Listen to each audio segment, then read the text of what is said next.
Chapter 1330. Sylvanus.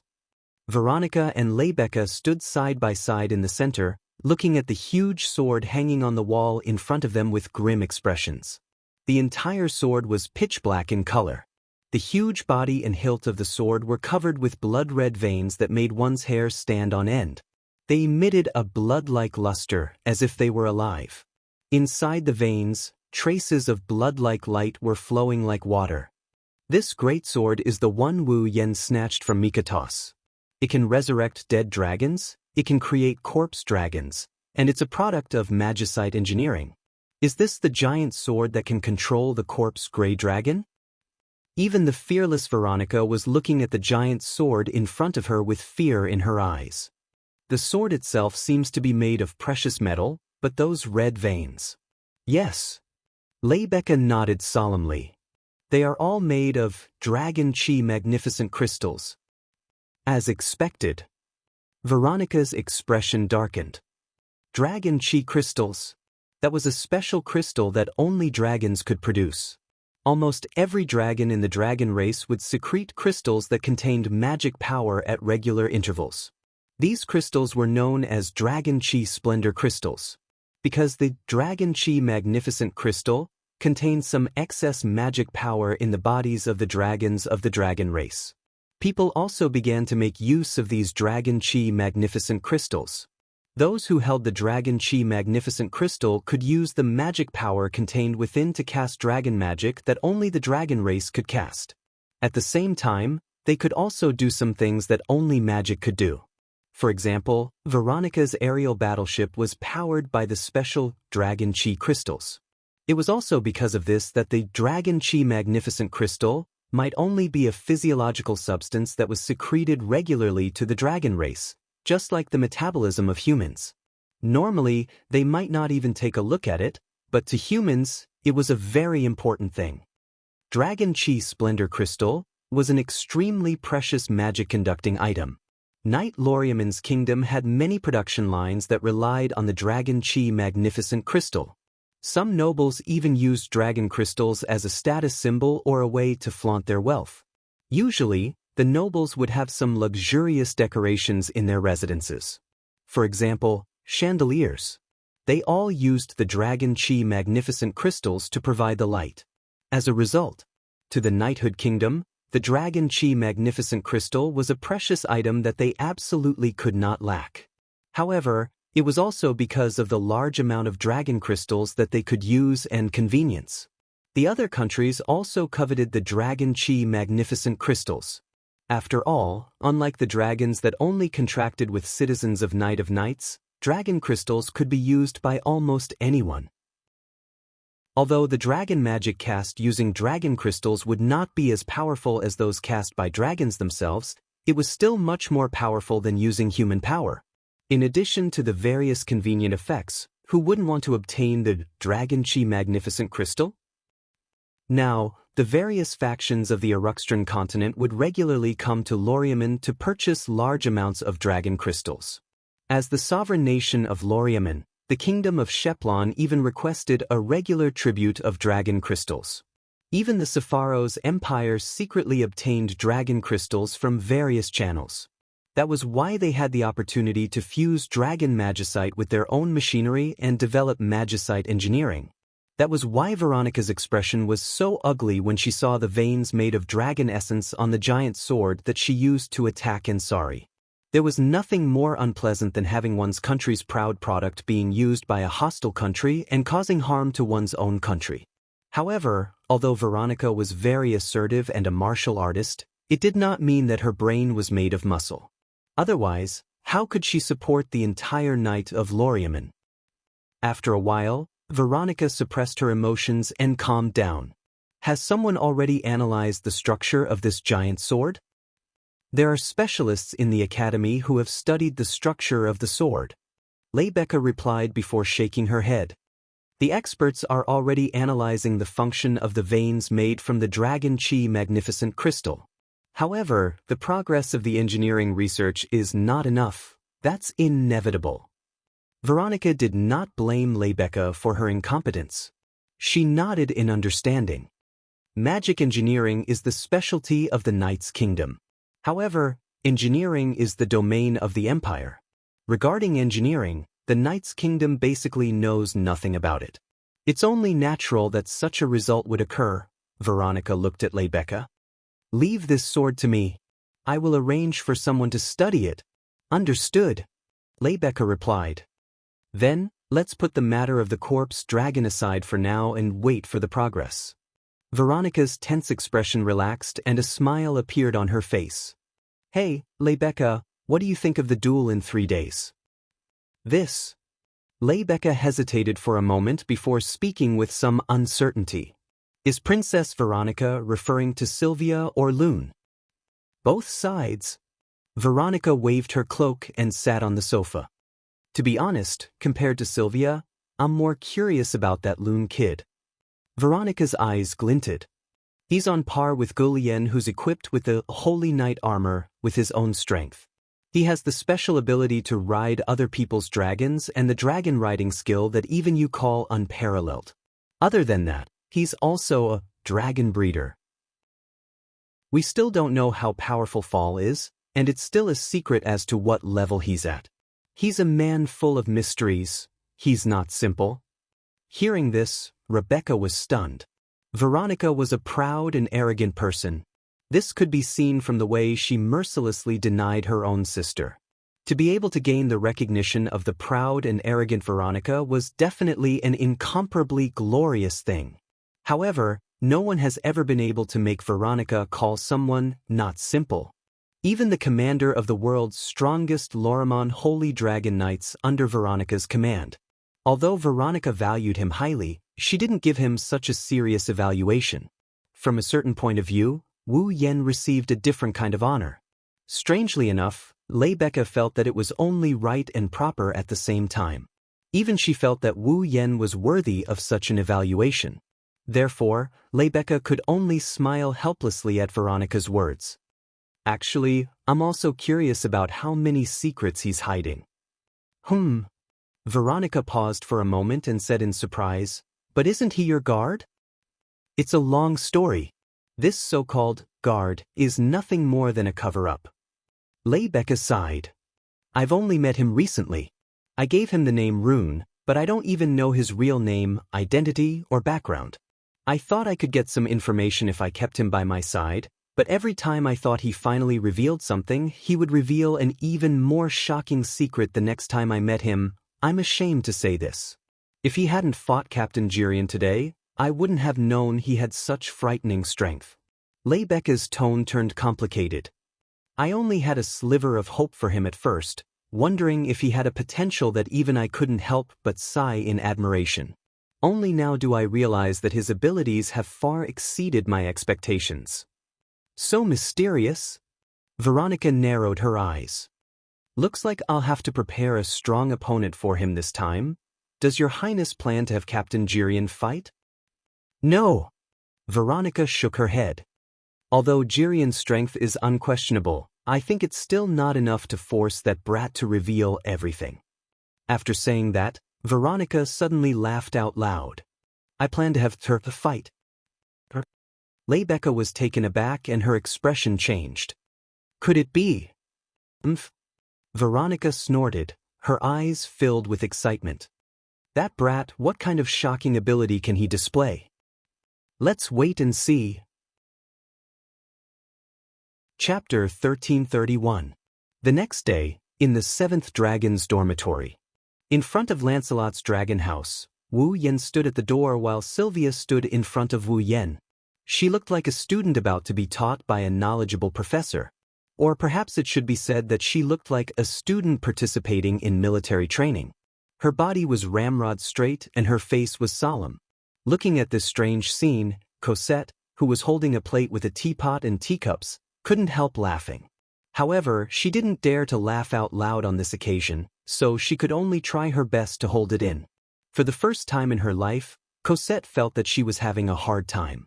However, no matter how Cosette felt, the two people involved were indeed very serious. We only have 3 days, so we don't have much time to waste. So, I'll cut to the chase and get straight to the point. With his height advantage, Wu Yen looked down at Sylvia and began to explain. You are a top student of the academy. You should know the source of a dragon knight's power, right? Yes. Sylvia answered solemnly like a student in school. Both dragon breeders and dragon knights have two sources of power. One is the strength of fall, and the other is the skills of the rider. When the two aspects are combined, they are the power of a dragon breeder or dragon knight. Only dragon knights have the ability of holy knight armor. Correct. Wu Yen clapped his hands. In other words, if you want to increase your power in a short time, you can only do it from two aspects. The first is the growth of Lancelot's own power. Wu Yen patted Lancelot's head. If Lancelot can grow, then even if the rider's ability doesn't change, his overall power will increase. But the growth of a dragon is not only related to its master's care, but also its bloodline and talent. Wu Yen shook his head. Lancelot is far superior to ordinary dragons in terms of both bloodline and talent. Coupled with your meticulous care, it's clear how quickly he's maturing. But now we only have 3 days. 3 days is not enough for Lancelot to grow much. Wu Yen looked straight at Sylvia. Therefore, we can only start from the second aspect, and that is the rider. Here it comes. Sylvia couldn't help but gulp as she recalled Wu Yan's devilish grin and the words, "Taste of hell," he said last night. Sylvia, who was timid by nature, couldn't help but feel nervous. In these 3 days, instead of saying that it's a special training for you and Lancelot, it's better to say that it's a special training for you. Wu Yen held Lancelot's reins absent-mindedly and walked out of the dragon house. Come with me. Seeing Wu Yen lead Lancelot out of the dragon house, Sylvia hurriedly followed. Corset also walked leisurely. She followed behind the two to the empty space outside the dragon house. In order for you to win the duel in 3 days, I will teach you my dragon riding technique. The moment they arrived at the clearing, Wu Yen tossed out such a sentence, making Sylvia feel a burst of joy. Wu Yan's dragon riding technique. That was an existence that Leibecca called invincible. Although it was only 3 days, Sylvia definitely couldn't learn much of Wu Yan's dragon riding technique. But if she could learn a move or two, it was definitely something worth celebrating. After all, Wu Yen had many experiences of using his magical dragon riding technique to let the weak win against the strong. If she could learn that magical dragon riding technique, she might be able to let Lancelot win against the strong. That might be possible. Just as Sylvia's fighting spirit began to rise, Wu Yen extinguished it with a single sentence. However, before I teach you dragon riding technique, we have another matter to attend to.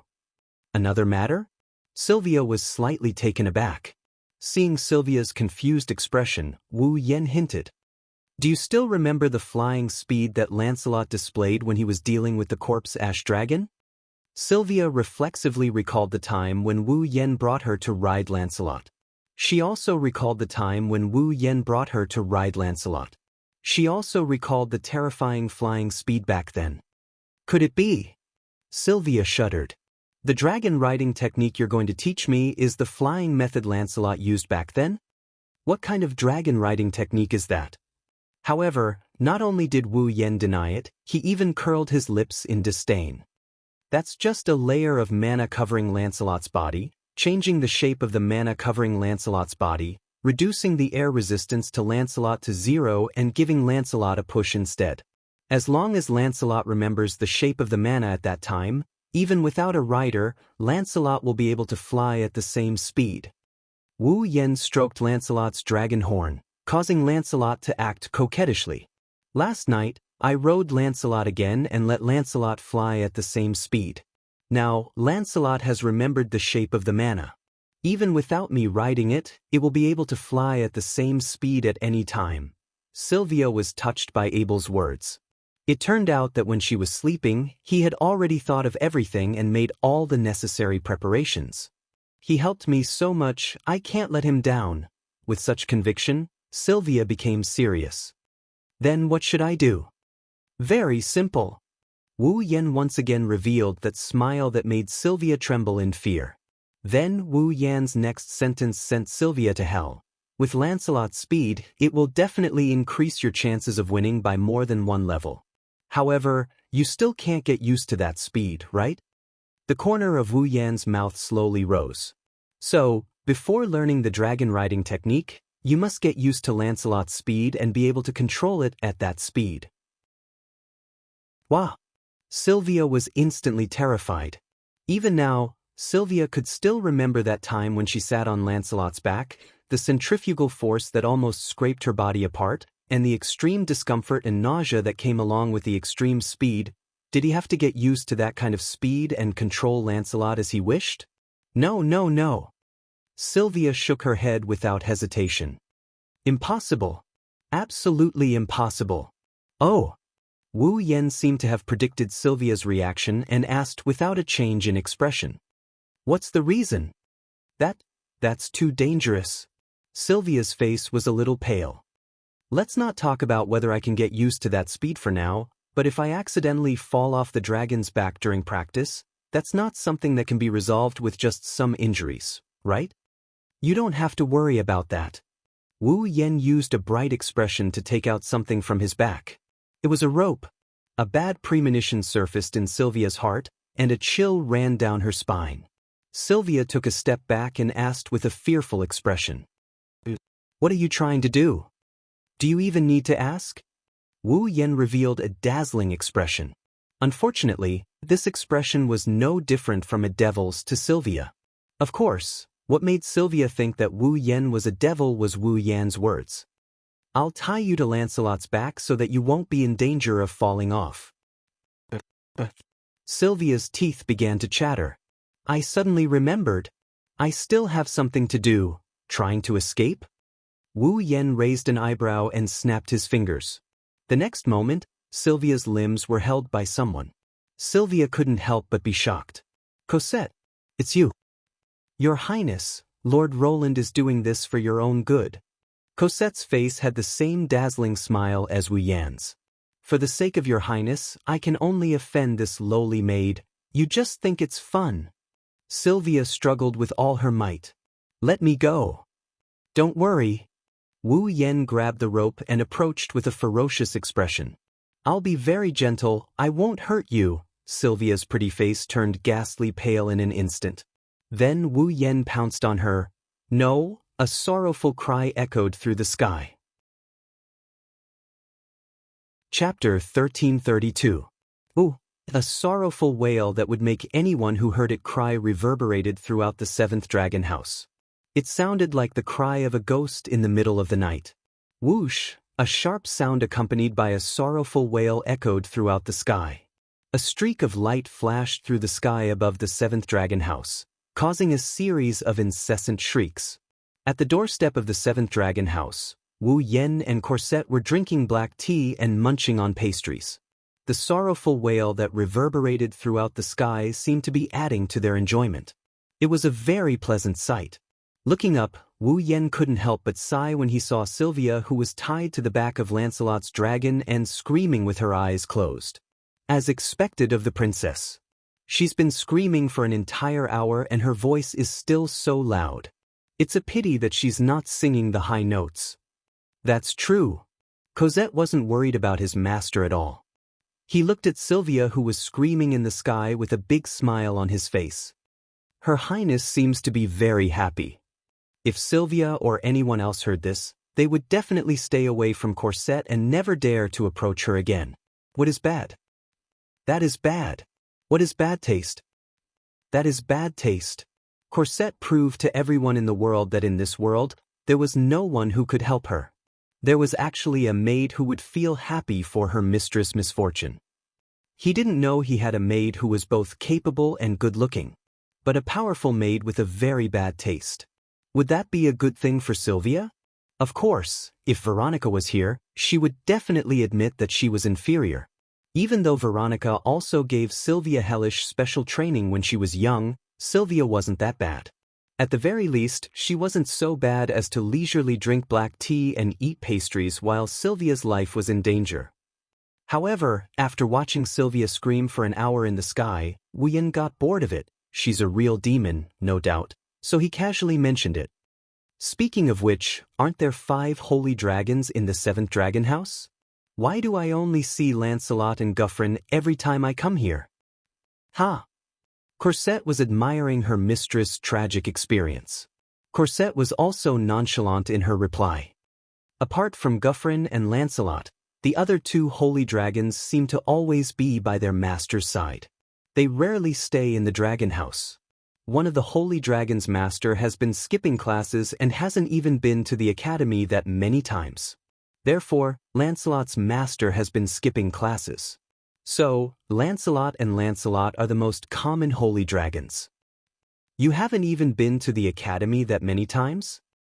Wu was slightly surprised. It's truly a miracle that such a person was able to nurture his fall into a holy dragon and become a dragon knight. Although he hasn't been to the academy many times, he's not a student with low grades. Cosette explained with great interest. I heard that this student often skips his classes and school activities. She once aroused the dissatisfaction of many people in the academy. However, her grades are always among the best. Her ranking has never fallen out of the top 5 in the year. So, even the teachers, instructors, and the dean can't do anything about it. That's amazing. Wu Yen curled his lips. Then, he thought of something and looked at Corset. You said the other 2 holy dragons rarely stay in the dragon house? Yes. What about the other one? Wu Yen asked suspiciously. Aren't there 5 holy dragons in the academy? What about the other one? This. Corset finally stopped admiring her mistress' embarrassment and looked at Wu Yen. The remaining holy dragon has always been in the 7th dragon house.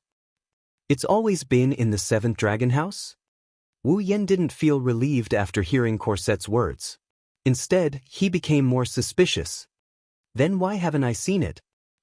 That's because it's always in its dragon room. Cosette picked up the tea set and filled Wu Yan's cup with black tea as he explained. Ever since it entered the dragon house, the holy dragon has never come out. Never? This time, Wu Yen was curious. Why is that? Did its mistress go out? Didn't bring it with her? No matter how far away it is, there's no dragon cultivator who doesn't bring their fall with them, right? Corset laughed and tilted her head. Actually, I'm not very sure either. I only know that the holy dragon has been staying in the dragon's room for a period of time and has never gone out. Moreover, other than Long Ding who brought it food and helped it clean its territory, it chased away anyone who approached it. That's strange. Wu Yen rubbed his chin with a frown. It's so strange. Didn't its mistress come to see it? I'm not sure. I was just curious when I first heard about it, so I did a little investigation. I didn't go too deep. Corset said in a way that didn't fit her image as a maid. But I heard that the holy dragon's situation isn't good. Oh. Wu Yen looked at Corset. How should I put it? I don't know the exact reason. Corset pursed her lips and said with uncertainty, but I heard that its body is getting weaker and weaker. Usually, it doesn't move except when it eats. Wu Yen pondered for a moment. His curiosity was piqued. It has been staying in the dragon house for no reason. It doesn't go out. It doesn't do anything except eat. Its body is getting weaker and weaker. This is too strange. A holy dragon's behavior is so abnormal. Logically speaking, such a thing should be enough to make the entire Ansari Kingdom's Dragon Riding Academy restless. After all, dragons are precious existences. The Night Kingdom values dragons very much. Let alone a holy dragon, its mistress should be more anxious than anyone else. However, in the academy, this kind of thing is considered a big deal. Wu Yen stayed here for a month and he didn't even hear a little bit about it. There are only 2 explanations for this. Either the reason for this holy dragon's abnormal behavior can't be known to outsiders, so the academy has completely blocked the news. Either that, or Sheng Long had been acting strangely for some time, and no one in the academy knew the reason for it. Currently, they were still searching for it, and as time passed, even if there were people in the academy who knew about it, not many would mention it. However, regardless of the reason, this holy dragon was acting so strangely and there was no news of its master at all. Wasn't this a little too suspicious? Most importantly, even as a member of the student council, I don't know about such a serious thing happening in the academy. Come to think of it, this problem must have existed before I came to the academy. Don't tell me even you don't know the details? Wu Yan couldn't help but ask Corset curiously. Isn't your Shirley family specialized in espionage technology? With Corset's ability, you should be able to investigate this matter in minutes, right? Shirley family's espionage technology and combat ability exist to assist and protect the Knight Royal family. Corset couldn't help but roll her eyes at Wu Yan. Although the Holy Dragon's abnormal behavior is very concerning, it doesn't do any harm to Her Highness, nor does it have any impact. I've only heard about it and investigated it a little. I didn't delve too deeply into it, so how could I know the details? At this point, Corset looked at Wu Yan with a meaningful look. Her cute face slowly inched closer to Wu Yan's face. Lord Loon. Corset's purple eyes stared at Wu Yan. She suddenly laughed. You don't think I'm the kind of person who would use my ability to do something like peeping because of a little curiosity or gossip, do you? Aha. Wu Yan laughed and his eyes began to drift. How could that be? Corset reached out her hand and held Wu Yan's cheek, making him face her. Please look into my eyes when you speak. Corset's cute face was so close to his, Wu Yan's heartstrings were fiercely touched. I'll go see that holy dragon. Resisting the urge to kiss her, Wu Yan shook off Corset's hand and ran into the dragon house like he's escaping from something. Wu Yan didn't see that at this moment, Corset's face was also flushed. Chapter 1333. Wu Yan, who rushed into the dragon house, slammed the door shut with a bang. He leaned against the door with cold sweat dripping down his face. That maid. I really can't underestimate her. Recalling the cute face that was less than 10 centimeters away from him less than a minute ago, Wu Yan couldn't help but wipe the sweat off his face. I actually ended up like this because I got too close to a girl's face. What the hell is wrong with me? Wu Yan has a lot of girls around him and all of them have stunning looks. Even though Cosette is also very cute, she's still lacking compared to Ikaros, who's breathtakingly beautiful. In front of Ikaros, Wu Yan sometimes behaved in an unbearable manner, but as time passed, he got used to it. He even thought that his immunity should have increased by quite a bit. Who knew that under such circumstances, he still behaved in such a pathetic manner? It's no wonder Ikaros thought he's abnormal. Taking a deep breath and exhaling, Wu Yan calmed the inexplicable tension in his heart. He raised his head and looked at the interior of the dragon house. The 7th dragon house of the Ansari Kingdom's Dragon Riding Academy is dedicated to the holy dragons. The 7th dragon house can be said to be the most sacred place in the entire academy. There are only 5 holy dragons residing in this dragon house. However, the 7th dragon house is the largest, tallest, and most luxurious building of the 7 dragon houses of the Ansari Kingdom's Dragon Riding Academy. From the outside, the 7th dragon house looks like an extremely luxurious villa. From the inside, the structure of the 7th dragon house is actually quite simple. After entering through the main entrance, they stood at the entrance. The first thing they saw was a spacious open space. The ground was made of precious blue marble. The place is specially decorated in gold. It's monotonous but not perfunctory. It's very tasteful. In front of the open space, there's a row of dragon houses against the wall. The dragon rooms that were arranged side by side were just empty rooms. Apart from the fact that they occupied a larger area than normal rooms, there was nothing special about them. There was even a water tank inside. The holy dragons that resided inside replenished their water supply from the water trough. As for food, the dragons were responsible for providing it on time. Because each dragon room only had a small door that could only cover about 1/5 of the area, no one would think of locking the dragon up. Therefore, even if one stood at the door of the dragon house, they would not be able to see through it. Wu Yan could also clearly see the situation in each dragon room. The first thing that caught Wu Yan's attention was Guflin, who is sitting in the center of the 7th dragon house. He's sitting in the most spacious dragon room of the 7th dragon house. As the strongest holy dragon in the academy, As well as Lebecca's holy dragon knight, Guffalin could be said to be the most eye-catching dragon in the entire academy. There was no one who could compare to him. His enormous body, which could be ranked at the forefront of the entire dragon clan, could not be ignored. After all, in the dragon clan, basically, if there were no surprises, size represented a dragon's strength. The larger a dragon was, the greater its growth potential, the more power it accumulated and the stronger it would be. That's why most people's understanding of a dragon's strength was based on their size. Guffalin's size was ranked at the top of the dragon clan, so there was no doubt about its strength. Compared to Guffalin's enormous body, even the dragon room of the 7th dragon house, which was designed to fit an adult dragon's body, felt a lot smaller. It didn't fit Guffalin. Roar. Perhaps sensing someone's gaze on it, Guffalin opened its eyes. When it saw Wu Yen standing in front of the dragon house, a trace of joy flashed through its solemn dragon eyes. It then let out a joyful roar. To Guffalin, Wu Yen was not only the only other person it acknowledged aside from Lebecca who could ride on its back, he was also its benefactor, who took care of its meals every day and provided it with delicacies several hundred times more delicious than before. In Guffalin's heart, Wu Yan's position might not be as high as Lebecca's, who had already received the Holy Knight armor from Guffalin and swore to be its master. However, Wu Yan was the person Guffalin was most willing to get close to. If Lebecca were here, Guffalin would obediently lower its head to show its submission. However, if Wu Yan were here, Guffalin would roar in a way that didn't match its image to show its closeness. This made Lebecca extremely jealous. After all, she wasn't someone who liked to be above others. Rather than simply submitting, she wanted Guffalin to be closer to her. Of course, Lebecca was still all right. Sylvia was the one who suffered.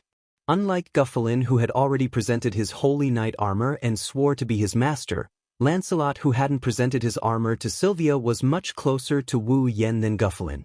Similarly, because Lancelot hadn't presented his holy knight armor to Sylvia, it meant that Sylvia wasn't worthy enough for Lancelot to pledge his everything to her. Her loyalty wasn't as high as Guffalin's towards Lebecca. Therefore, to Lancelot, Wu Yan's position in his heart might even be higher than Sylvia's. Fortunately, Sylvia didn't know about this. Otherwise, she would have suffered a heavy blow.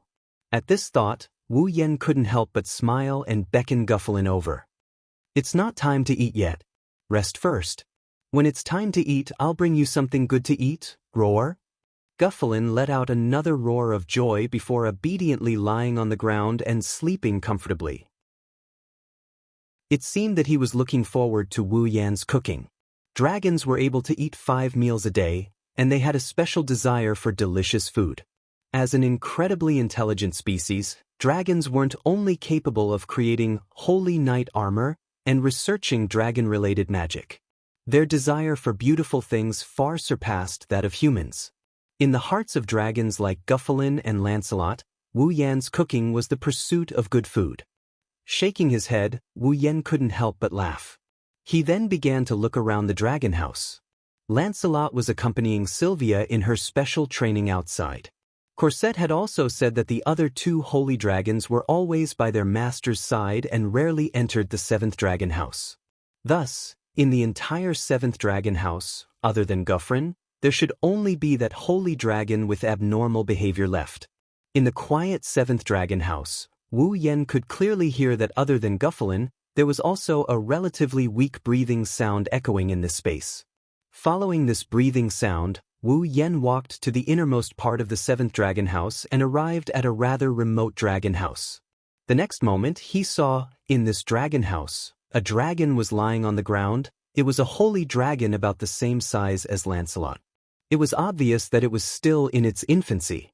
It had the same white fur as Lancelot, but it had a faint purple glow. It looked like a purplish-white color and was much more elegant. The dragon's horns were extremely well developed, just like those of a buck. They were sharp but not rough. A pair of purple dragon eyes without pupils were suffused with a rich luster, adding a bit of ferocity to its elegance, but it was not too frightening. Clearly, this was an extremely extraordinary holy dragon. Even though it was still in its infancy, one could still feel the immense pressure from its body that only holy dragons of the dragon race possessed. However, this sacred dragon, which should have exuded immense pressure, was currently lying limply on the ground, looking listless. Even its white fur, which was glowing with a purple glow, seemed to have dimmed significantly. Its purple eyes were filled with weakness, without any luster. Seeing this scene, Wu Yan immediately frowned. It's as Corset said, this dragon situation is not good. Although he didn't know what happened to this dragon, Wu Yan could clearly sense that its aura was gradually weakening. From the looks of it, it probably won't be long before this dragon's life comes to an end. Staring at the weak holy dragon, Wu Yan closed his eyes. When he opened them again, there was a flash of light. Wu Yan lifted his foot and walked towards the holy dragon in the dragon house. When Wu Yan was 5 meters away from the holy dragon, it suddenly turned its head and looked at Wu Yan. The pair of purple dragon eyes were filled with warning. Chapter 1334. Gawain, level 62. Wu Yan stared at the holy dragon Gawain, who was giving him a warning look. He hesitated for a moment before speaking to Gawain. I don't mean any harm, I just wanted to check on you. The dragon race possessed a dragon seed memory that could provide every dragon with knowledge accumulated over thousands upon thousands of years. That was why the dragon race was known as an extremely intelligent race. Every dragon possessed the accumulated knowledge of the dragon race from the moment they were born. And in the dragon species memory of the dragon race, there would definitely be records of the human language. Although the dragon race couldn't rely on it to speak the human language, it would be easy for them to understand the human language. That was why Gawain could definitely understand Wu Yan's words. However, even after Wu Yan finished speaking, Gawain still looked at him with vigilance. There was even a hint of hostility in his eyes.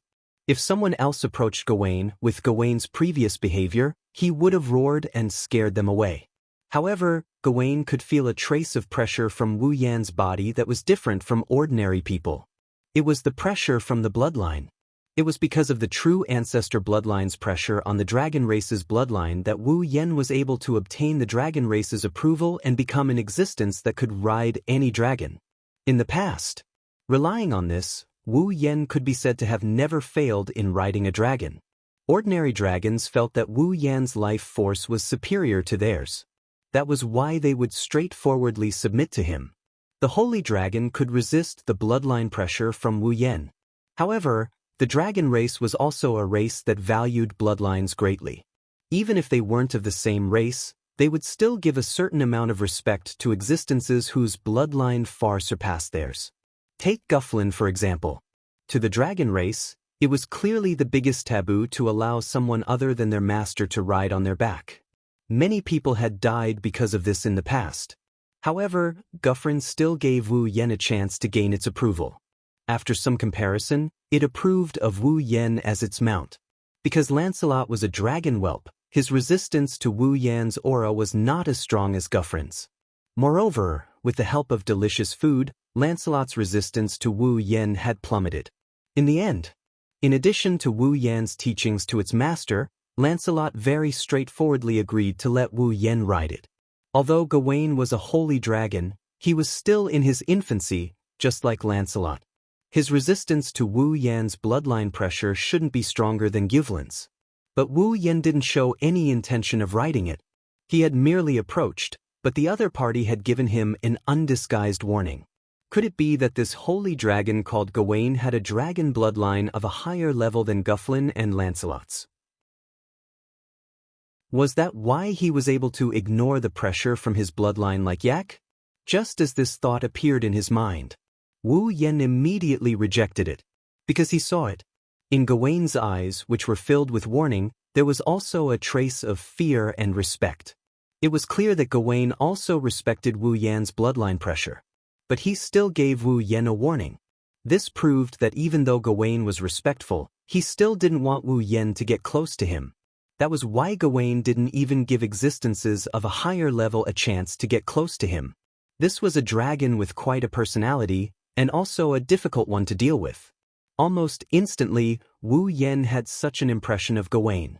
However, this only aroused Wu Yan's competitive spirit. taming a holy dragon that clearly respected him but didn't want him to get close to him. It forcefully resisted his bloodline pressure and even showed obvious hostility. This was a very unique holy dragon. Wasn't this very interesting? Moreover, he didn't want to harm him. He only wanted to see how he was doing and find out the reason why he was so weak. When the time came, Wu Yan wouldn't mind giving him a hand. With that in mind, Wu Yan ignored the warning in Gawain's eyes. With a smile, he continued to approach Gawain. Roar! At this moment, the warning, respect, and fear in Gawain's eyes all turned into pure hostility. Roar! Gawain's originally listless appearance instantly disappeared. He stood up abruptly and placed his four limbs on the ground. He raised his large dragon head and let out a warning roar at Wu Yan. The ferocious roar stirred up a dense shockwave that reverberated in all directions of Gawain's room. It caused the ceiling to tremble slightly and dust particles to fall down. From Gawain's roar, Wu Yan could sense his intentions. If you come any closer, I will attack. That was Gawain's intention. Wu Yan's wine-red eyes flashed. With a smile on his face, he ignored Gawain's warning and finally stepped into Gawain's room. A fierce glint flashed across Gawain's dragon eyes. Whoosh! In the next moment, a sharp sound of something breaking through the air echoed throughout the room. A blurry black shadow that caused the atmosphere to tremble violently flew out and viciously whipped towards Wu Yan, who had just walked into the room. That was Gawain's tail. Bang! A muffled sound that sounded like a direct hit to the heart rang out. A cloud of smoke exploded in a corner of the room and rose into the air. Seeing that his attack seemed to be effective, Gawain exerted a bit of force and immediately tried to pull back his tail. However, an extremely strong force restricted his dragon tail and prevented him from pulling it back. Gawain's dragon eyes suddenly widened. He raised a dragon claw and forcefully smashed it towards the center of the rising cloud of smoke. Bang! Another muffled sound rang out. This time, Gawain's attack scattered the cloud of smoke in all directions, exposing the situation within to the air and allowing Gawain to clearly see his current situation. He saw that the dragon tail he had just wildly swung out was tightly grasped by a relatively thin and small hand. The force that restricted his dragon tail came from this small hand. The dragon claw he had just smashed down was lifted up high by another hand as if it was supporting the heavens and earth, blocking it. Gawain's dragon eyes trembled. His immature mind was momentarily stunned by this unrealistic scene. With one hand grabbing Gawain's dragon tail and the other raised to block Gawain's sharp front claw, Wu Yan raised his head and met Gawain's eyes. I've said it before, I have no ill intentions. I just wanted to check on your situation. Roar! Gawain growled, his voice filled with intimidation. He didn't care about Wu Yan's kindness at all. Seeing this, Wu Yan furrowed his brows and said in confusion, I'm not even trying to ride you. Why are you so hostile? Roar! For a moment, a trace of hesitation appeared in Gawain's voice. However, it quickly became the same as before, filled with intimidation. It was as if he was condescending and saying, if you don't leave now, I won't be merciful anymore. Heh! Seeing Gawain growling at him, Wu Yan sneered. You're young, but your temper is quite big. Gawain was enraged when he heard this. A ferocious roar shook the atmosphere. Gawain opened his mouth wide and a light blue magic formation suddenly appeared in front of his dragon mouth. It carried a dense magic fluctuation as it slightly rotated. Wu Yan's expression froze. Inside the magic formation, a frightening amount of magic power stirred up a storm. Dragon breath that contained terrifying wind pressure and heat burst out like flames. It tore through space and went straight for Wu Yan without giving him a chance to explain himself. Seeing the dragon's breath rushing towards him, Wu Yan's expression turned cold. He suddenly tightened his grip on Gawain's dragon tail and claws, causing the veins on his hands to bulge. Then, Wu Yan fiercely pulled on the dragon tail and claws in his hands and lifted, roar. Gawain let out a roar that caught him off guard. That was because his 3-meter-tall body was lifted into the air by Wu Yan. Gawain's huge body was lifted into the air as if he was falling down. His mouth, which was spitting out dragon breath, was involuntarily facing upwards. The dragon breath that was shooting out was deflected as Gawain fell on his back. It shot upwards and landed on top of the dragon room with a bang. Lifting Gawain's huge body, Wu Yen roared and used all his strength to grab Gawain's dragon tail and claws. He lifted them high above his head and smashed them down with all his might. Boom! A muffled sound like a drum echoed in the dragon room, followed by Gawain's painful groan. Chapter 1335. Boom! With a muffled sound, the floor of the dragon room cracked inch by inch. Gawain let out a pained whimper and lay on the ground. Layers of smoke and dust covered his body. Roar! Feeling the pain from all over his body, Gawain groaned from the bottom of his heart. Anger involuntarily rose in his heart. As a member of the dragon race, he was actually defeated by a human? Even if this human seemed to have a higher bloodline than him, was he so weak that he couldn't even compete with him in strength? How was that possible? Gawain climbed up from the ground with anger in his heart. However, as soon as he moved, he realized that something was wrong. On Gawain's chest, the person who had just put him down was standing there, looking down at him disdainfully. His wine-red eyes were filled with a sense of oppression that made Gawain's heart palpitate. I wasn't kidding when I said you had a bad temper. Standing on Gawain's chest, Wu Yen slowly raised the corners of his mouth. How is it? Have you calmed down? If you've calmed down, let's talk. With that, Wu Yen let his consciousness take root along his feet and enter Gawain's body. He attempted to connect with Gawain's consciousness as a rider and see if he could obtain any information from it. Gawain could clearly sense Wu Yan's consciousness spreading into his body. He realized that the other party wanted to ride him as a rider. Gawain's dragon eyes opened wide and he began to struggle wildly.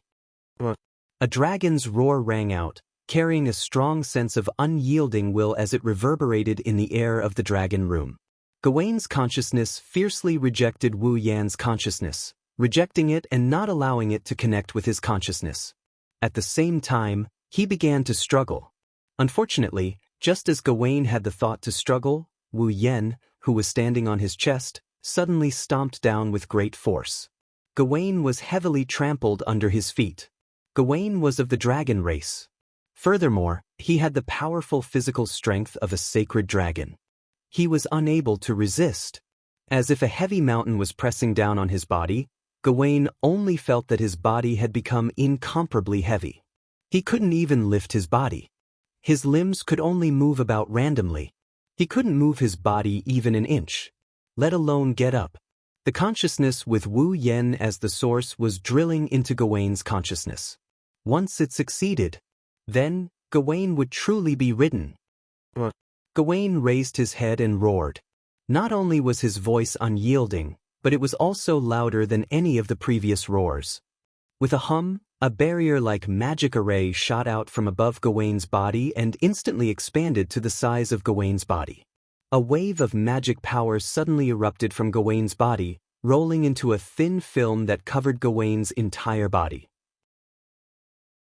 Wu Yan, who was thinking of a way to merge his consciousness with Gawain's, immediately felt a strong repulsive force violently acting on his body. It was as if an invisible wall had suddenly slammed into him, violently slamming into his chest. Bang! Caught off guard by this repulsive force, Wu Yan's body felt as if it had been hit by an invisible hammer. His feet brushed past Gawain's chest, and he was sent flying backwards. Wu Yan forcefully planted his feet on Gawain's body to prevent him from flying into the air.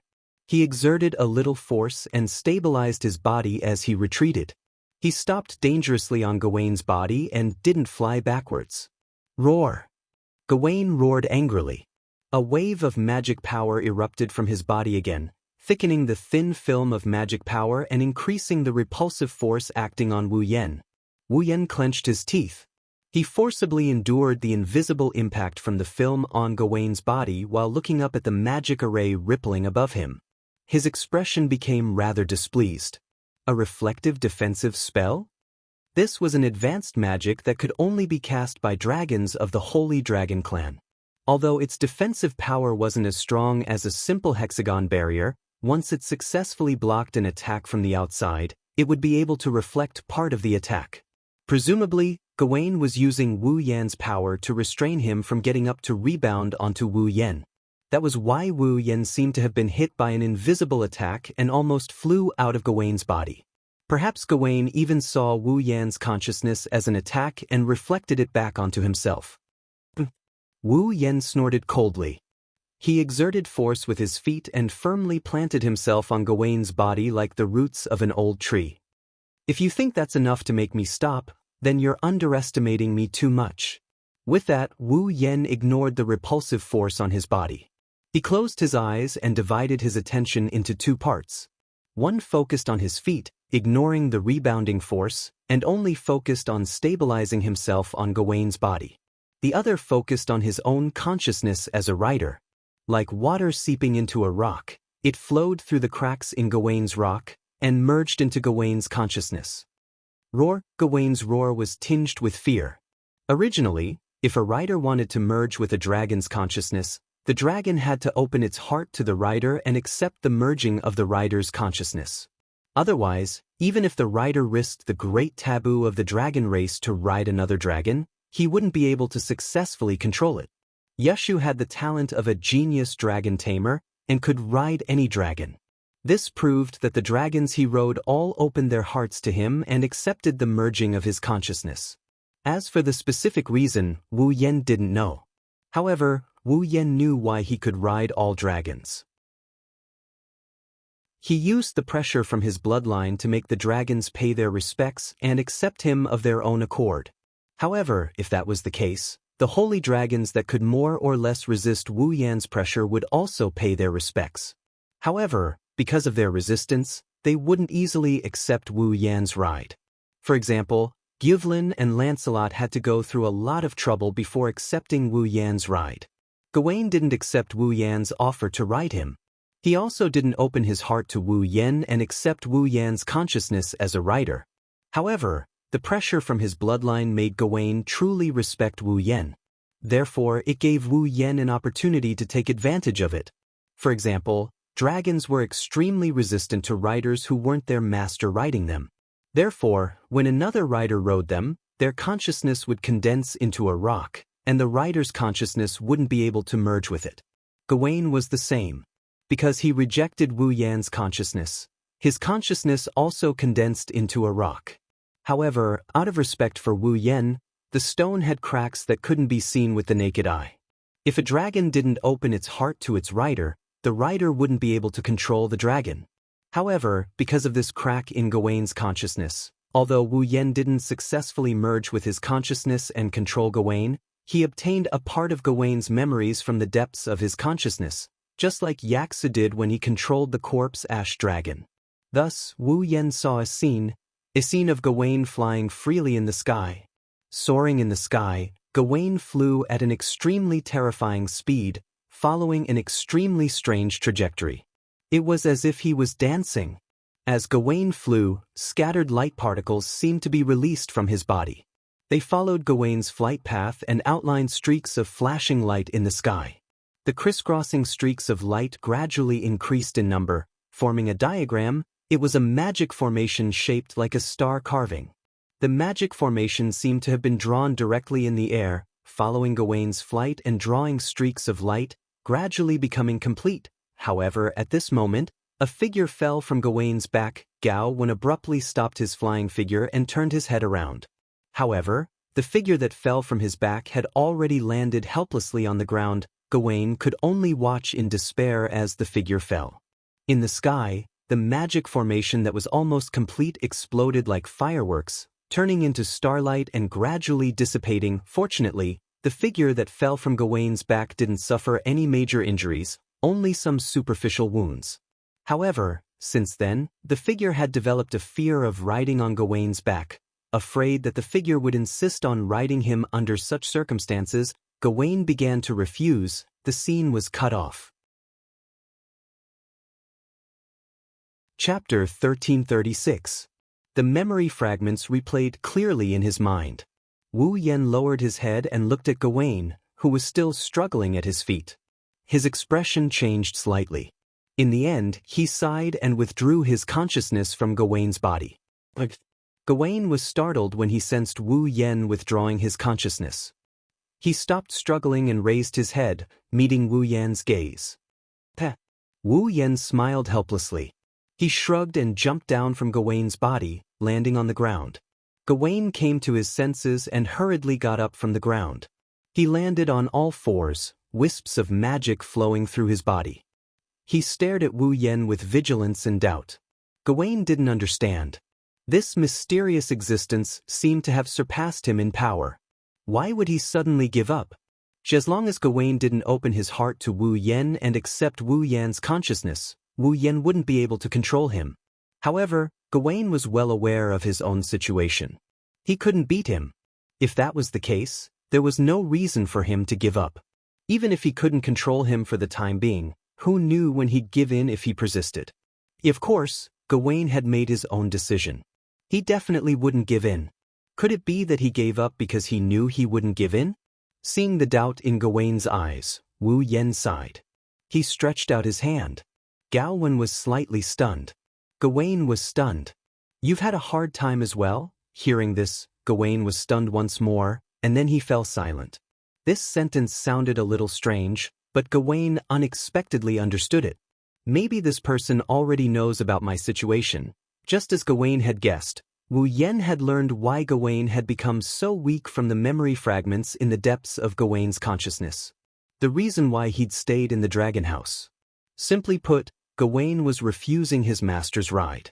The reason was naturally related to the memory fragment from before.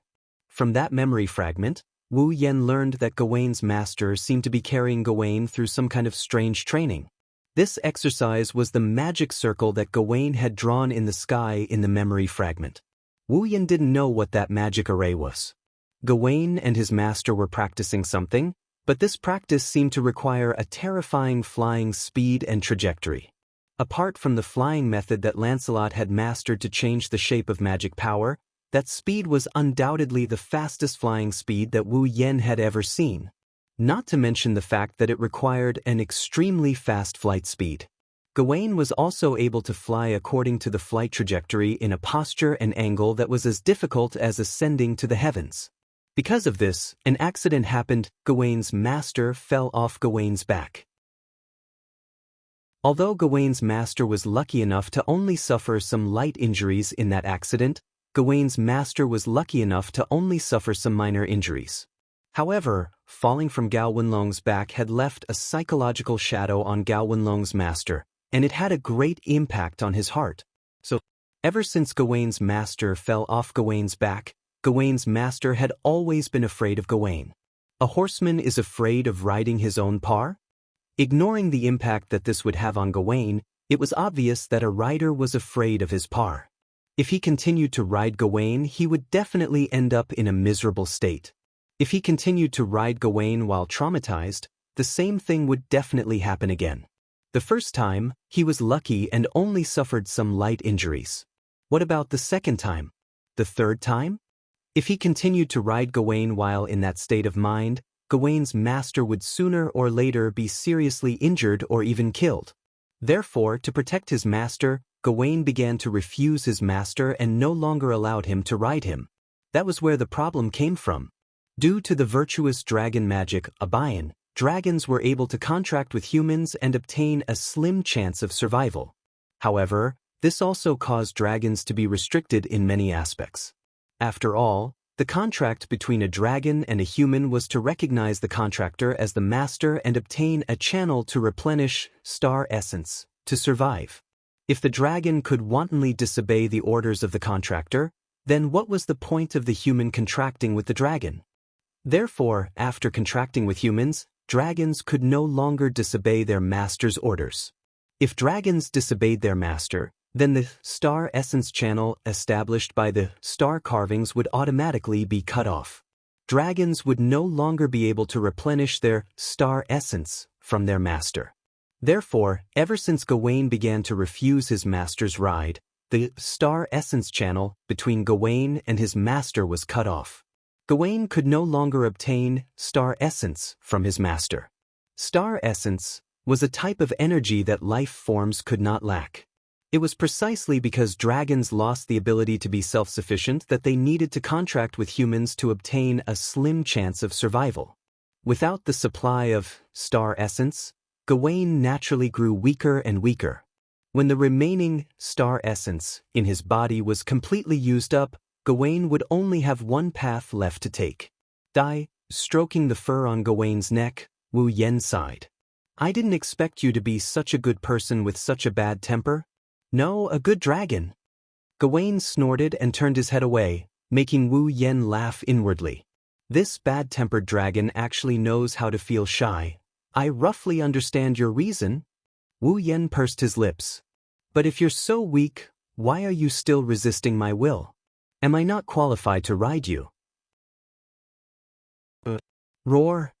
Gawain raised his head proudly and let out a soft roar. Wu Yen did not understand Gawain's language, but judging from Gawain's proud appearance, Wu Yen could roughly guess what he was trying to say. Apart from your master, no one else can ride on your back?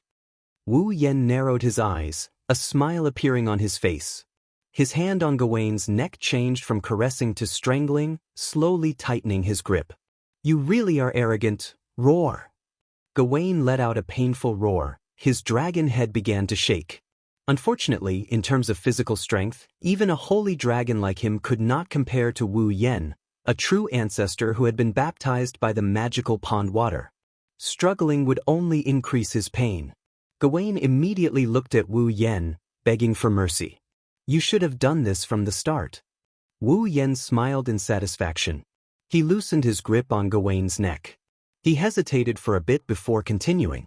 He hesitated for a moment, then said softly, but you should know that if this continues, only death will await you. Gawain lowered his head, but he quickly raised it again. His purple eyes without pupils were filled with determination, silently expressing his choice. For the sake of his master's safety, he would not regret it even if he used up all his star essence and died. You're just a young dragon, but you have such willpower. Wu Yen couldn't help but laugh bitterly. Why don't you have a good talk with your master? That way, you should be able to solve the problem better, right? Gawain said nothing. Gawain remained silent. He only shook his huge dragon head, seemingly a little sad. All right, this is between you and your master. It's not my place to interfere. Wu Yen patted Gawain's neck and walked up to him, meeting his purple eyes. However, since I've encountered such a situation, I can't just watch you die without doing anything. With that, Wu Yen reached out his hands, placed them between Gawain's dragon heads, and closed his eyes. To be honest, Wu Yen couldn't do anything about Gawain's condition. After all, Gawain wasn't sick or injured. The only reason he was so weak was because he couldn't replenish the star essence in his body, losing the energy needed to sustain his life. Thus, even if Wu Yen had the vast knowledge from the 103,000 demon books and the ability of the angel's holiness, he couldn't do anything. Fortunately, it wasn't completely impossible. Under Gawain's confused gaze, Wu Yen suddenly undid all the seals on his body. His overwhelming magic, superpowers, and other abilities all returned to his body in an instant. The next moment, specks of starlight appeared around Wu. Surprisingly, it was a star essence. Gawain's eyes widened. This can only treat the symptoms, not the root cause, but it should be able to prolong your life. Wu Yen looked straight at Gawain. That's all I can do. Gawain immediately looked gratefully at Wu Yen, closed his eyes, and absorbed the star essence around him. Chapter 1337. Ever since then, Sylvia's training ground had been fixed at the empty space in front of the seventh dragon's hut. While Wu Yen was helping Sylvia with her training, he would also enter the dragon's hut every day and remove the seal on his body for a limited time. He used his body's constitution, which had become extremely attractive to star essences after the star essences went berserk when he first arrived in this world, to supply star essences to Gawain. Of course, this method could only treat the symptoms and not the root of the problem. The star essences that Gawain needed to survive weren't something that could be supplied by the star essences in the air that had been attracted by Wu Yen. Wu Yen was only doing this to prolong Gawain's life. But if he didn't do anything, Gawain's life would only last for 1 or 2 months at most. With Wu Yan's help, Gawain might be able to live for another 1 or 2 years. So, it was better than doing nothing. Apart from that, Wu Yan would also make some special dishes every day to maintain Gawain's life as much as possible.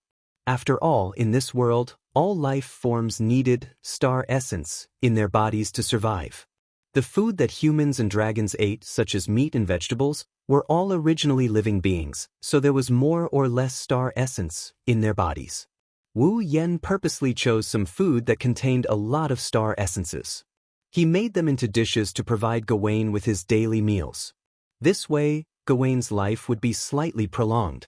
However, this could only treat the symptoms and not the root of the problem.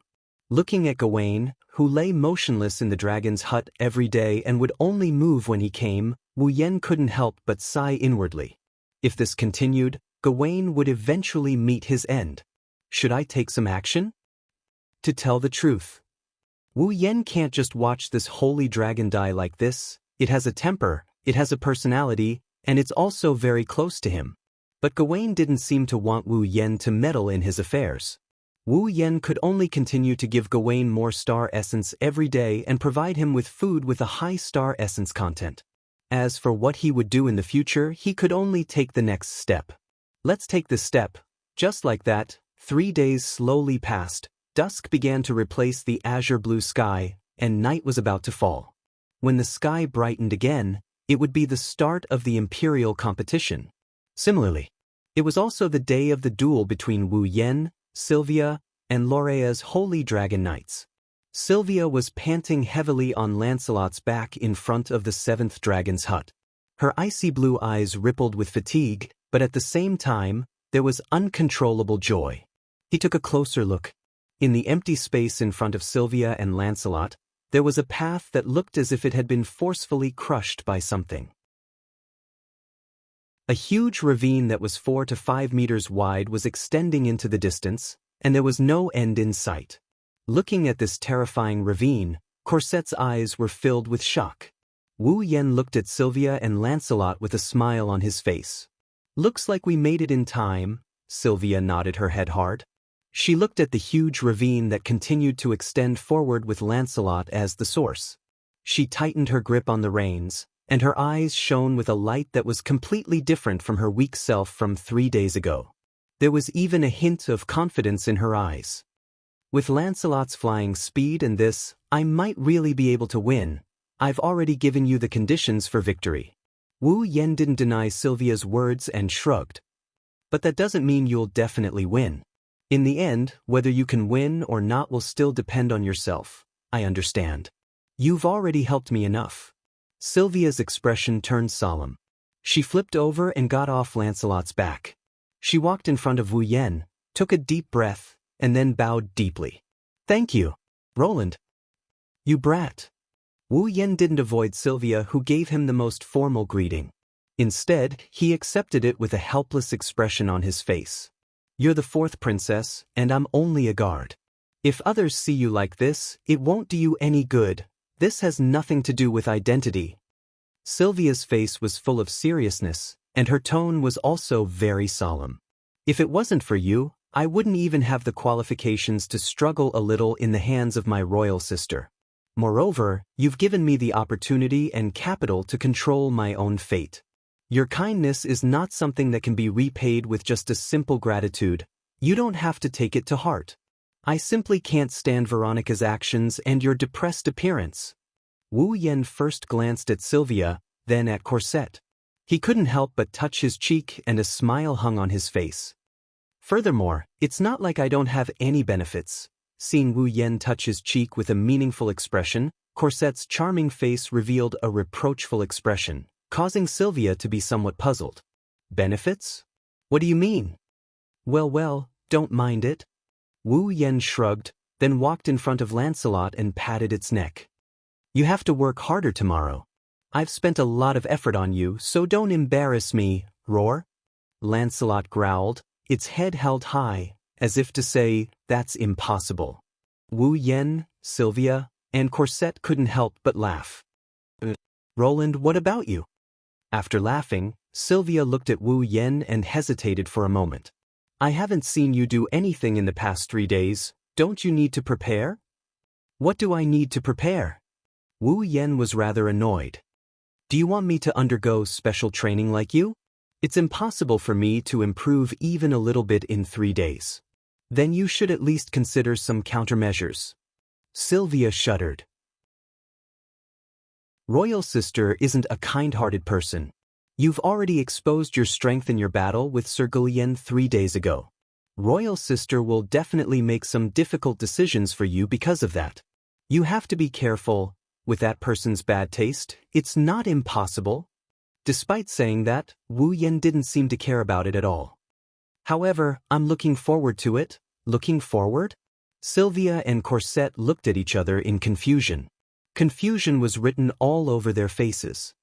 What kind of opponent will Veronica arrange for me?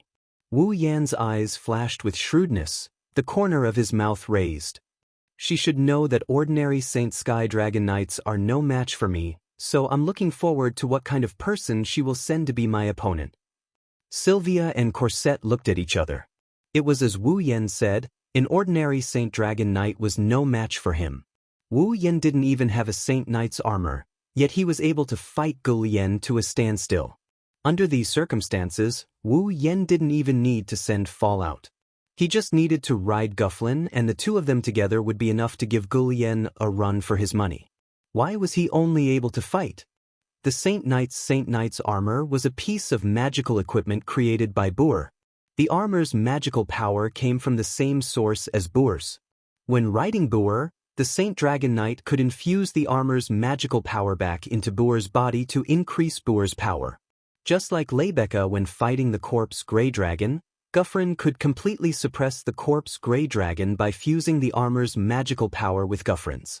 Therefore, even if Wu Yen and Gulian were evenly matched, once Boer was added, Wu Yen would be slightly weaker than Gulian. But that was only if he was riding someone else's fall. Sylvia and Corset didn't forget that Wu Yen also had his own Boer, a Dragon Knight.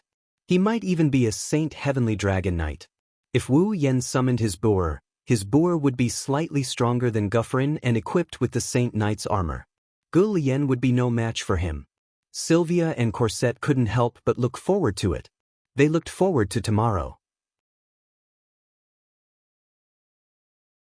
Chapter 1338.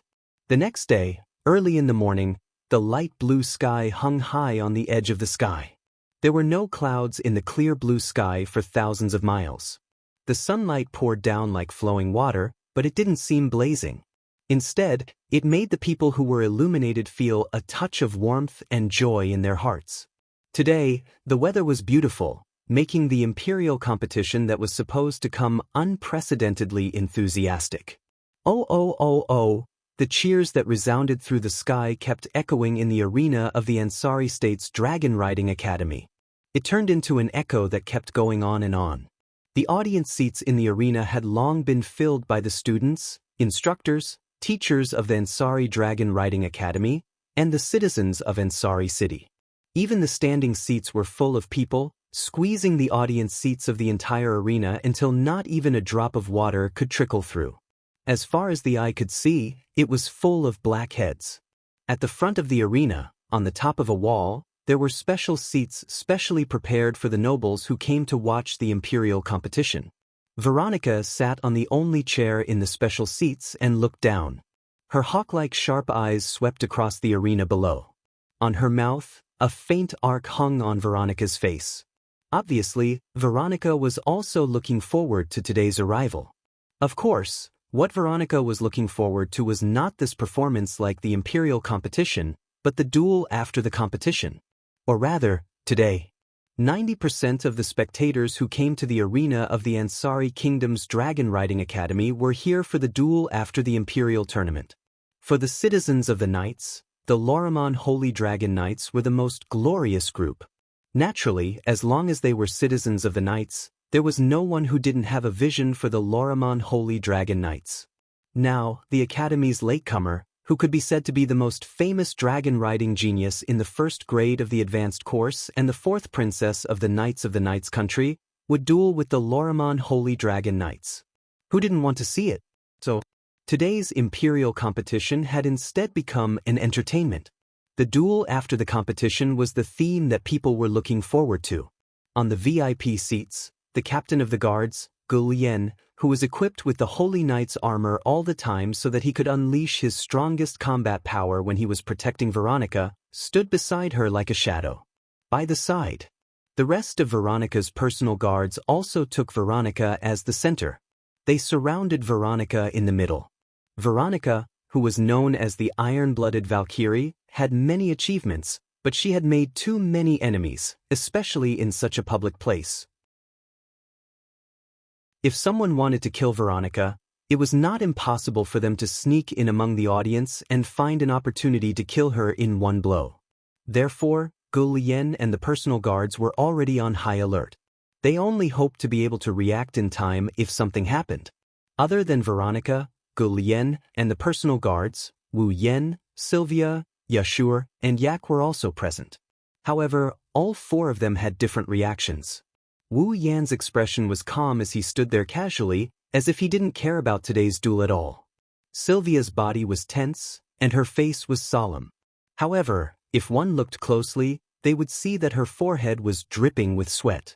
She was clearly nervous. Yak was similar to Wu Yan. She didn't care about today's competition and duel at all. She put on a haughty appearance. Yashur, on the other hand, stood there with a tired expression. His shoulders were slumped as if he had just experienced some extremely exhausting exercise and could collapse at any time. As for Leibecca, she was in the arena below, riding Guffrin. She was participating in this competition as a contestant. It was also because of the presence of the super-popular Leibecca that the audience didn't ignore the imperial competition. Below, the competition was in progress. Leibecca and Guffrin were slaughtering their opponents, becoming the most beautiful scene in the arena. The audience cheered continuously, and their emotions were high. The atmosphere was very lively. However, this kind of atmosphere didn't raise Yashur's spirits at all. He still slumped his shoulders and stood there like a walking corpse, sighing in despair. Hearing Yashur's continuous sighs, Wu Yan, who was closest to him, couldn't help but feel annoyed. He looked at Yashur with a gaze full of annoyance. I thought I would be the least motivated person today.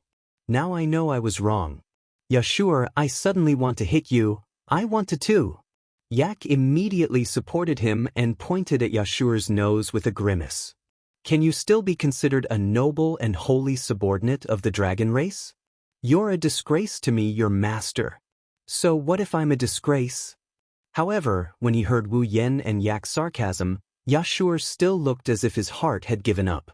His back was dark. Try it yourselves. If you're dragged by someone else to train for 3 consecutive days, you'll end up like this too. After saying that, Yashur turned his resentful gaze to the expressionless Gu Lian. Obviously, the someone else he was talking about was Gu Lian.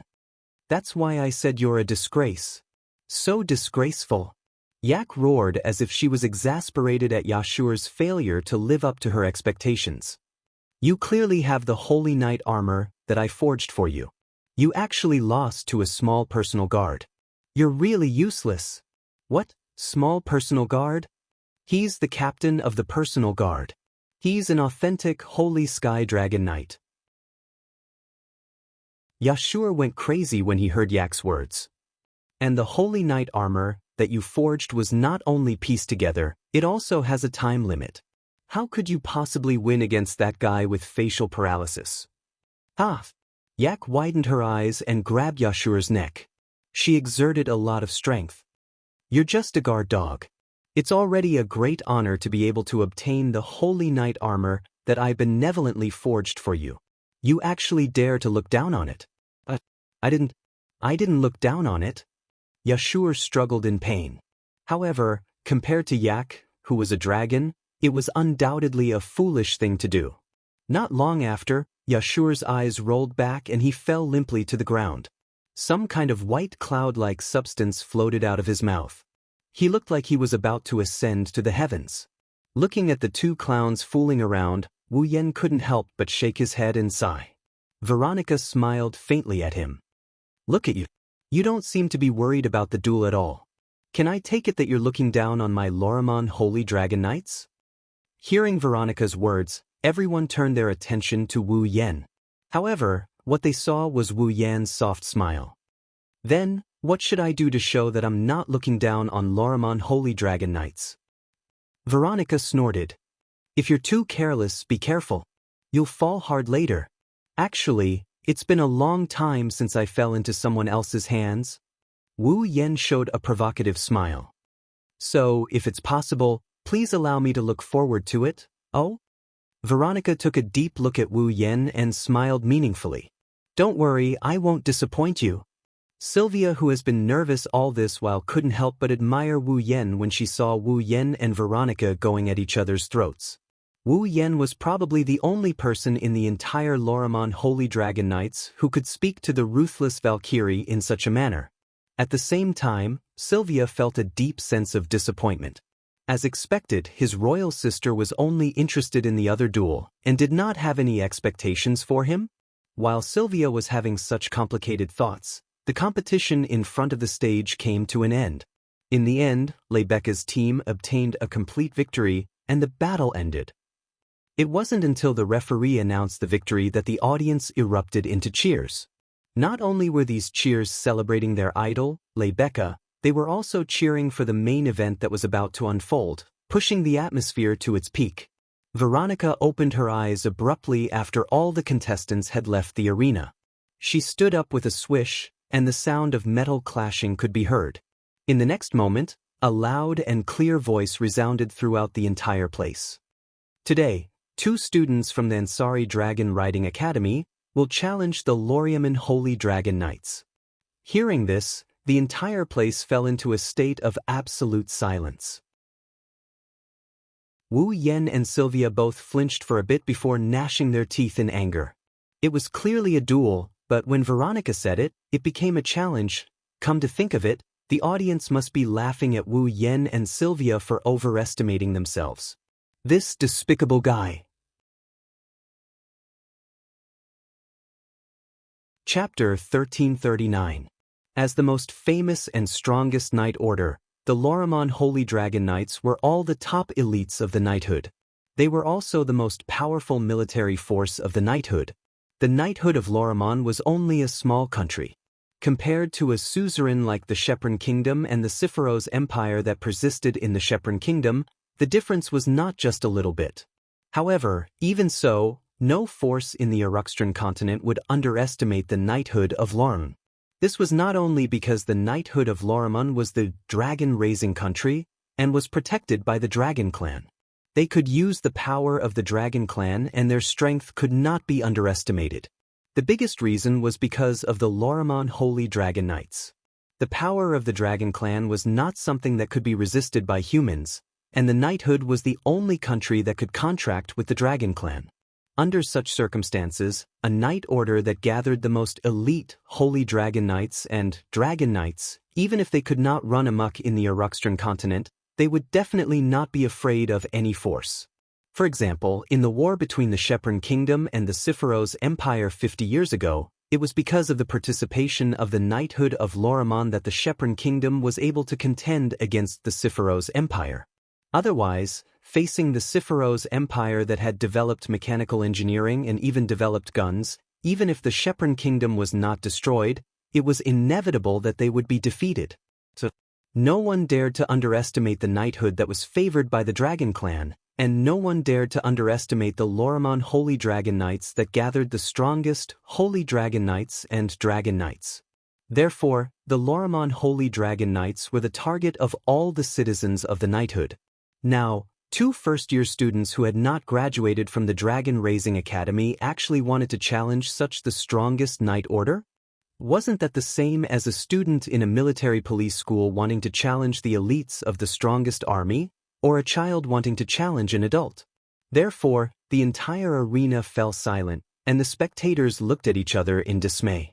They were indeed here for the duel between Wu Yen, Sylvia, and the Lorimon Holy Dragon Knights. However, they did not know the reason for these 2 duels. Originally, the citizens of Ansari City and the students, teachers, and instructors of the Ansari Dragon Riding Academy all thought that This was Veronica's way of showcasing the power of Loriaman's Holy Dragon Knights. To encourage the citizens of Ansari who had just been attacked and to give them a sense of security, these two duels were planned. In the end, it was actually a challenge, just like what Wu Yen and Sylvia thought.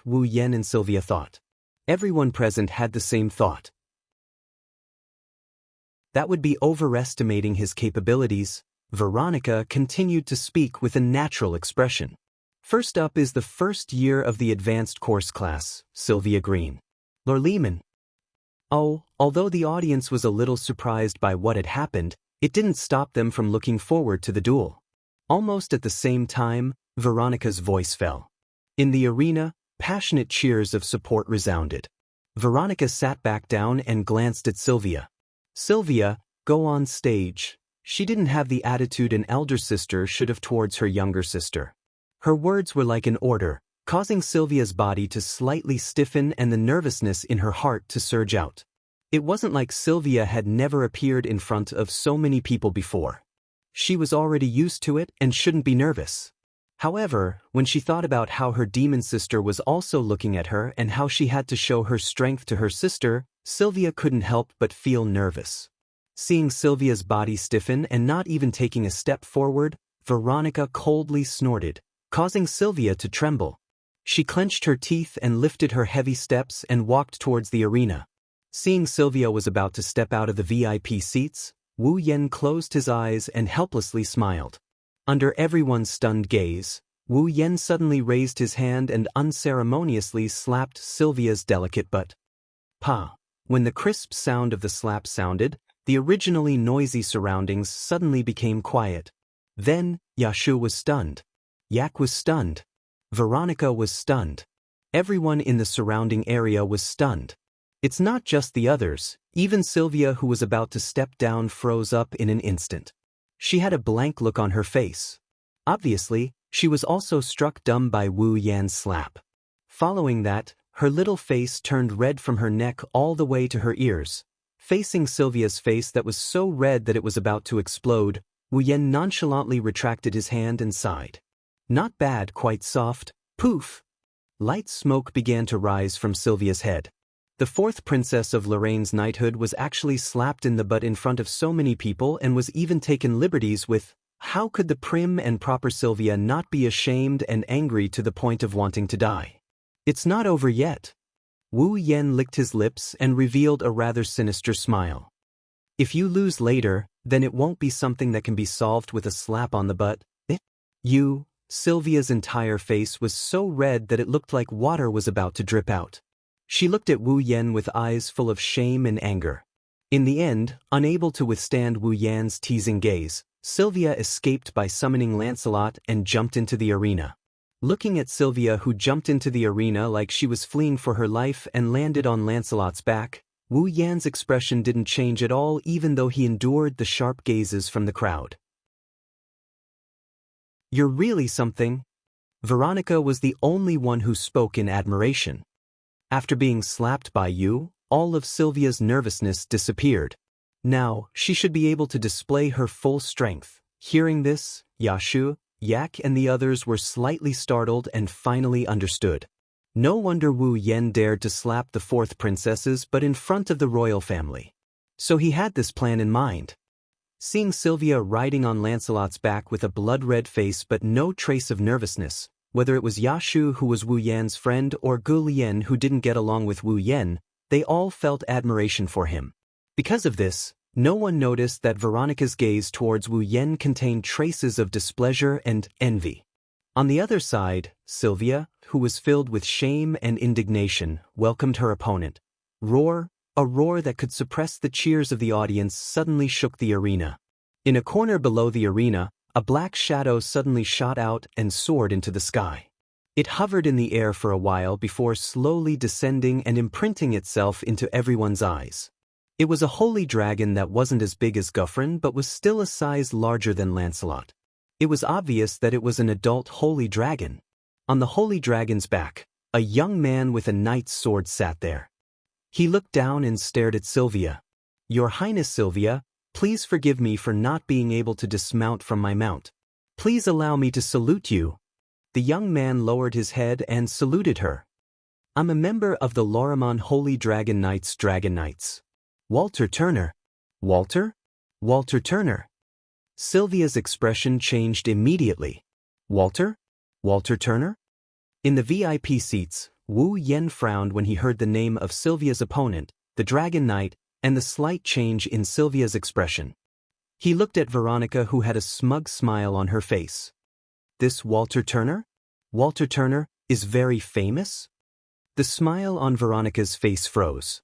Even Gulian couldn't help but glance at Wu Yen as if he was looking at an ignorant country bumpkin. Wu Yen turned around and looked at Yashu. "Yashu, who is he?" However, Yashu was also confused. "I don't know either, you guys. You guys don't even know the current situation of the strongest Lorimon Holy Dragon Knights in the Knighthood Kingdom?" Veronica touched her forehead speechlessly. It was the first time she was upset.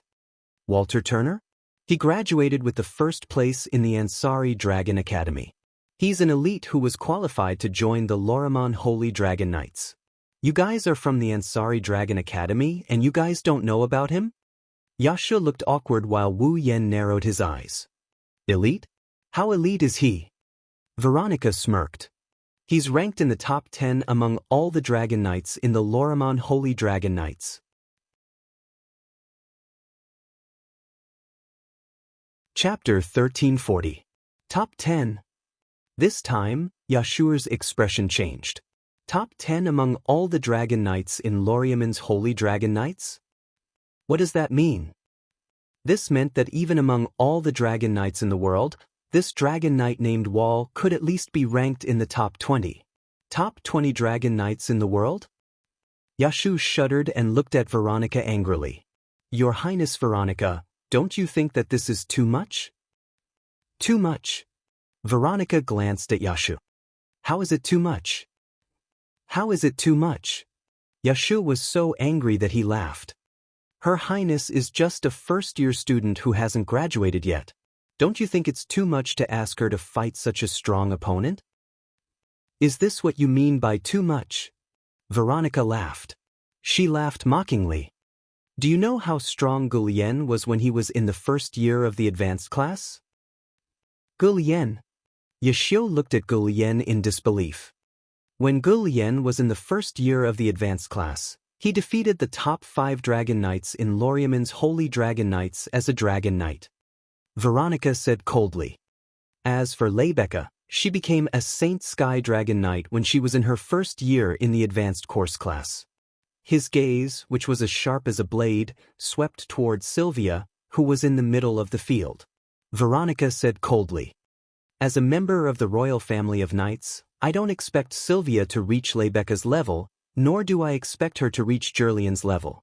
However, if she can't even defeat one of the top 10 Dragon Knights in Loriamon's Holy Dragon Knights, I will only treat it as a joke if she wants to become a Holy Dragon Knight. You!" Yashu was furious and rushed forward.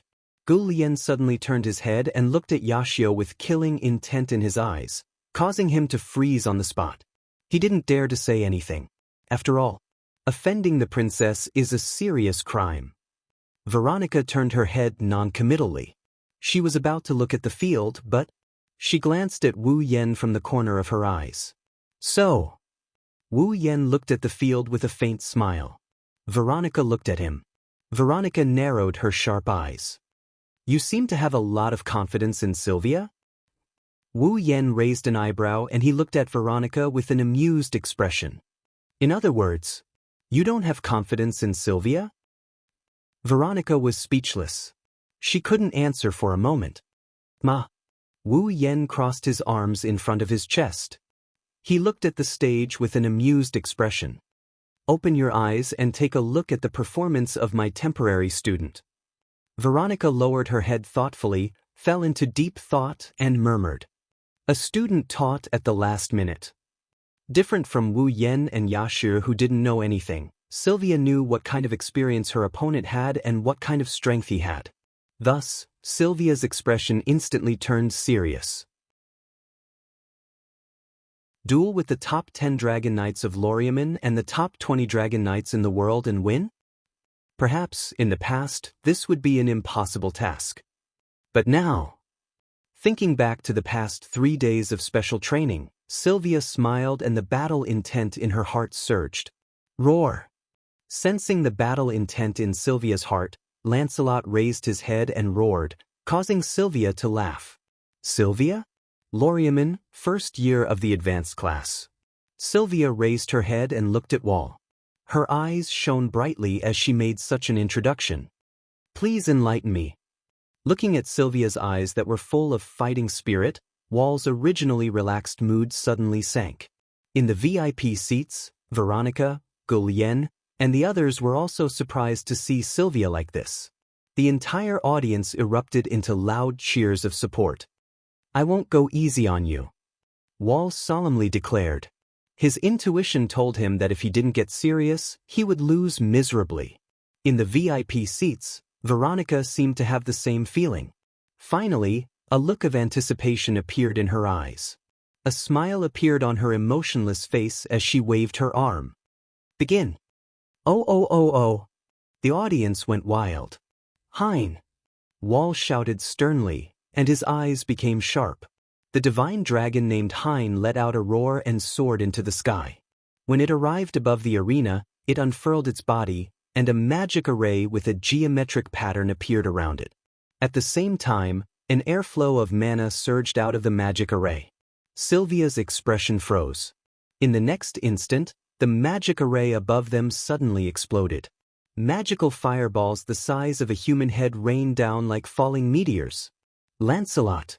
Looking at the falling fireballs, Sylvia clamped onto the dragon's back. The will of a rider clearly transmitted Sylvia's thoughts to Lancelot. Sensing Sylvia's will, Lancelot fiercely flapped his wings and retreated out of the range of the falling fireballs. Too naive. Wall sneered. The magic fireballs suddenly changed their trajectory just as they were about to hit the ground. With a loud whistling sound, they shot toward Sylvia from all directions like missiles. What?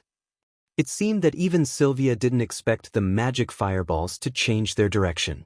By the time she reacted, the fireballs had covered her in all directions and there was no place to dodge. Lancelot.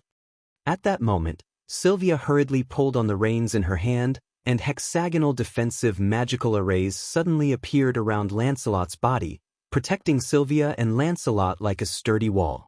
The fireballs immediately fell and bombarded the hexagonal defensive magic formation. Bang bang bang bang bang. In an instant, intense flames covered Sylvia and Lancelot. Smoke and dust obscured the audience's vision and explosions sounded one after another. Although Lancelot's defensive magic array had blocked all of the fireballs, none of them had dealt any direct damage to him.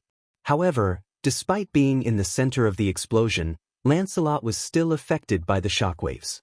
As if he had been struck by something, he was sent flying. Ah! Lancelot flew back and Sylvia, who was sitting on the dragon's back, almost lost her balance and fell off the dragon's back. Whether it was a dragon breeder who had yet to mature into a holy dragon, a dragon knight who had a holy dragon, or a dragon knight who had a holy knight armor, there was a basic rule in this type of formal duel. Once one fell off the dragon's back, one would lose. Therefore, the rider couldn't let go of the reins no matter what. Sylvia could only hold on tightly to the reins in her hands and try her best to endure the impact. She barely stabilized herself and stayed on Lancelot's back. As soon as they met, Sylvia almost fell off the dragon's back and lost. This caused an uproar among the audience, and it also made Veronica, who was sitting in the VIP seats, feel disappointed. However, this didn't affect Wall's mood. Hi. A cold and emotionless yell sounded and didn't give Sylvia any time to breathe. Holy Dragon Hein roared again and activated the geometric magic formation. The second wave of magic fireballs fell like a hot knife through butter and lit up the entire sky red. Sylvia was shocked and hurriedly pulled on the reins in her hands. Lancelot began to fly rapidly according to Sylvia's instructions, as if he was fleeing. He dodged the magical fireballs shooting at him and flew into the sky. Unfortunately, the magic fireball could change its trajectory and attack according to Wall and Hein's will. It flashed with hot flames and dragged a fiery tail behind it. In the sharp sound of the explosion, it rubbed against the atmosphere and mercilessly chased after Lancelot and shot toward Sylvia. At that moment, Sylvia and Lancelot could only miserably dodge the mana fireballs shooting towards them. They were like headless flies, blindly fleeing in the arena. Seeing this, Veronica's face was as gloomy as ice. In the end, is this all you've got? No one knew if Sylvia heard Veronica's voice, but she raised her head and looked at the VIP seats. However, Sylvia wasn't looking at Veronica. She was looking at Wu Yen with a calm face and a hint of inquiry in her eyes. Veronica and the others who saw Sylvia's reaction were stunned and looked at Wu Yen. With a single glance, they saw Wu Yen nodded at Sylvia. Then, Sylvia smiled. Chapter 1341. Sylvia, who was sitting on the Lancelot dragon's back, smiled amidst the magical fireballs that filled the sky.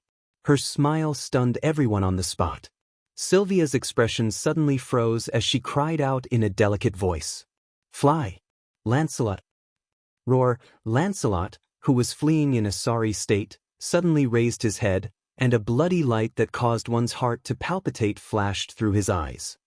He opened his mouth and let out a ferocious roar that resounded through the entire area, and it turned into an echoing echo.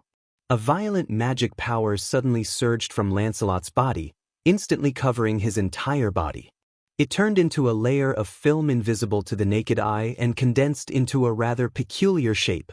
It had a sharp front and a rounded back. It was the shape of a bullet. Then, Lancelot disappeared. He disappeared. Under the watchful eyes of no less than 1,000 people at the scene, he disappeared without any warning. Then, in the next second, an ear-piercing sound reverberated throughout the entire arena. A meteor-like stream of light erupted from the magic power fireballs and soared into the sky. In the blink of an eye, it was above Wall and Hein. That was Sylvia, who was riding on Lancelot. Wall's pupils shrank to the size of a needle tip. In the special seats, Veronica suddenly stood up from her seat. Her eagle-like sharp eyes were filled with disbelief. Yashu, Yak, and Gulien widened their eyes. Their expressions changed rapidly. What kind of speed was that? While everyone present was astonished by Lancelot's speed, Sylvia's face was filled with determination as she swung the reins in her hand. Roar! Along with Lancelot's roar, the magic power belonging to the dragon race abruptly exploded from Lancelot's body, which wasn't considered large compared to Hein's. The heat wave-like magic power surrounded Lancelot and condensed in front of him. Finally, it condensed into an ice-blue geometric pattern. That was a magic circle that spat out dragon breath attacks. The surging magic fluctuations acted on this space and spread out like ripples, awakening Wall, who was still immersed in Lancelot's terrifying speed. He realized that he was exposing his back to his opponent. Wall finally reacted. He hurriedly rode on Hein and spread out a hexagonal defensive magic shield. Go! Almost at the same time, Sylvia's resolute shout resounded throughout the entire arena. In the sky, a fiery magic power stream descended from the sky. It was like a waterfall crashing down. His eyes fell on Wall and Hein without any explanation. Bang! The violent shockwaves bombarded the hexagon defensive magic barrier without any reason. Smoke, fire, and wind instantly swept through the arena. It enveloped Wall and Hein. It also enveloped Sylvia and Lancelot. It was the same. It also enveloped the entire arena. In a short moment, the entire arena was covered in thick smoke. Traces of fire and magic power radiance spread in the smoke and dust, causing the atmosphere to tremble. And from the time Sylvia and Lancelot fled pathetically to the time they burst forth with terrifying speed and counterattack, filling the entire arena with smoke and flames, only a short 2 to 3 seconds had passed. The situation was completely reversed. Every spectator widened their eyes, trying to see through the smoke and dust. They all wanted to know if the fourth princess of the Lorimon Night King's family, who had obtained Fall, became a dragon breeder, and was promoted to a dragon knight, could defeat one of the top 10 dragon knights of Lorimon Night King's holy dragon knights when she was still a student? If she could, then in the future, the name Sylvia would not only represent the princess of the royal family, but also the supreme glory and glory. Just now, that speed. Looking at the rapidly changing situation in the arena, Yasha murmured as if he was in a dream. It seems similar to the speed that Lancelot showed when Roan fought the corpse Grey Dragon. Roan. Veronica snapped back to reality and turned to look at Wu Yen. Her sharp eyes flashed brightly. Lancelot's unique speed. Is it because of you? Half and half. Wu Yen did not admit nor refute. His eyes were fixed on the arena as he answered without turning his head. I only gave you the method to use it. As for whether you can use it or not, it's up to Sylvia herself. Although it had only been 3 days and the process was extremely dismal, Sylvia had indeed successfully overcome the centrifugal force and discomfort brought about by Lancelot's terrifying speed. She was finally able to stay on Lancelot's back normally and control him as she pleased. However, the centrifugal force and influence brought about by Lancelot's special flying method was not something a human body could withstand. Sylvia might have gotten used to it, but she would still be affected if she sat on Lancelot's back for too long. After all, a proper ride did not allow such a despicable method as tying a rope to a dragon's back.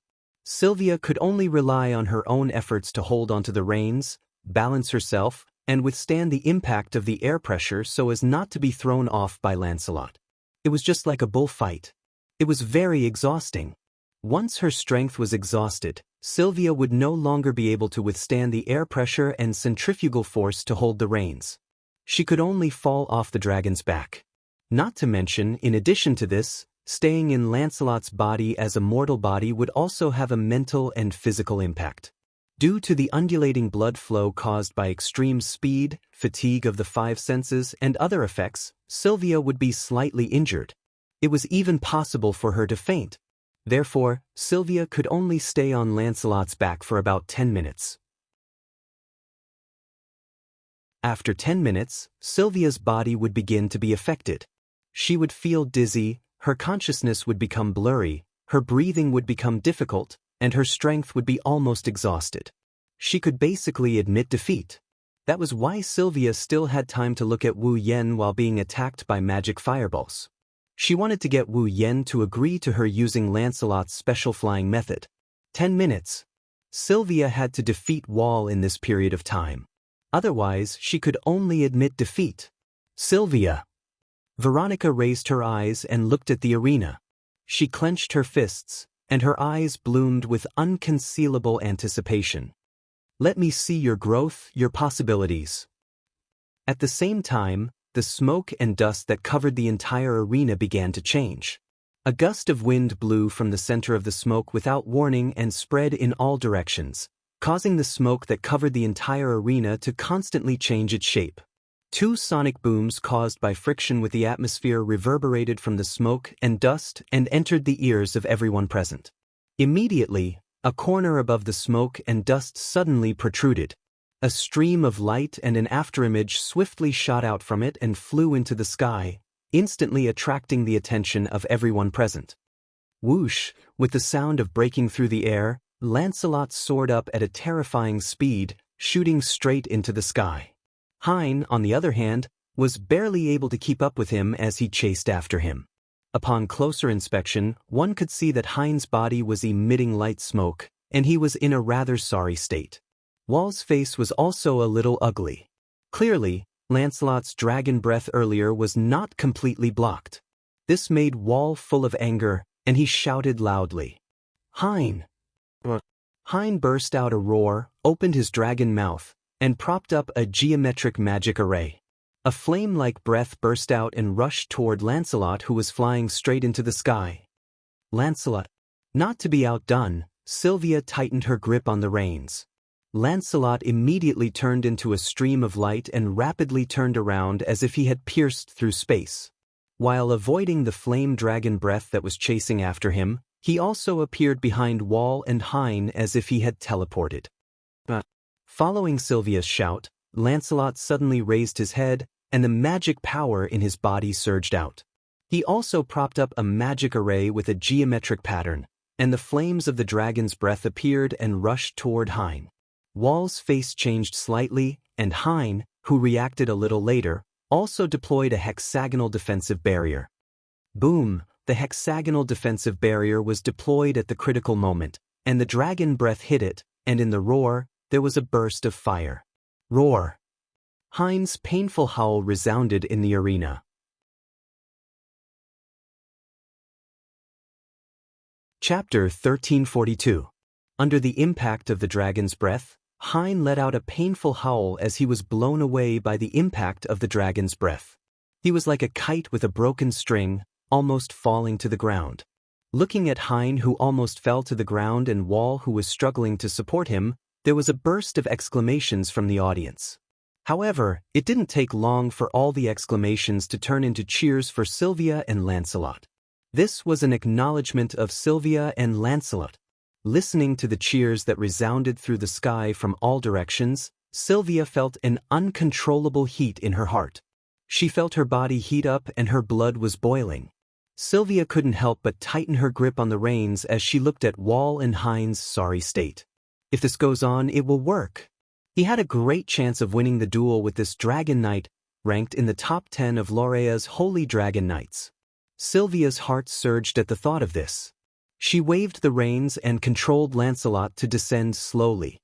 She arrived above Wall and Hein and looked down at them condescendingly. Lord Wall? Sylvia's face had a determined expression that was completely different from the cowardly and uneasy expression she had when she first made the duel in front of Veronica. There was finally a touch of confidence in her voice. If you can't deal with Lancelot's speed, there's no point in continuing the duel. Hearing this, Wall glanced at Hein, who had begun to pant, and then looked at Sylvia, who was looking down at him condescendingly. He clenched his teeth tightly. As Sylvia said, if he couldn't deal with Lancelot's speed, he had no chance of winning at all. That speed was too fast, too terrifying. How could Lancelot have such speed? That kind of speed was definitely faster than all the dragons he had seen so far. There was no chance of winning. If he couldn't find a way to deal with that speed, there was absolutely no chance of winning. If there was a way to deal with that speed, then he could definitely win. With this thought in mind, Wall's mind spun rapidly in order to find a way to deal with Lancelot's speed. Wall did not know that his performance was exactly what Sylvia wanted. Sylvia was a family member and knew that she could only fight with Lancelot's speed for a very limited period of time. After intimidating the other party, Sylvia took the opportunity to recover the stamina she had expended to stay on Lancelot's back.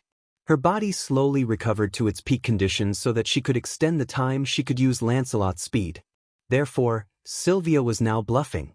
If he could make Wall admit defeat, that would be the best, but if not, in that case, it would be beneficial for me to buy some time to recover. It had to be said that Sylvia's thinking was very correct. Wall didn't know that Sylvia could only use Lancelot's speed for a limited time. He could only obediently fall into this neither big nor small trap. However, Sylvia's trap was different. But it didn't last long. After a while, Wall's eyes lit up and the corners of his mouth slowly curled up. I, Loramon, am a dragon knight of the Holy Dragon Knights. I will never admit defeat before I use my last bit of strength. With this answer, Wall pulled the reins and Hein roared, flapped its wings, and flew into the sky. It came to the opposite side of Lancelot, facing him from afar. Your Highness, Sylvia. Wall looked straight ahead and met Sylvia's gaze. If you want me to admit defeat, then defeat me fair and square. Great! The audience cheered. Sylvia also praised in her heart. She looked at War with admiration, took a deep breath, and once again returned to her battle state. If that's the case, then come at me. As soon as he finished speaking, Wall raised his head abruptly. He rode on Hein and rushed up to the sky above the entire arena. The will belonging to the horseman merged with Hein's will, allowing Wall's thoughts to be transmitted to Hein instantly. Hein opened his mouth and roared. He channeled the magic power in his body and constructed a geometric array to use magic. He let it spread out and covered the entire arena in a moment. Mana flowed into the magic array like a stream of water, causing a dazzling flash of light to erupt from the magic array. In the next moment, scorching fireballs shot out from the magic array and fiercely descended. That momentum actually covered the entire arena within the range of the attack. "Don't underestimate me." Sylvia bit her lips hatefully as she watched Wall use his old trick. She steered Lancelot and turned into a stream of light. Like a spiraling belt of light, she drew a smooth trajectory in the arena and dodged the incoming fireballs as though she was chasing the stars and the moon. However, Hein's magic fireballs had an automatic tracking effect. Like Lancelot, they drew a long fiery tail across the space and chased after Sylvia. So annoying. Sylvia endured the wind pressure from Lancelot's rapid flight as she watched the magical fireballs coming at her from all directions. She gripped the reins tightly and stabilized her body. She used her will to control Lancelot with great difficulty and flew into the sky like a bolt of lightning. However, Sylvia, who was riding Lancelot into the sky, suddenly narrowed her eyes. It was because Wall, who was riding Hein, was flying at high speed and was above Lancelot in an instant. "Got it." A victorious smile appeared on Wall's face, and he suddenly pulled the reins in his hand. Roar! Hein's murderous roar burst out, and the flickering magic array rippled and stood in front of Hein. Then, a fiery dragon breath that was as violent as magma shot out from the magic array. The dense firelight filled Sylvia's vision, causing her expression to change drastically. There were magic fireballs flying from all directions. Above the only way out, there was a fire dragon's breath falling from the sky. Sylvia had no way of dodging at all. Her face changed drastically, and her eyes trembled. Feeling the approaching fireballs and the high temperature of the fire dragon's breath, Sylvia's face hardened. "Fight!" What? Lancelot roared and rushed into the sky, and a ball of magic light exploded from his body. The magic array representing the dragon's breath rotated and rippled out, instantly blocking the direction of the fire dragon's breath. Wall sneered when he saw this. Lancelot's real difficulty was that unprecedented speed. Other than speed, Lancelot was no match for Hein in any other aspect. For a spell like the dragon's breath that purely converted magic power into a breath attack, the stronger the magic power, the stronger the power. Lancelot's magic power was no match for Hein's.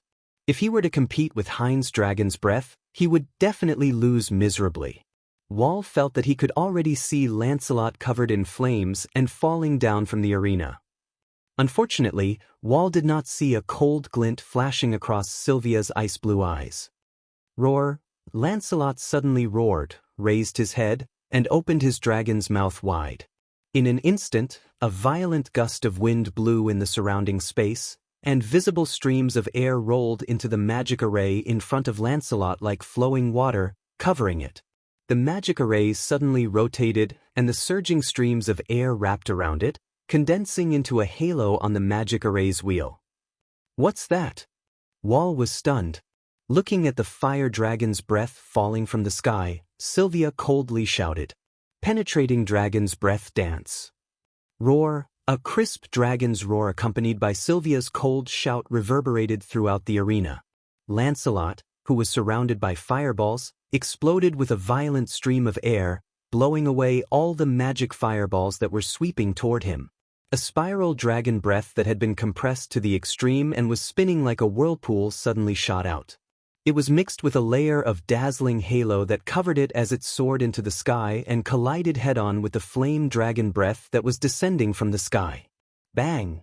The two dragons' breaths collided with each other, and magical flames appeared in midair, stirring up dense sparks that scattered in all directions. Bang! With a muffled sound, the spiral dragon's breath destroyed the fire dragon's breath as easily as crushing dry weeds and rotten wood, and continued to rush forward without slowing down. It shot upward, and to Wall's horror, it landed on Hein's body. Bang! Intense flames and deafening explosions engulfed the entire area.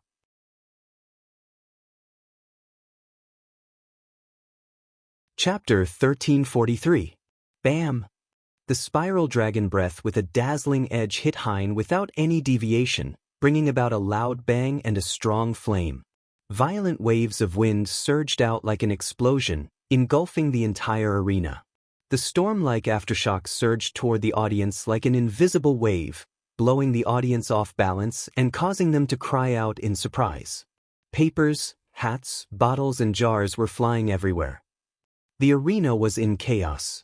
In the VIP seats, Gu Yen and a group of personal guards all came in front of Veronica, using their bodies to withstand the wind and waves. They were also vigilant of their surroundings, not letting the thugs who were eyeing Veronica covetously take advantage of them. On the contrary, Veronica herself didn't care that someone would take the opportunity to assassinate her at this time. It was as if she didn't care about her own life. She stared at the center of the field with shock on her ruthless face. That dragon breath. Veronica stared blankly at Lancelot, who used the dance of penetrating dragon's breath, and Sylvia, who is riding on Lancelot's back. She clenched her fists and turned around. Her gaze landed on Wu Yen, who has remained calm since the beginning. Is that another one of your tricks? Tricks? Wu Yen shrugged when he heard Veronica's harsh comment. I didn't just let Sylvia get used to Lancelot's speed in 3 days. If that happened, his speed would be broken. Sylvia would have no chance of winning. Looking at the center of the arena, Wu Yen smiled leisurely.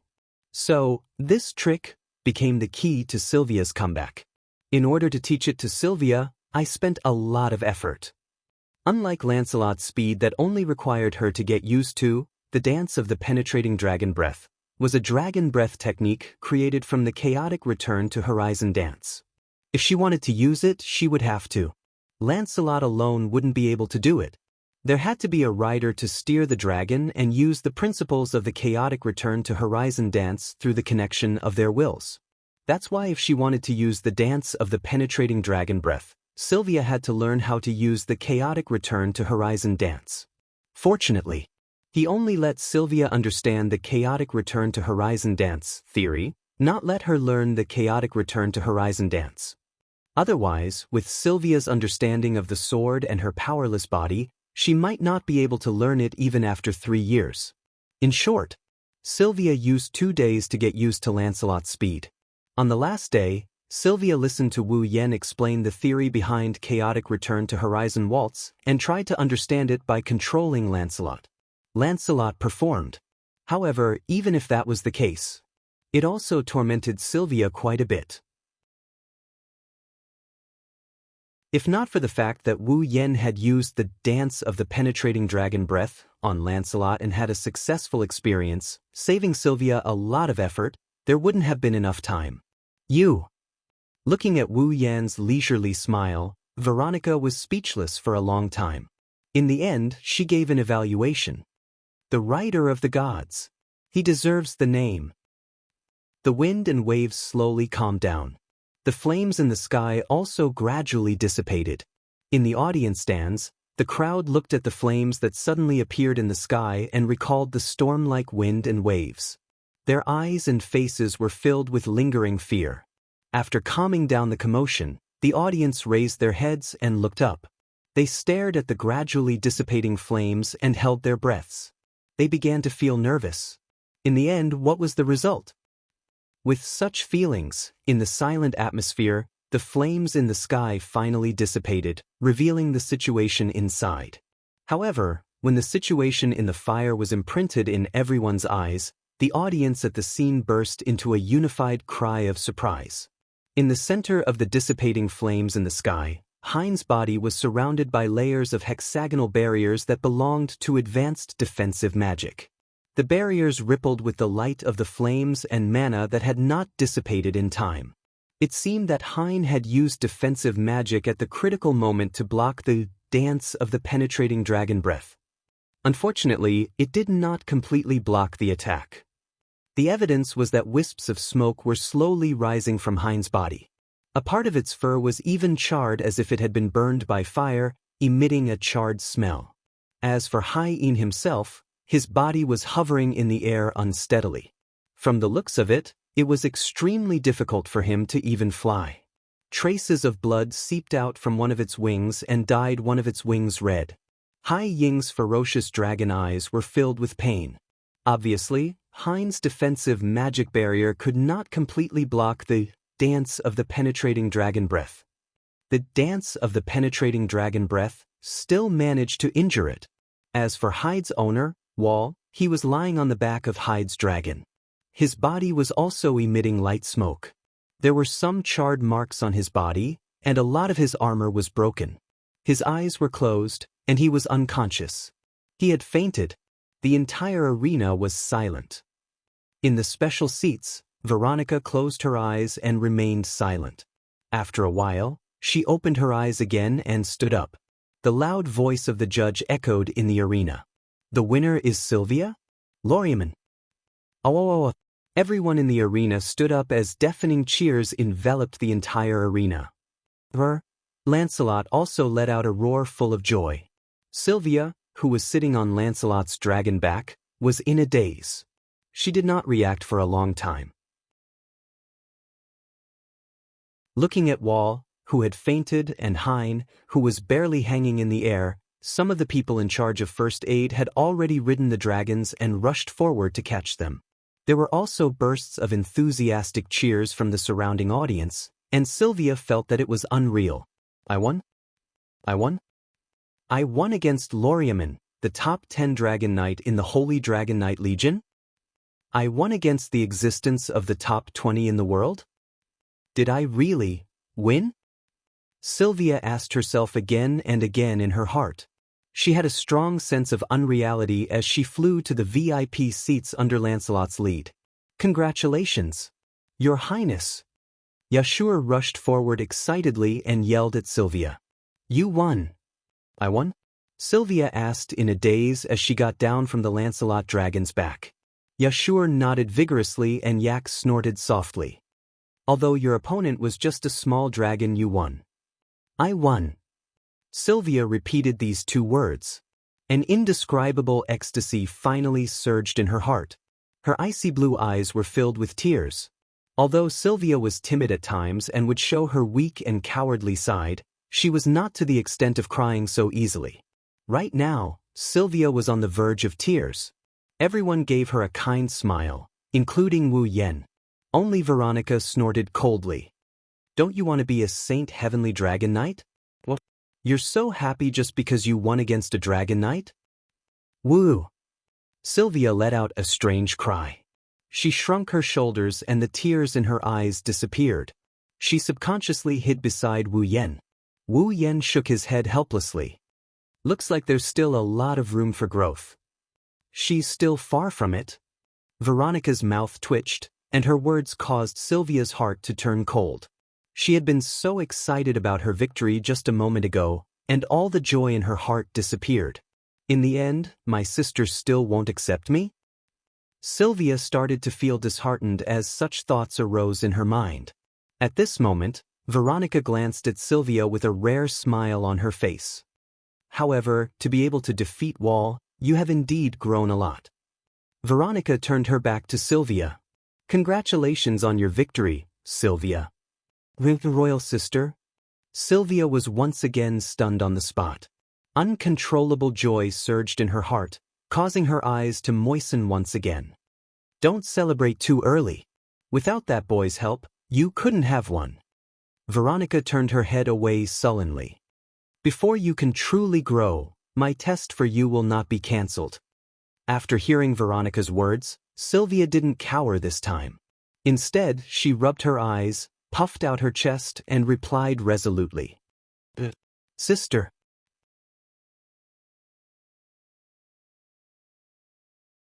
Chapter 1344.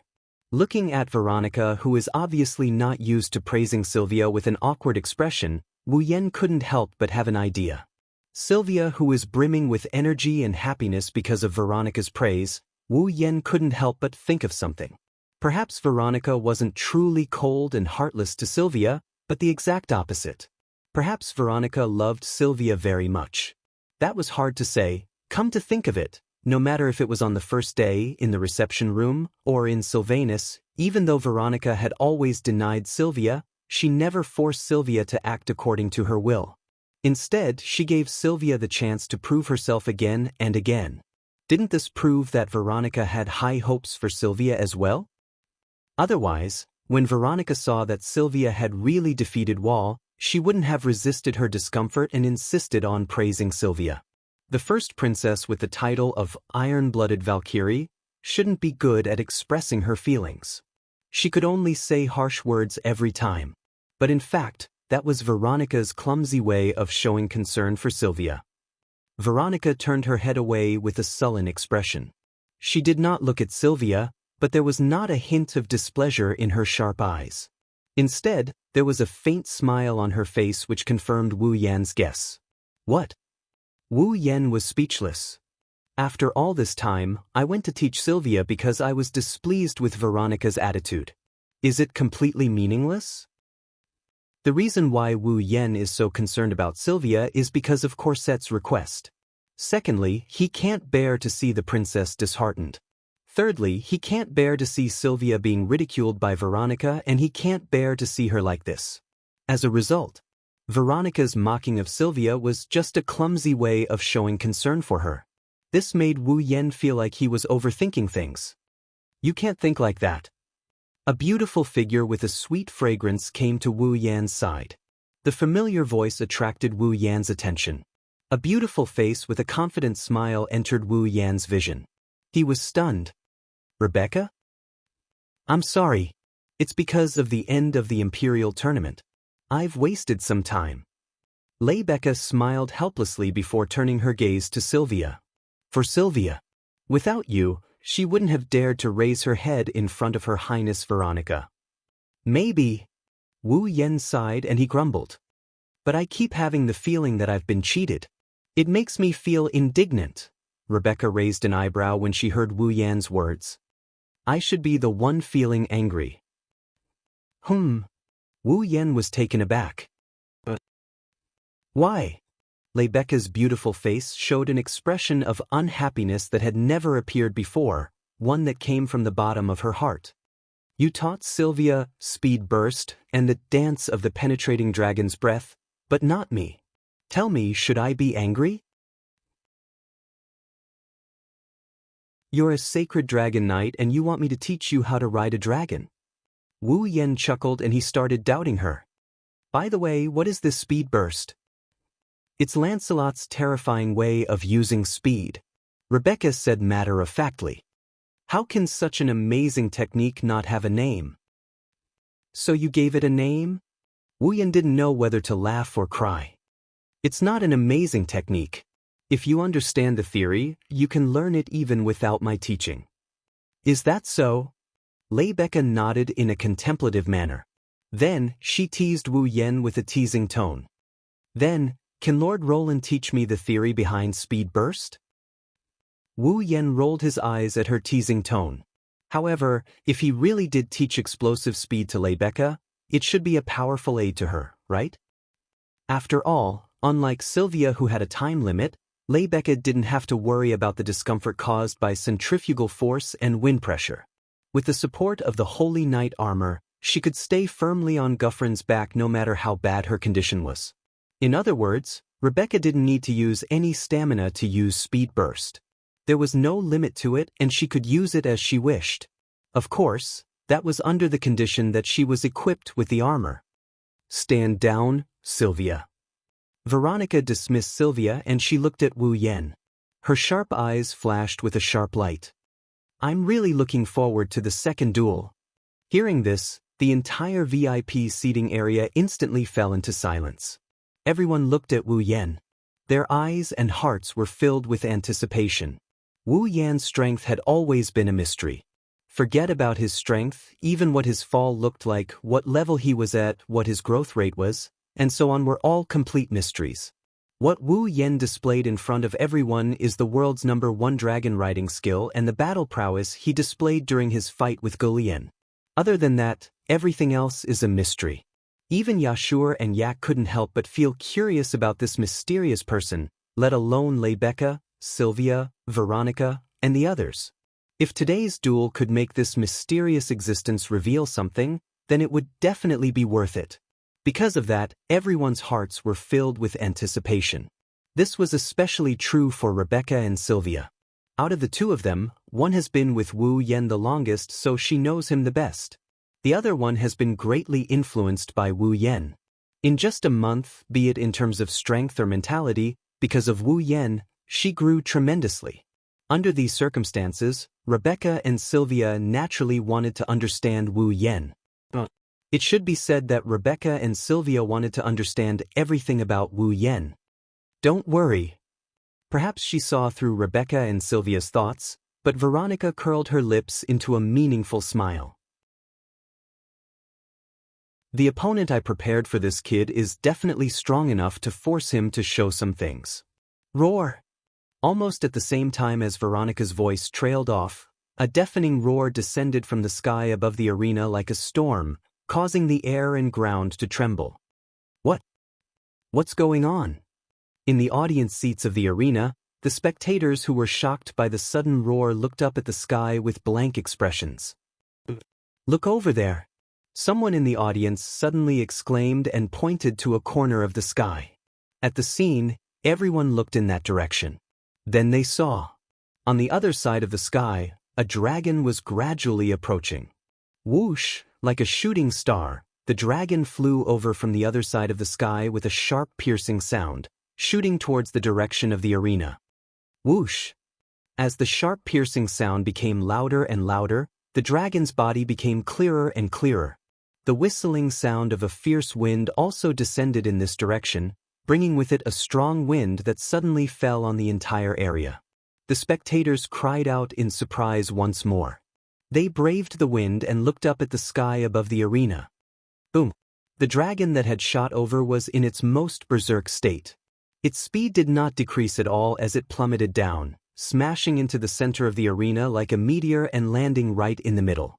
The ground shook violently and the rock layers cracked inch by inch. After the gust of wind, the spectators in the spectator stands were treated like an earthquake. Many of them fell to the ground. Only now did the spectators see the dragon's full appearance. It was a humongous holy dragon. In terms of size, even Guffrin was inferior to it. Unlike Givlin, this holy dragon exuded an aura that made people shudder. If Guffrin was an indomitable divine beast, then this holy dragon was a ferocious beast that could devour heaven and earth. On top of the holy dragon's head was a figure. A figure that could make the heavens lose color, make the stars admit their inferiority, and make the entire arena fall into a deathly silence.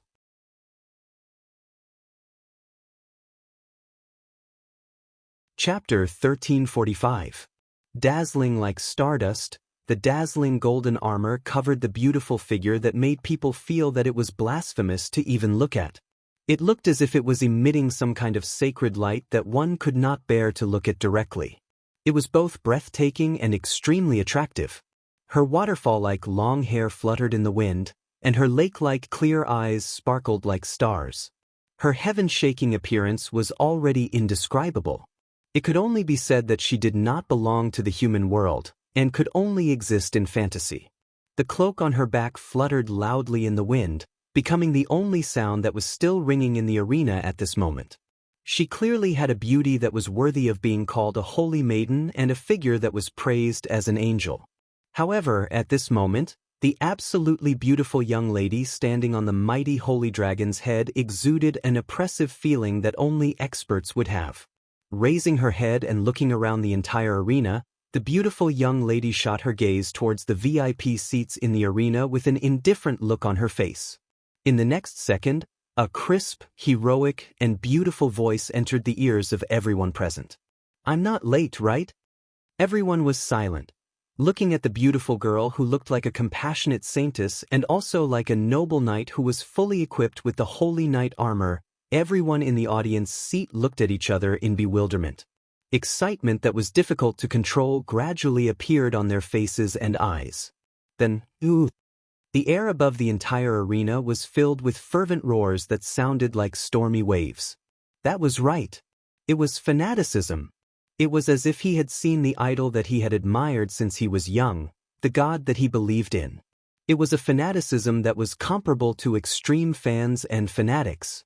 Even Veronica, who was known as the iron-blooded Valkyrie, and supported the entire Lorimon knighthood, did not receive such treatment. Looking at this scene, in the special seats, Veronica was not surprised at all. Instead, she showed an expression as if it was only natural. At the side, Sylvia and Yashur were completely stunned, their faces filled with disbelief. That. Sylvia stuttered as she pointed at the beautiful girl in the middle of the field. She didn't say anything for a long time. Could it be she is? Yashur didn't seem to be as ignorant as before. It was obvious that he knew the other party's identity. A flabbergasted expression appeared on his face. As expected, Leibecca shook her head with a bitter smile. Her Highness Veronica really sent her out. Your Highness Veronica? Even Gulien's expression was unsettled. Is the so-called important opponent referring to this lord? Seeing that everyone, including the spectators, seemed to recognize the beautiful girl, Leibecca, who was still in the middle of the arena, and they could not help but look at each other. Leibecca and her Valkyrie. Who is that female? Why do you all have such exaggerated reactions? It's not. Before Yashur could answer, Leibecca sighed and said, Don't worry about it. Her holy, saintess deserve to be. Her. Leibecca's words came out of her mouth.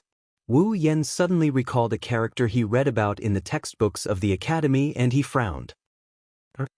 Looks like you figured out her identity.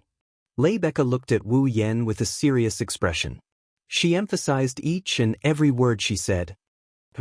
She's the commander of Loriaman's Holy Dragon Knights, the world's strongest.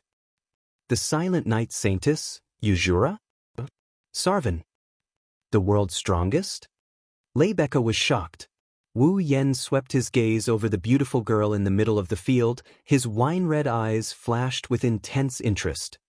She's the strongest Holy Dragon Knight, the commander of Loriaman's Holy Dragon Knights, Yuzura?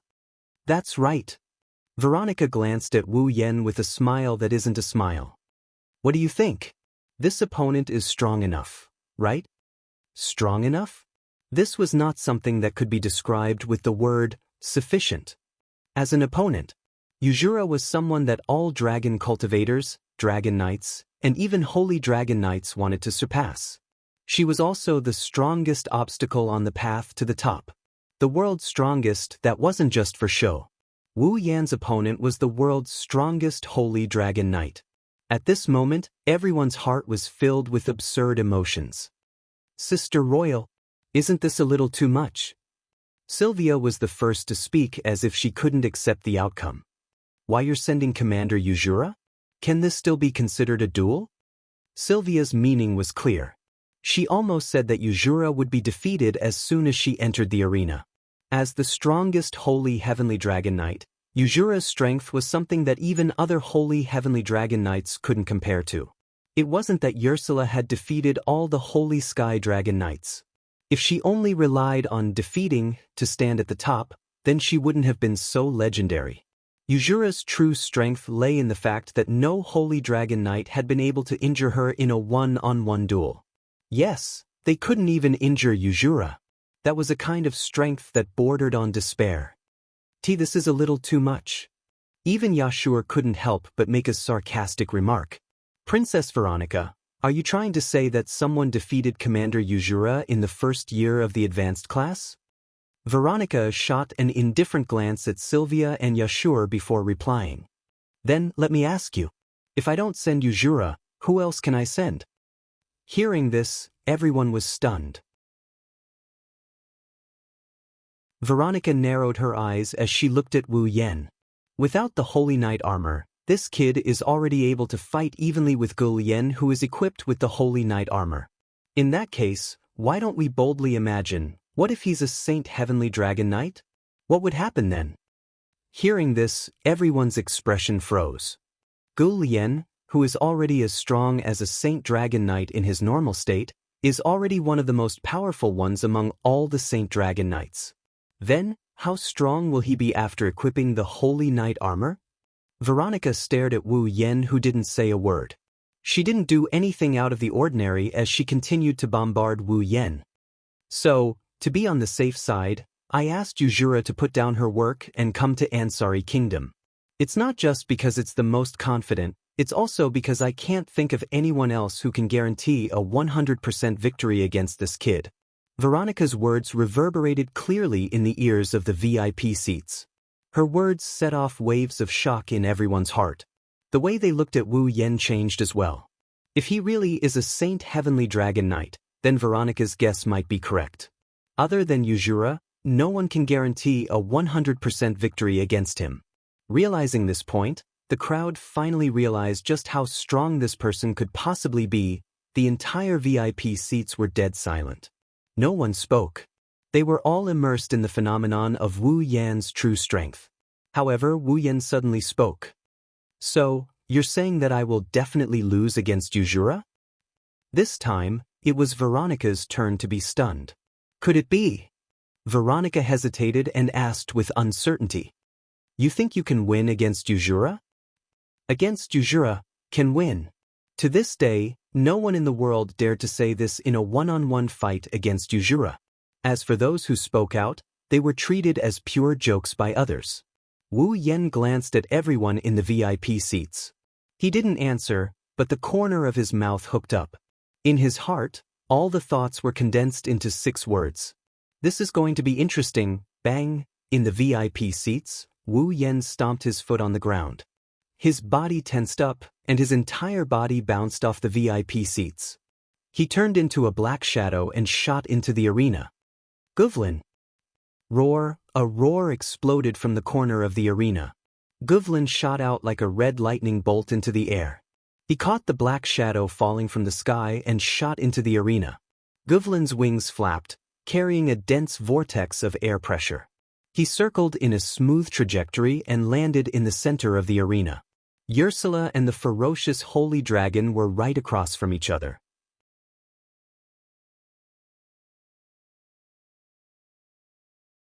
Chapter 1346. Yuzura? Sarwin, level 79. Galahad, level 74. Standing in the middle of Guflin's dragon horns, Wu Yen couldn't help but sigh. With that kind of beauty, even if Ikaros were here, she would have a 50-50 chance of beating her. The Saintess of the Silent Night. She's a knight. The Saintess. That kind of beauty isn't something an average person can look up to. Only an angel like Ikaros can compare to her. Of course, in this arena, Wu Yan's looks aren't the only thing worth paying attention to. What's more important is Ursula's strength. Level 79. Peak of rank 8. Although they were both sacred sky dragon knights, Ursula's level was far above Leibeka and Gulien's by almost an entire level. No wonder she's the strongest in the world. No wonder no Saintess Dragon Knight can hurt her. With her paladin armor and magic device, even if Galahad isn't included, even the world's strongest Elaine might not be Yuzura's match. Naturally, Wu Yen won't be able to defeat her with all his abilities sealed. It's just as Veronica said, Yuzura. He was definitely an opponent with enough strength to deal with him. On the other side, Ursula also cast her gaze over. Looking straight at Wu Yen, her eyes as clear as a lake revealed traces of emotion. You are my opponent? The quiet voice spread to every corner of the arena, causing everyone in the arena to subconsciously hold their breaths. They widened their eyes and focused on all the movements in the arena. But now, the audience isn't here to watch the duel. They're here to watch the Saintess of the Silent Night. Maybe he sensed this. Wu Yan's expression turned into one of helplessness. He smiled faintly, and without anyone noticing, a nimble longsword appeared in his hand. That's Shana of the Holy Temple. He's facing a peak rank 8 opponent. Even if Wu Yen doesn't plan to undo the seal, he still opened it a little and took out Shana of the Holy Temple from the gate of Babylon. Randall. Wu Yen pointed Shana of the Holy Temple to the ground and looked at Yuzura's beautiful eyes. Please advise me. Show me your full strength. Ursula replied straightforwardly. I won't show any mercy. The audience cheered when they heard Ursula's declaration. Wu Yen didn't know whether to laugh or cry. This Yuzura. Although he wasn't really a man of few words, his words were very straightforward, without the slightest bit of nonsense. No wonder she's called the Saintess of the Silent Night. Wu Yen could only give such an answer. Of course, I'll give it my all. In this state. The last sentence. Wu Yan didn't say it, but Yuzura seemed to be dissatisfied. She furrowed her brows. If I'm not mistaken, the dragon you're riding should be Lebeka's fall, right? Yuzura didn't sound dissatisfied at all, as if she was complaining about something. I don't know how you can ride someone else's fall, but if you're going to give it your all, you should at least summon your own, right? Riding other people's dragons is an amazing feat, but it's not to the point where the commander of Loriaman's Holy Dragon Knights has to pay attention to it. That's why Yuzura didn't know about Wu Yan's title as the Rider of the Gods. However, Ursula had recognized Lebeka's fall, which meant that Lebeka was the one that Ursula truly cared about. Perhaps Ursula didn't even know why Veronica had suddenly called her over to duel with a student of the academy. However, Yuzura still declared that she would give it her all. She didn't look down on Wu Yan just because he was a student, which made Wu Yan have a good impression of Yuzura. Don't worry, Captain Yuzura. Wu Yan grinned as he lifted the Nyaton Shana. I'll see how it goes. Hearing this, the surrounding audience burst into an uproar. See how it goes? In other words, he has to see if Yuzura has the right to summon fall? That's too arrogant. The audience was furious. Even Lebeka, Sylvia, and the others in the VIP seats couldn't help but frown. Only Ursula remained silent. Is that so? Ursula nodded in a monotonous tone. However, I'll still say the same thing. I won't show any mercy. After saying that, Ursula closed her eyes, and the holy knight armor on her body suddenly flashed with a dazzling brilliance. Show yourself. A two-dimensional divine sword. Buzz. The air suddenly trembled and space rippled. Surging mana currents rose from Ursula's body like steam, condensing into a flashing magic array that illuminated the battlefield. Seeing this, everyone's expression froze, even Wu Yan's expression turned serious.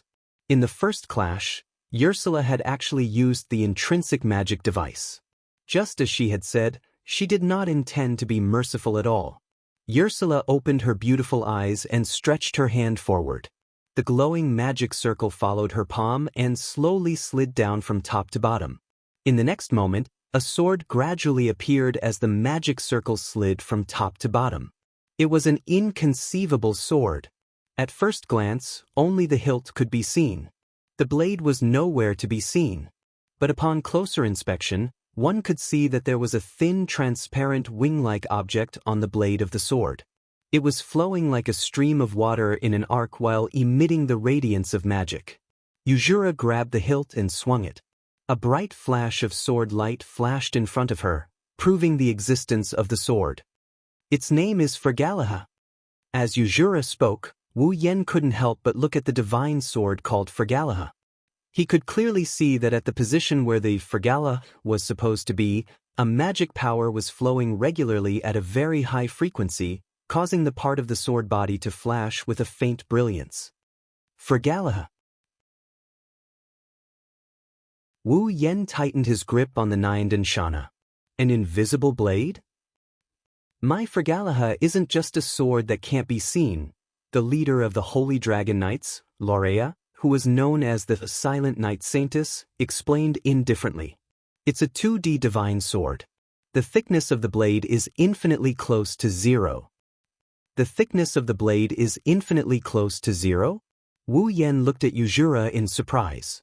In other words, the blade of the Fergalaha is completely flat.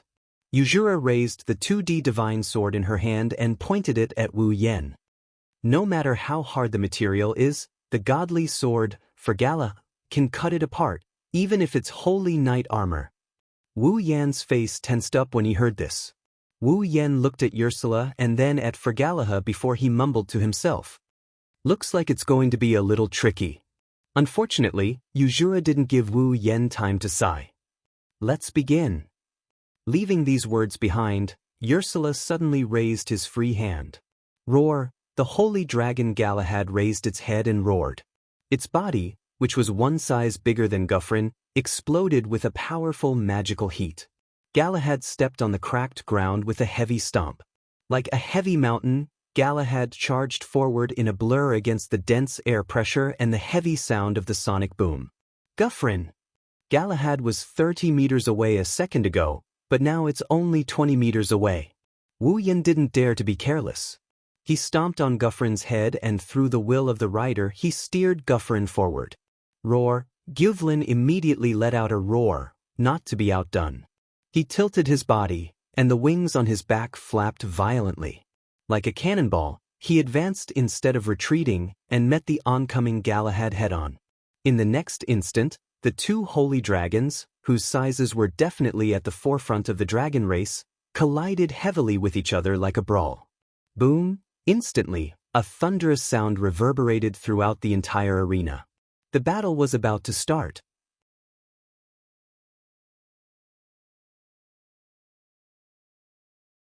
Chapter 1347. Boom! A loud, dull sound exploded in the air, and also in the ears of the audience. The explosion made everyone's mind go blank. Even their vision was spinning, and their hearts were filled with horror. He actually chose a direct confrontation. In the VIP seats, Veronica covered her ears and head in pain as she forced out a laugh. "You've got guts." Roland, Leibecca, Sylvia, Yashur, and the others also had pained expressions, but they resolutely stared at the center of the arena, not relaxing for even a moment.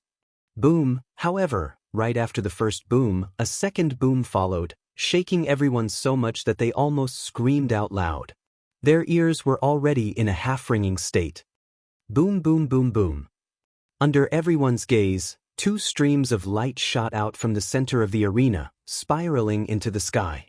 As they flew, they collided with each other, causing the entire arena to resound with a deafening roar, piercing everyone's eardrums and causing many people to howl in pain.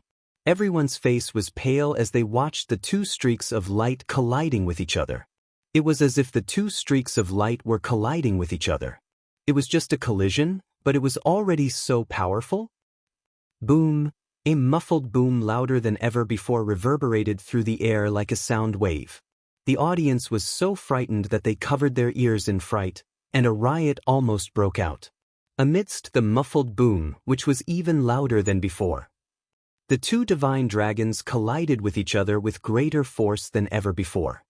The massive rebounding force sent the two holy dragons flying. Two cries of pain rang out as the distance between the two holy dragons widened. Wu Yen, who was standing on Guffrin's head, looked up at Galahad, who was also flying away. He grabbed Neen Temple Shana and shook it. Streams of air visible to the naked eye immediately wrapped around him, forming a halo of light. It flickered. Chaotic return. A cold shout reverberated in the air. Skydance. The saber light, which was as red as the sky, left a long trail of fire behind. Like a surging wave, it broke through the space and the atmosphere and streaked forward. In the blink of an eye, it flashed in front of Galahad. Ursula didn't expect someone who wasn't wearing the paladin armor to be able to make such an attack. She looked a little surprised. But he quickly recovered. Staring at the ferocious blade light that was slashing at her, Ursula did not steer Galahad to dodge. Instead, she held the hilt of the divine sword in her hand, raised it above her head, and thrust it forward with all her might. Shortly after, the fiery red saber light collided with the transparent sword light. Thus, an inconceivable scene unfolded in midair. Pucci, the divine sword clashed with the saber light, and a tearing sound rang out. Under the stab of the divine sword, Fergala, the blade light that was as ferocious as magma spewing out came from the point of contact. It was cut into two halves, brushed past Ursula's shoulder, carried an astonishing impact, and shot into the distant sky without slowing down. Chaotic return to sky dance was directly cut into two halves. Wu Yen was shocked. The two-dimensional divine sword, Fergalaha, can even cut off other people's attack? Good attack. Just when Wu Yen was surprised by the effect of Fergalaha, Ursula's calm and almost indifferent voice came into his ears. You don't even have the paladin armor, but you can make such an attack. I've only seen it from Her Highness Veronica. Ursula leisurely stood on Galahad's head, holding the divine sword in her hand, her sharp eyes swept forward. Next, it's my turn. Whoosh! As soon as her words fell, a whistling sound like a gust of wind turned into ripples, scattering in the air. Ursula and Galahad's figures suddenly disappeared. At the same time, Wu Yan's eyes turned cold, and he turned around abruptly. The Snyadanshana in his hand burst into a ball of flame, rolling up the violent atmosphere, turned into a saber light, and shot out violently. Bang! An explosion reverberated in the sky, stirring up a frenzied impact that swept out. Unfortunately, that explosion was not the sound of chaotic return to sky dance hitting the target, but the sound of Fergala being cut into two by a transparent sword light and directly exploding. Your reaction is quite good. Wu Yan had already turned around, and the divine sword, Fergala, flashed a second ago, but Ursula's voice once again sounded behind Wu Yan. But it's still too slow. Along with this voice, a sharp sound of something breaking through the air assaulted Wu Yan. Clang. Amidst the crisp sound of the collision, traces of sparks shot out from the point of collision between the agile long saber and the transparent sword, bursting out bursts of ear-piercing sounds of metal scraping against each other. Ursula, holding the Fergala in her hand, slightly raised her head, her gaze pierced through the sparks bursting out from the collision between the two armaments, and looked at Wu Yan with a surprised expression on her face. He actually blocked it. Ursula was not surprised that Wu Yan could react at the critical moment and turn around to block her attack, but she was surprised that her Fergala was blocked by a strange long saber. In the past, if someone blocked the Fergala with a weapon, the opponent's weapon would have been destroyed long ago, and even the intrinsic magic device of the paladin armor would be directly cut off. The Fergala, which was known as the secondary divine sword, was blocked. This is the first time. This made Ursula feel a little unconvinced. She abruptly pulled back the divine sword in her hand, pulled it to the side, and in the midst of a sharp screech, the transparent sword made of magic power fiercely slashed towards the Nayama no Shana. Extremely sharp piercing sounds burst out, the transparent sword rapidly enlarged in Wu Yan's eyes. Such a fierce attack did not allow Wu Yan the slightest hesitation, so he clenched his teeth, held the Nayama no Shana tightly, and met the transparent sword head-on. Clang! The crisp sound of metal clashing once again reverberated in the air. But this time, Ursula did not compete with Wu Yan. Instead, with a cold face, she repeatedly slashed out with the Nayama no Shana in Wu Yan's hand, creating a series of sharp sword images, unceasingly slashing towards the Nayama no Shana in his hand. At this time, Ursula's opponent had already transitioned from Wu Yan to the Nayama no Shana. Clang, clang, clang, clang, clang. One after another, the sword shadows landed on the same spot on the Nyendian Shana, thin knife. Loud and clear clashing noises echoed in the arena, like the sound of a blacksmith hammering iron. The vigorous ripples of energy spread out rapidly along with the sounds of collision. The air in the entire arena was like the surface of a lake that had a stone thrown into it, creating a series of ripples. It was as if invisible fireworks were being set off in the air above the arena. Wave after wave of air ripples shook the place. Below the arena, the audience was already dumbfounded. In the VIP seats, Veronica's hand clenched on the armrest of her chair, a trace of excitement surging in her eyes.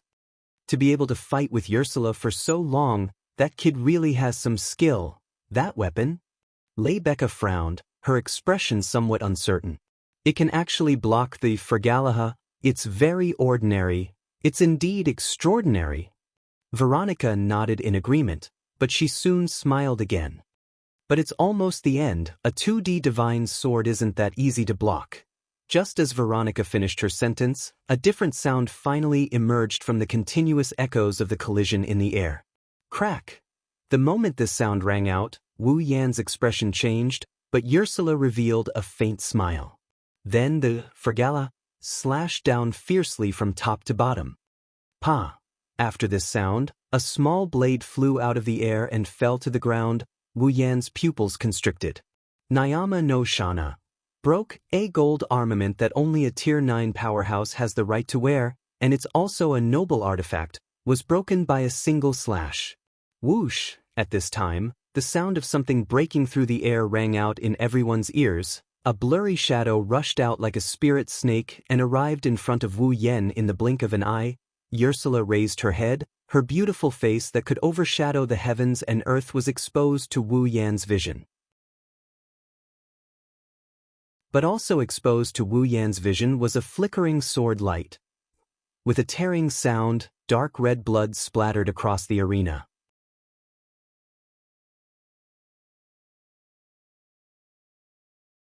Chapter 1348. Roan. Rebecca, Sylvia, and Yashur turned pale with fright when they saw the crimson blood falling from the sky. They almost cried out subconsciously. In the arena, all the spectators were in an uproar. Without any consideration, their bodies moved on their own. In the end, all the spectators in the arena stood up at the same time. In mid-air, drops of blood slowly dripped down and landed on the arena below, forming a puddle of blood. Ursula looked at the blood dripping down, but there was no joy on his face. Instead, his expression changed slightly. The expression of the Saintess of the Silent Knights changed. This was because the two-dimensional godly sword, Fergalaha, which could cut through anything, was being held by a hand at this moment. The crimson blood had appeared when Fergalaha broke through the skin of the hand and dripped down. Everyone present could clearly see that the magic power carried by the blade of the divine sword, Fergalaha, was turning into pure heat, constantly calcining the hand that was spilling blood. Apart from the heat generated by the conversion of magic power, the heat generated by the intense friction caused by the slash of the divine sword was also burning the hand that dared to hold the transparent blade directly. The terrifying heat kept surging up, and the scalp-numbing sizzling sound kept coming from the divine sword in his hand. Wisps of smoke and the smell of something burnt lingered in the air. Just by looking at this scene, one could see that the divine sword was already burning. Everyone's hearts trembled. Just how painful would that be? That hand. Was it going to melt soon? However, what was even more frightening was the fact that the divine sword, Fergalaha, had been blocked. One had to know that the blade of the godly sword, Fergalaha, was a product of two dimensions. As long as it was a sword or a blade, no matter how thin they were still three-dimensional objects and could never break free from the shackles of the third dimension. Because no matter how thin they were made, there was always a gap between the two dimensions. There would always be a gap. However, Ursula's fall, holy dragon Galahad, had truly broken free from the shackles of the third dimension. It was a divine sword that had no width and was absolutely flat. That was the Fergalaha.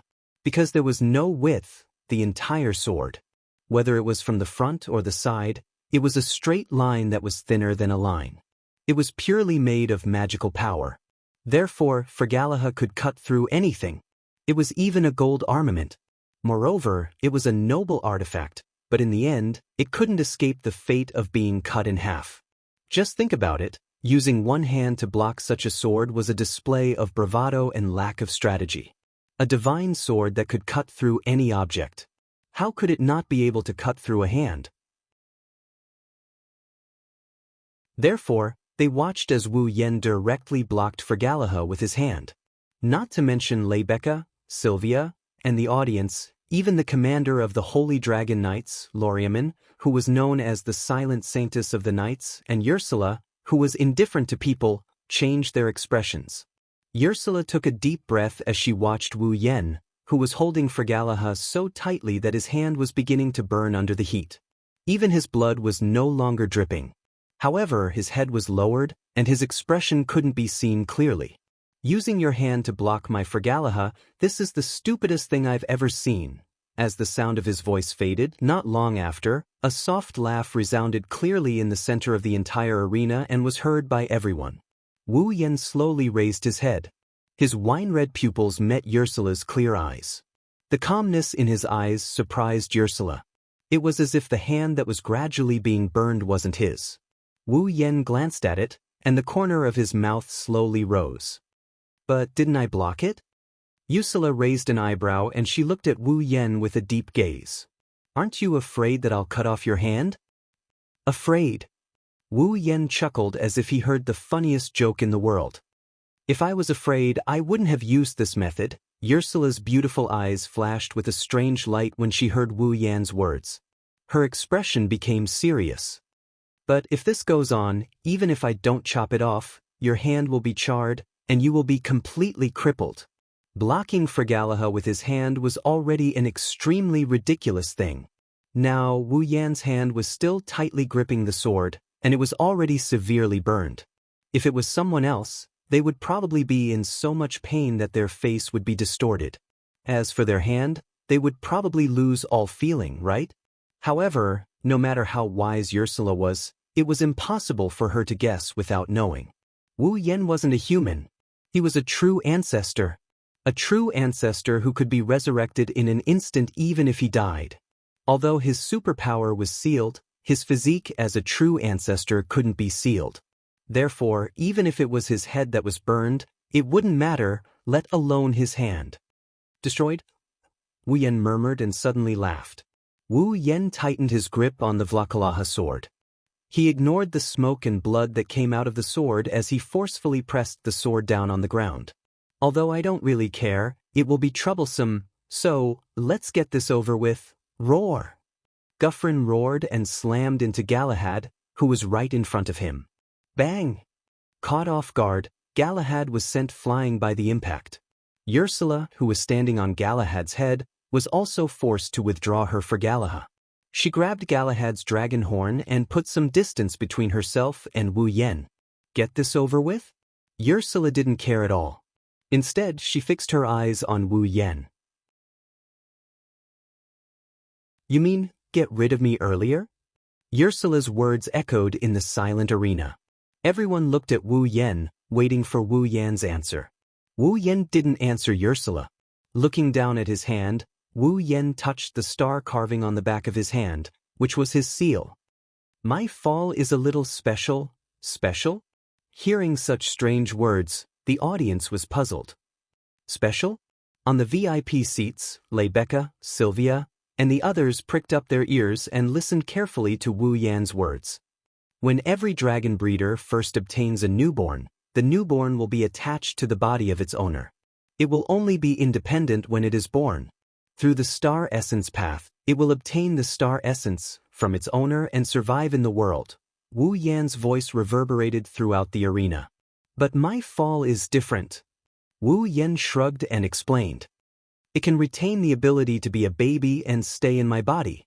Attach itself to your body? Ursula was surprised. There's a fall like that? Rebecca, Sylvia, and the others were also surprised. Looking at the astonished expression on the beautiful girl's face, he clenched his fist and a bright light flashed in his eyes. This is the first and possibly the last time I'll let you see me summon fall. So, don't blink. As soon as he said that, dong dong, before anyone could react, a strange wave of energy rippled out from Wu Yen and it started spreading throughout the entire space. Dong dong. At the scene, everyone heard a sound that sounded like a heartbeat ringing in their minds. It started to vibrate rhythmically. Wu Yan's mana isn't too scary, but it's extremely dense. Like a flame, it attracted the attention of everyone who can sense his mana. Then, they all saw it. Wu Yan's hand started emitting a bloody mist that slowly turned into a ghostly black color. Red veins started crawling up his arm. It's a terrifying sight to behold. Closing his eyes, Wu Yen channeled a tiny bit of his sealed mana into his blood and awakened a certain consciousness slumbering in his blood. Wu! A dragon's roar that seemed to come from the endless sky shook the entire arena.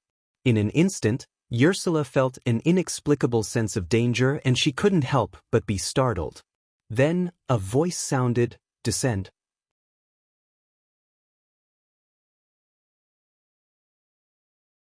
Chapter 1349. His voice was as delicate as flowing water. As if it had broken free from the shackles of space, it penetrated all the sounds in the stadium. The audience seemed to have sensed something. They shut their mouths out of reflex, and their breathing slowed down subconsciously.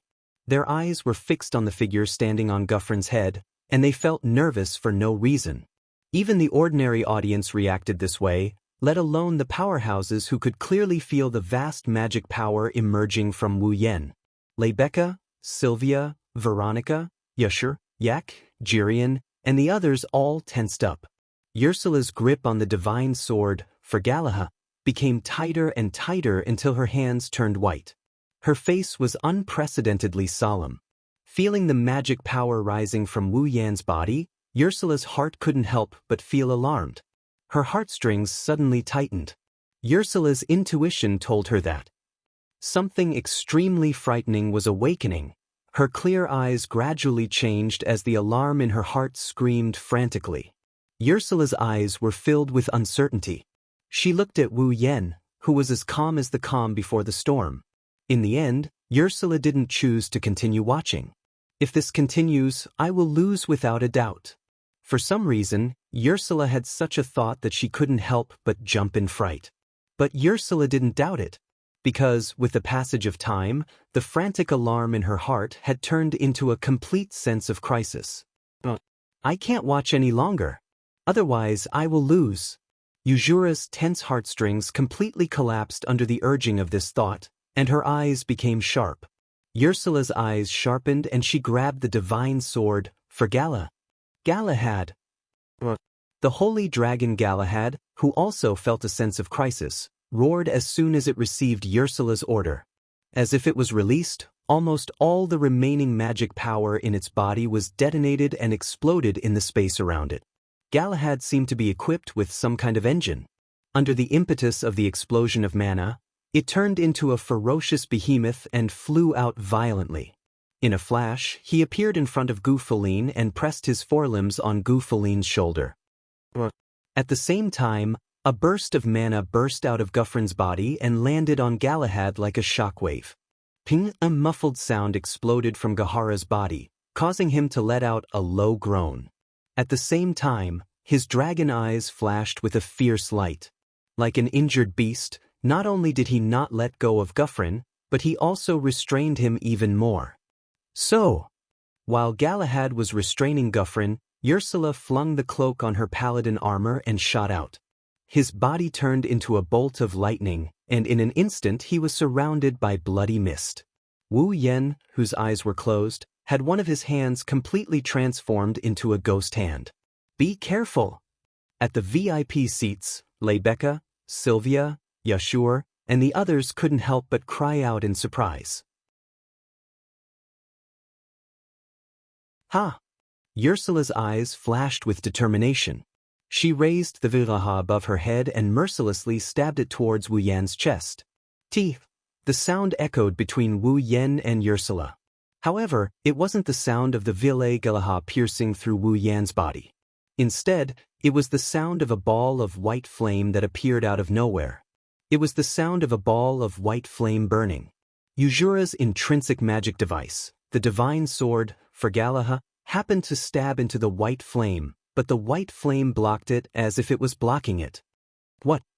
Ursula's pretty face changed drastically. What is that?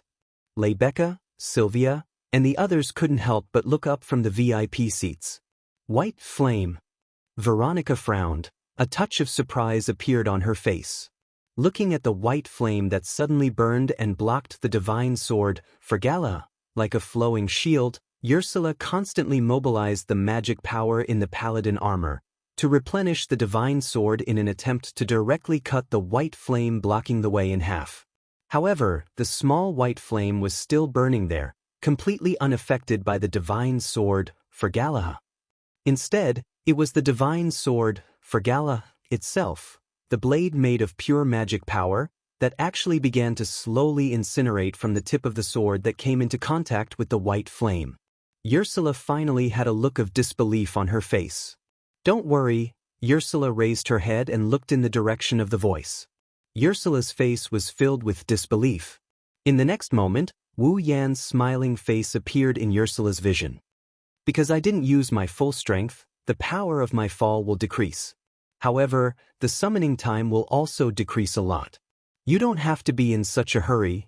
As he spoke, Wu Yan reached out and grabbed the white flame. The best part is yet to come. Wu Yen tightened his grip on the white flame and the white flame exploded in an instant. The entire space in the arena trembled, and a blinding white light burst out. Boom, as if heaven and earth exploded, a violent roar turned into a shockwave that swept across the entire arena.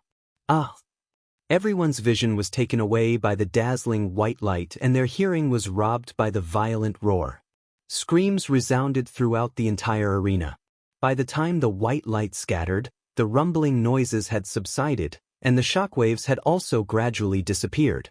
Everyone's faces were filled with shock as they looked towards the arena. However, the scene that appeared in front of everyone's eyes caused everyone's expressions to change. In the end, they became dull flames. White flames. Monstrous white flames. The entire center of the arena was covered in white flames. It turned into a sea of white flames.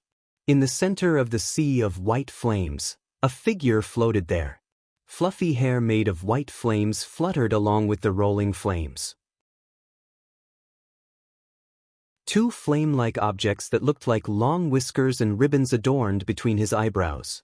They fluttered behind him, making him look extremely elegant. White arm-like wings spread out on both sides of his body with a pair of sharp dragon claws at the front. A similar flame-like object, but a much larger tail, mixed with white flames, fluttered back and forth behind him. Looking at the figure floating in the middle of the white sea of fire, everyone in the surrounding area became absent-minded at this moment. Elegant, smooth. These three words shouldn't have appeared on a dragon's body, but at this moment, they really did appear in everyone's heart. Everyone in the arena couldn't help but be immersed in the elegance of the white dragon. It took a long time for them to regain their senses. All of a sudden, a pair of sky-blue eyes flickered like stars in the sea of flames around the body that was made up of pure white. They appeared from the eyes of the elegant giant dragon, becoming the only other color in the arena other than white, intoxicating the hearts of everyone. Woo, raising its head, the white dragon let out a long dragon roar. Compared to the roars of other dragons, this long flute-like roar instantly conquered everyone. However, after a long and drawn-out dragon roar, the huge white dragon disappeared. The white flames that covered the entire arena disappeared without any warning. It was as if an illusion had been broken. The situation inside the arena was exposed. At this moment, everyone in the arena finally reacted and saw the scene inside the arena. Holy Dragon Gufflin was obediently waiting at the side like an obedient child. Below it, the Holy Dragon Galahad had fallen to the ground as if it had fainted. On top of Gufflin's head, Wu Yen was holding the unconscious Ursula in his arms. He had a helpless smile on his face as he looked around the arena. His dragon robe had been taken off at some point and was now draped over Ursula, who was unconscious in his arms. That's because the unconscious Ursula's holy knight armor was completely gone. She was completely naked. If it wasn't for Wu Yan's dragon riding robe covering Ursula's beautiful body that could captivate all the men in the world would be exposed. Everyone in the arena was silent as they watched the scene unfold. Looking in the direction of the VIP seats, Wu Yen saw that Rebecca, Sylvia, Veronica, and the others were still in a daze. The corner of his mouth curled up.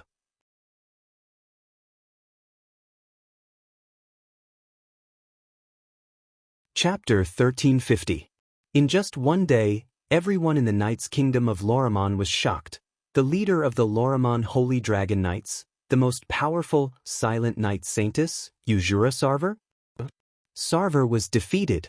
On top of that, he was defeated by someone who was still a student of the Ansari Dragon Riding Academy. When this news spread throughout the Knights' Kingdom of Lorea within a day, all of the Knights' Kingdom of Lorea were dumbfounded. Uzura's status in the Knights' Kingdom was not low. She was not the ruler of a kingdom, nor was she the beloved daughter of the ruler. Her status and background could not be compared to those princes and princesses from the royal family. But in terms of popularity and status, Uzura was definitely the highest in the entire Lorimon Knight Kingdom. The Lorimon Knight Empire was the dragon-breeding empire, a country that coexisted with the dragons and was closely related to them. Uzura, on the other hand, was the person who had walked the furthest on the path of dragon breeding, and had the most achievements. How could she not be famous? Moreover, not only did Yuzura have the beauty of a saintess, but she was also known as the strongest beauty in the world. Such an existence was very popular and had a high status. It was easy to imagine. Just think about it, Leibeka's popularity in the Ansari Academy was already earth-shattering. Her identity as a holy dragon knight made her status comparable to that of a noble.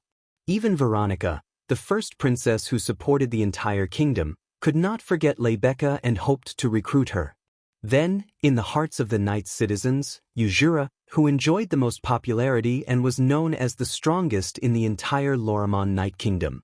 What was her status? To put it bluntly, she was like Rosa, who was worshipped by the entire Aluxtran continent. Like Maria, the people of Lorimon Night Kingdom all viewed Yuzura as their idol from the bottom of their hearts. Her popularity was very high. At least, in the entire Lorimon Night Kingdom, no one could compare to Yuzura. In fact, when people from other forces mentioned the knighthood of Lorea, the first thing they would think of would be dragons, and the second thing they would think of would not be anyone from the family of the knighthood. Instead, they would think of the leader of the Lorea Holy Dragon Knights, Ursula. Sarvan. And now, this national idol was in a duel with a student from the Dragon Cultivation Academy. He was defeated. Let's not talk about how many people in Lorea knighthood would believe this. Just this news alone was enough to shock the entire knighthood of Lorea. However, the news had only spread for a day. Although everyone in the Knight's Kingdom of Lorea knew about it because of the content, the authenticity of the news was still in doubt. In fact, many of the knights didn't even know who had defeated Ursula. As such, in the Knight's Kingdom of Loriaman, many well-known media and related personnel rushed to Ansari in order to obtain the authenticity of this news and the details of the inside story. I believe that it won't be long before all the people in Knight's country know about this, even those outside Knight's country. After all, on that day, in the arena of the Ansari Dragon Riding Academy, more than 1,000 citizens of Ansari had witnessed the entire duel with their own eyes. Even if he wanted to hide it, he couldn't. Ansari Dragon Riding Academy, reception room, sitting at the corner of a round table, Wu Yan's expression was slightly unnatural, stare, extremely strong gazes from all directions were like arrows piercing the heart, shooting straight at Wu Yan. Obviously, Wu Yan's seat was relatively difficult to notice, but everyone present didn't look at Veronica, who was sitting at the head of the table. Instead, they kept staring at him. Even Veronica narrowed her eyes and stared at him closely. The scene was bizarre to the extreme. What's even weirder is that this scene has remained the same ever since Wu Yan came in half an hour ago. It hasn't changed in the slightest. How could Wu Yan not feel unnatural? The fact that he didn't immediately run away from this strange scene was already praiseworthy. Under those intense gazes, Wu Yan felt a prickling sensation on his skin. Helplessly, he reached for the teacup on the table for the umpteenth time. He sipped on the tea as if he was trying to hide something. His heart was in a mess. Just like that, another 10 minutes passed, then 20 minutes passed, then 30 minutes quietly passed by. For an entire hour, he was stared at without blinking. No matter how patient Wu Yan was, he couldn't take it anymore. I say. Wu Yan closed his eyes as if he's trying to express his resentment. He raised his voice and broke the eerie silence of the scene. If you have any dissatisfaction with me, can you please say it directly? Leibeka, Sylvia, and Veronica, who were sitting at the same table as Wu Yan, smiled. Their expressions said, "I've been waiting for you to say this for a long time." Wu Yan's eyebrows twitched. Of course I'm not dissatisfied. Rather, I should say that your performance is way too satisfying. Veronica knocked on the table and said meaningfully. However, compared to satisfaction, there are many questions. Just because of this? Wu Yan felt a faint sense of melancholy. Just because of this, you stared at me for an hour without blinking? We were getting to know you all over again.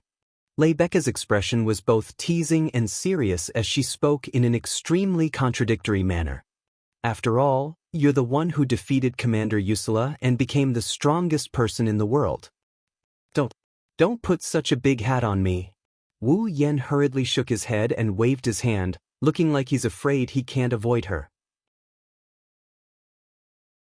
This made Sylvia feel very confused. What's with that expression? This was the glory that all the dragon cultivators, dragon knights, and even the Saint Heaven's dragon knights of the Leon knighthood wanted to achieve. Along with the glory, there's also the biggest problem. Wu Yen replied without hesitation.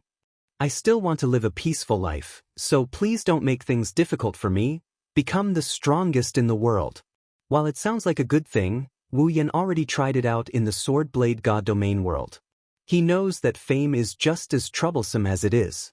He doesn't want to have to choose a place where he can avoid the crowds and live by himself again. Unless it's like the later stages of Saw where he has a beautiful wife and cute little daughter to accompany him, otherwise, he'd rather die than go through that again. Sylvia frowned when Wu Yen failed to evade in time. Your attitude is the biggest blow to those who dream of defeating Commander Ursula. You don't feel any glory for defeating Commander Ursula? I really wonder if you're a citizen of Rayaman. Wu Yen rolled his eyes and didn't want to bother with him anymore. Veronica and Leibecca looked at each other and shook their heads. Originally, I wanted to use Ursula's hand to see if this kid is a holy sky dragon knight or not. At the same time, I wanted to see his fall. Veronica let out a rare bitter smile. In the end, we didn't find out if he's a dragon knight or not. Fall did see it, but I'll never forget the scene of this kid summoning Fall. That dragon is too strong, too beautiful. Leibecca looked at Wu Yen. Her emerald eyes glowed with curiosity. To be able to survive in its master's body as a newborn, possess such power, and have that white flame, what kind of dragon is it? Leibecca expressed the thoughts of everyone present. Unlike other ferocious-looking dragons, Wu Yan's Fall was simply too good-looking. Of course, good-looking was only secondary. More importantly, its power and white flame were simply too shocking. Everyone had no choice but to react that way. That was why Leibecca, Sylvia, Veronica, and the others gathered here, hoping that Wu Yen could answer their questions. However, it was clear that they wouldn't be able to wait that long. Forget it. Seeing that Wu Yen didn't want to say anything, Veronica rubbed her forehead as if giving up. She stood up and walked outside. Seeing this, the others looked at each other and followed after him.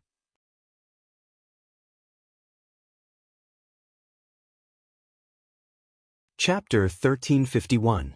Ansari Dragon Riding Academy, First School Building. Wu Yen, Leibecca, and Sylvia followed Veronica to the first school building where Sylvanus was parked. They stood in front of the first school building and looked at Veronica. Veronica's purpose in coming to Ansari was to comfort the citizens who had been frightened by the Corpse Ash Dragon's attack. Secondly, she wanted to personally investigate the Corpse Ash Dragon's attack. Perhaps there was a third reason, which was to see Sylvia. Now, including the last unknown purpose, all three purposes of coming to Ansari have been completed. It's time for Veronica to leave Ansari. Unlike Sylvia, who is still a student, Veronica has to deal with state affairs and can't stay in Ansari for too long. If it wasn't for the duel between Wu Yen, Sylvia, and Yuzura and Wall, Veronica wouldn't have stayed here for 3 days. Now, it's been a day since the duel ended. In other words, Veronica has been in Ansari for 5 days. That time was simply too long, so it's time to leave. In front of the first school building of Ansari Dragon Riding Academy, the mayor, the dean, Yashur, and Yak formed a group again. They came to see Veronica off. Apart from them, in front of Sylvanus on the empty ground of the first school building, Gu Lian led a group of personal guards and their Fall. They lined up neatly and prepared to escort Veronica. At the center of these holy dragons, there was a holy dragon that was more than twice the size of the other holy dragons. Its aura was ferocious, and it was the most eye-catching one. It attracted the attention of more than 80% of the people present. Holy Dragon Galahad. Loriaman Holy Dragon Knights Commander Yuzura? Sarvan's Fall. The famous Silent Knight Saintess was also present. It would be better to say that 80% of the attention on the scene was actually focused on the legendary figure who was standing in front of Gaharad. Her appearance was stunning, and she was as holy as a saintess. However, when Wu Yen arrived, everyone's attention was on him, including Yuzura. No matter how big the commotion caused by Ursula's defeat was, everyone in the Ansari Federation knew about it. It was this person who defeated the invincible Yuzura and pulled her down from her pedestal. So, everyone was curious about Wu Yen. Yuzura's eyes lit up when she saw Wu Yen walking towards her. Her lips curled into a grin. The Saintess's smile made everyone present dazed. Yuzura? Veronica was surprised to see Yuzura here. Veronica was a little surprised. Why are you here? Didn't I tell you to rest? Your Highness Veronica. Yuzura stopped looking at Wu Yen and bowed to Veronica. Thank you for your concern, Princess Veronica. I'm fine. Yuzura looked straight at Wu Yen, her clear eyes rippled with rich light. The moment the Holy Knight armor was shattered, Lord Lune stopped his attack. That's why I didn't suffer any injuries. I just fainted. She fixed her gaze on Wu Yan's face as she spoke. Her clear eyes are like sweet fruit wine. It's easy to lose yourself in them. Being stared at by such a beautiful girl, even Wu Yen couldn't help but feel uncomfortable. Everyone in the surroundings had also quieted down. They looked at the man and woman who had been opponents yesterday and secretly guessed what kind of friction would occur between the two of them. Under everyone's gaze, Yuzura lifted her feet and slowly walked in front of Wu Yen. Runsma, thank you for going easy on me yesterday. Yuzura looked at Wu Yen in the eye and she sincerely thanked him. I said that I wouldn't be merciful, but in the end, Lord Rune, you showed me mercy. I'm ashamed. Shouldn't I be the one ashamed? Wu Yen looked away awkwardly. He didn't dare to look into Yuzura's clear and beautiful eyes. Not only because Yuzura is extremely beautiful, but also because from Wu Yan's point of view, he could see a pair of round breasts hidden under the paladin armor. Wu Yen couldn't help but recall the scene where he incinerated her paladin armor. He saw her beautiful body in a sea of white flames and his heart started to heat up. He could only look away to prevent himself from losing his composure. It's a pity that I can't witness Lord Lune's full strength. Ursula, who had no idea that her entire body had been seen, or perhaps she knew but did not mention it, said in a regretful tone from the bottom of her heart. If possible, I really want to fight Lord Rowan with his full power. Wu Yen raised an eyebrow when he heard that. How can you be sure I didn't use my full power? Lord Rowan's fall, that white dragon definitely has more power than that, I can feel it. Yuzura said solemnly. Besides, Lord Rowan didn't equip the paladin armor. Lord Rowan held back too much in yesterday's battle. Hearing this, everyone looked at each other in dismay. Indeed, Wu Yen didn't equip the paladin armor from beginning to end, but he still defeated the world's strongest Yuzura. Then, how strong was this person's true strength? Thinking of this, everyone could not help but feel a chill in their hearts. You make it sound like I'm a saintly dragon knight. Wu Yen blinked. Maybe I haven't gotten Fall to submit to me yet? If even my lord can't make your Buer submit, then there won't be any holy sky dragon knights in the entire Lorium in knighthood. Ursula gave what could be said to be the highest evaluation. Her eyes were shining brightly, and she seemed to be in a good mood. With a faint smile, Yuzura slowly extended her hand to Wu Yen. If there's a chance, Lord Rowan, please fight me again. Ignoring the shocked crowd, Ursula looked at Wu Yen with sincerity. You're the only one who can defeat me. I hope to see your full power. A silent atmosphere suddenly descended in this world, causing everyone to hold their breaths as they stared blankly at the two people in front of them. Wu Yen looked at Ursula's bright eyes and solemn expression. He couldn't help but sigh. Wu Yen couldn't see any dejection or unwillingness in Ursula's eyes.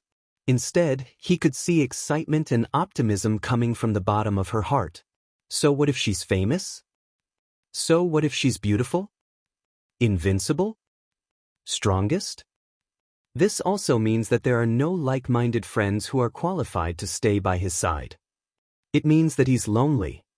In the end, this girl who's been rumored to be a goddess is just a lonely person. I understand. Wu Yen retracted his smile and reached out his hand to shake that soft and jade-like hand. Next time, I will defeat you in an instant. It's not a declaration of war, It's a declaration of victory. Wu Yan is telling Yuzhura that she's not alone in this world. For a moment, Yuzhura smiled. She smiled so beautifully that all the colors in the world were concentrated on her beautiful smile.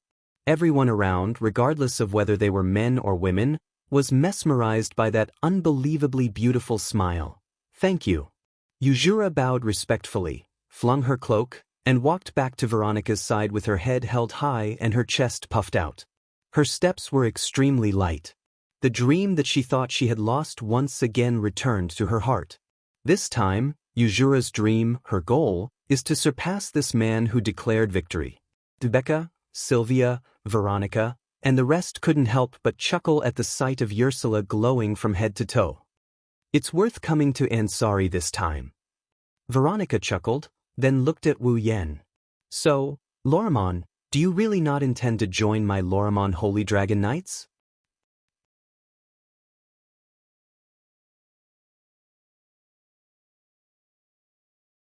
Chapter 1352. Join Loriamon's Holy Dragon Knights? Hearing Princess Veronica's invitation, everyone's eyes focused on Wu Yan. When she first came to the Ansari Academy, Veronica also invited Wu Yan once. But that time, Wu Yan refused. Now, Veronica sent out an invitation again. But this time, no one was surprised by Veronica's invitation. Although the Lorimon Holy Dragon Knights were the most famous and glorious knights in Lorimon, not just anyone could join them. At the very least, if one wasn't a dragon knight, then they definitely wouldn't be qualified to join. But would Wu Yan not be qualified to join? He was someone who could even defeat the commander of Loriamon's Holy Dragon Knights. If even someone like him wasn't qualified to join Loriamon's Holy Dragon Knights, then as Ursula said, no one in this world was qualified. I hope you can think about it. Veronica's face was unprecedentedly serious. It could even be said that she was sincere. You're really strong, not just in terms of strength. You're also outstanding in terms of logical thinking. It's a waste for someone as talented as you to stay in the academy. I think so too, Lord Lorimon. On the side, Ursula couldn't help but change her indifferent attitude and sincerely tried to persuade Lorimon. To be honest, I've always felt that it's not a good choice for me to be the commander of Loriamon's Holy Dragon Knights. Although I have the power to deter my subordinates in terms of management, I'm really not good at it.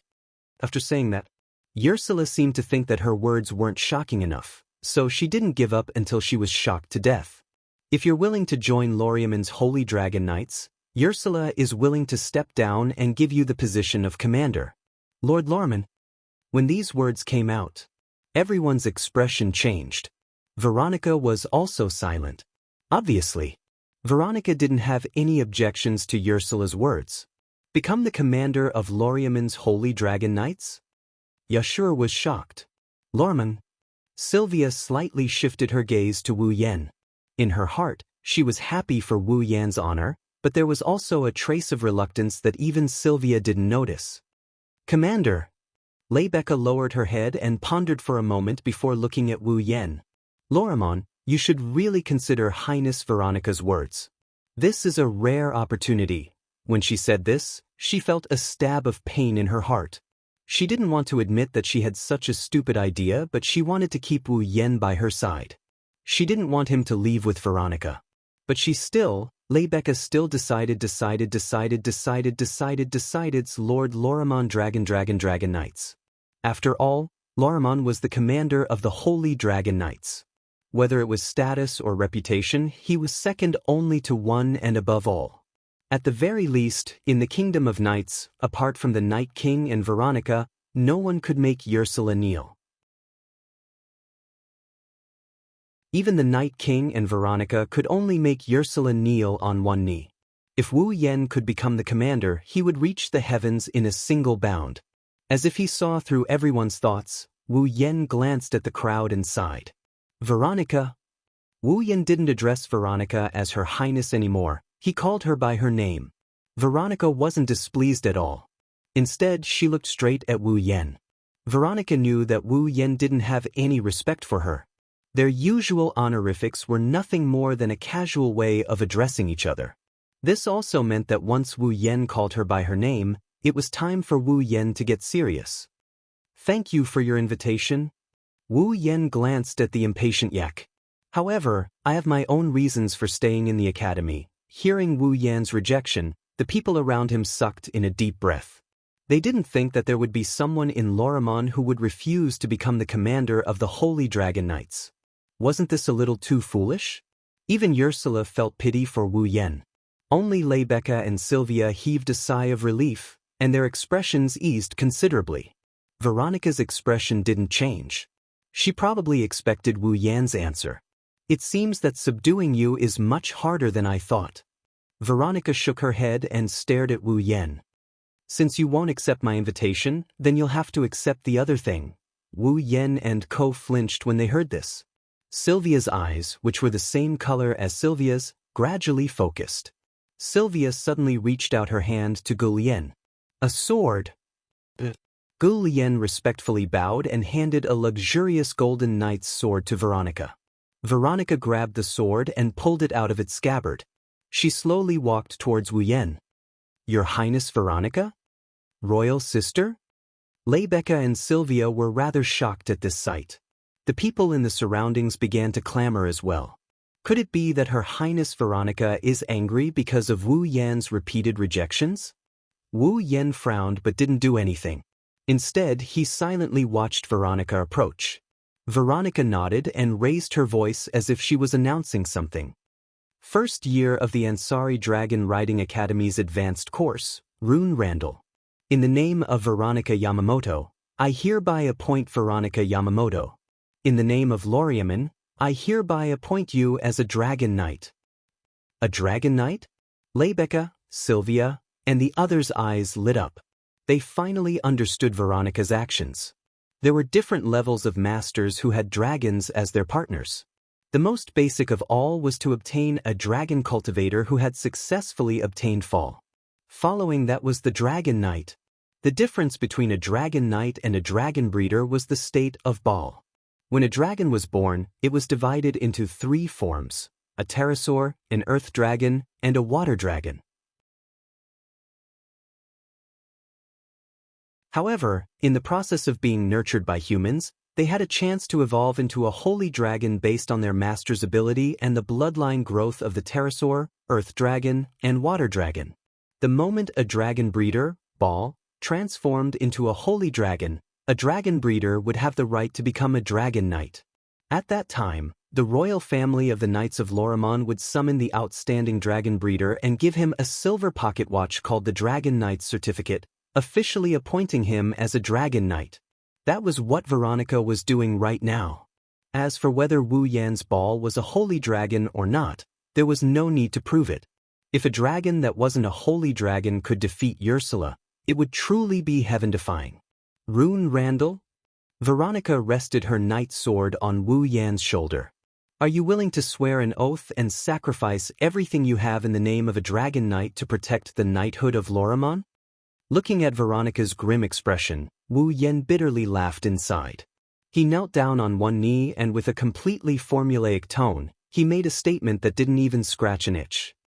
"I am willing to bet my star carving and ball." "Very good." Veronica sheathed her sword in satisfaction and took out a silver pocket watch with the royal family of the Knights of Lorimon engraved on it. She handed it to Wu Yen. "From today onwards, you are a Dragon Knight of Lorimon." "Yes." Following the procedure that every dragon breeder had to follow, Wu Yen took the silver pocket watch from Veronica and placed it on his chest where his heart was. Clap, clap, clap, clap. Immediately, a warm round of applause could be heard from all directions. It was rare to be able to witness a Dragon Knight's appointment ceremony with one's own eyes. "Well then, it's time for me to go." After announcing the end of the ceremony, Veronica turned her head and looked at Sylvia. Her gaze suddenly sharpened. "Sylvia, since you've grown a little, I'll acknowledge you this time. But if I hear even the slightest bit of bad news about you, you know the consequences." Under Veronica's sharp gaze, Sylvia shrunk her neck in embarrassment.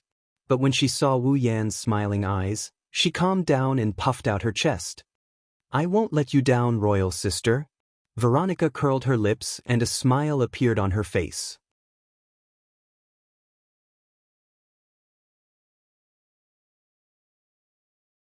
Chapter 1353. Ansari Dragon Riding Academy, Apollyon. Cheers! Inside Wu Yan's dorm room, Rebecca, Sylvia, Cosette, Yashu, Yak, and the others gathered at the dining table in the middle of the room.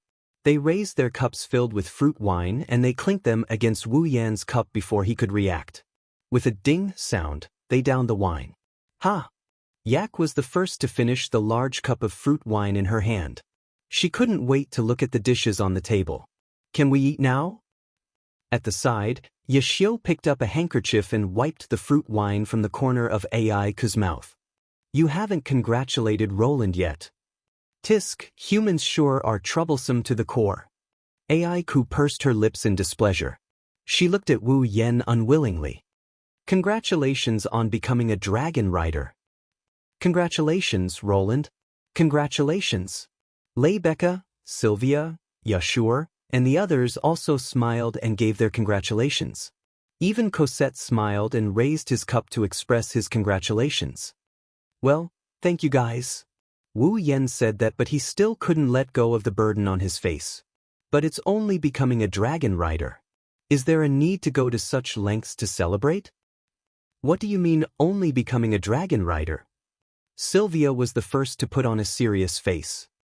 A dragon rider is not only the national treasure of Loriaman, it's also the #1 dream of every dragon breeder. Even our academy only has 5 dragon riders. Including you, there are 6 in total. Isn't that worth celebrating? In the Ansari Dragon Riding Academy, every dragon breeder par's birth has to be celebrated, let alone the birth of a dragon rider. Rebecca winked playfully. When I became a dragon knight, everyone in the dormitory gathered to celebrate. The entire dorm? Wu Yan looked at Rebecca in surprise. The entire dorm is considered pretty good. Rebecca glanced at Sylvia in amusement when she saw Wu Yan's surprised expression. When Sylvia became a dragon rider, it was even more exaggerated. Not only was the entire academy celebrating, but the entire royal family also spread the word of Loriaman. The Knight royal family has also spread the news to the entire Knight Kingdom of Lorraine, causing more than half of the Knight Kingdom to fall into a festive mood. Isn't that a little too exaggerated? Wu Yan was speechless. Dragon cultivators who could obtain fall were extremely rare, and those who could make fall evolve into a holy dragon and become a dragon knight were even rarer. Even in the entire Ansari Academy, there were only 5 or 6 of them. It was easy to imagine just how many dragon knights were there. However, in the entire Loriaman knighthood, there were still quite a lot of dragon knights compared to the truly rare existence of the holy sky dragon knights. So, it was indeed a bit exaggerated for the entire country to celebrate the birth of a dragon knight. I didn't want to. Sylvia's expression turned ugly as she recalled what happened back then. But in the royal family of Loriaman. Now, I'm the only one with par. Plus, I'm the 4th princess. Father, sister, and the others all said they should celebrate and report the good news to the entire kingdom. In the end, it became like that. The royal family of Loriaman had 5 members. They were the royal family of Loriaman, the 1st princess Veronica, the 2nd princess, the 3rd princess, and the 4th princess Sylvia. Originally, there were 7 members of the royal house of Loriaman, but the queen, Sylvia's birth mother, had passed away. Prince Julius had also been executed for the crime of slaying a dragon. Without those 2, the royal house of Loriaman was left with only 5 members. Among the 5, Sylvia was the only one who was reborn at the age of 7 and became a dragon breeder. In the end, she became a dragon rider. It was understandable that the royal family of Loriaman would want to celebrate. If we really want to count it, it's actually a very small celebration with just the few of us. Rebecca rubbed her chin and pretended to be serious. You're now a member of the student council. You're also the one who ended the undefeated legend of Commander Usula. Shouldn't we publicize it and at least let the citizens of Ansari celebrate? I think it's a good time to celebrate. Without hesitation, Wu Yan raised his glass and said resolutely, I'll accept your blessings. Cheers. Then, as if afraid that Rebecca would regret it and die, Wu Yen drank the fruit wine in his glass in one gulp. He almost choked. Everyone in the dorm couldn't help but laugh. While Wu Yen choked on his food, Yaku sneakily reached out to grab the food on the table and swallowed it in one gulp, also whimpered and rolled her eyes. Hey, didn't I tell you to eat later? Yashur patted Yak's back in a flurry. You're not the main character today. Why do I feel like you're busier than anyone else? Huh? Yak, who finally caught her breath, glared at Yashur fiercely. As a holy and noble dragon, I'm already giving face by coming to this stupid, ignorant, and stupid humans party. Do you still have a problem with that? You. Yashu immediately smiled dangerously. That stupid, ignorant, and stupid human, you speak of, defeated the strongest Saint Dragon Knight in this world. If you're too arrogant, be careful that he doesn't release that dragon. Upon hearing that, the image of the white dragon's burning flames, graceful figure, and terrifying white sea of fire flashed across Yak's mind. Her aura instantly weakened. What? At that moment, Aiku stammered weakly and powerlessly. If it's me, I can do it too. Yes. Yashur brushed her off disapprovingly. Yak almost went berserk. Corset had no choice but to step forward and mediate the situation. Lord Yashur, no matter what, today is a celebration. Just let Yak eat to her heart's content. Dragons are the symbol of the knighthood. Sylvia also stood on Yak's side. Even if Yak isn't the main character, Yak should still be the most distinguished guest. Sylvia and Corset are the most sensible. Yak instantly nodded, causing Yashur to be slightly unconvinced. If you guys spoil her like this, be careful that she doesn't take advantage of you. Bang! Before Yashur could finish speaking, Aiku ruthlessly kicked him in the chest. Goo-hoo! Yashur let out a strange howl as he was sent flying and heavily crashed into the wall. The impact caused the entire room to shake. Some of the items placed on the table and the bed fell to the ground and scattered all over the floor. You guys! Are you really here to celebrate with me? Wu Yen was dumbfounded. I strongly suspect that you guys are here to tear down my house. Yak snorted and turned her head away. A mere watchdog. If I don't teach him a lesson, he'll really climb over my head. Looks like I haven't taught him enough. S-train. Sylvia's face instantly turned red as she glared at Yashur, who was wailing in grief. Why, you guys are doing something unhealthy? You're the shame of our Ansari Dragon Riding Academy. I can roughly guess what you're thinking, but I'm sure your imagination is wrong. Rebecca said in an outsider's tone. Besides, even though Yak is in human form, her power is truly of the dragon attribute. Even if Yashur wants to, I don't think he has the guts. Pervert without the guts. Cosette chuckled. It was unknown whether he was taking pleasure in Yashur's misfortune or adding insult to injury. Lord Yashur, you're surprisingly useless. Being attacked both physically and mentally by everyone at the scene, Yashur was so angry that he fell unconscious on the ground. Serves you right. Aiku mercilessly added another stab. At this moment, an item that fell to the ground due to the tremors entered Yak's sight. Her eyes lit up and she cried out in surprise. What? With lightning speed, Alec leaped over and picked it up. What is this? It's so cute. Hearing this, everyone turned to look at the object in Aiku's hand and saw the full appearance of the object. It was an extremely cartoonish dragon-shaped plushie. Sylvia trembled as she looked at the dragon-shaped doll. It was as if she was struck by lightning. Her eyes were filled with disbelief.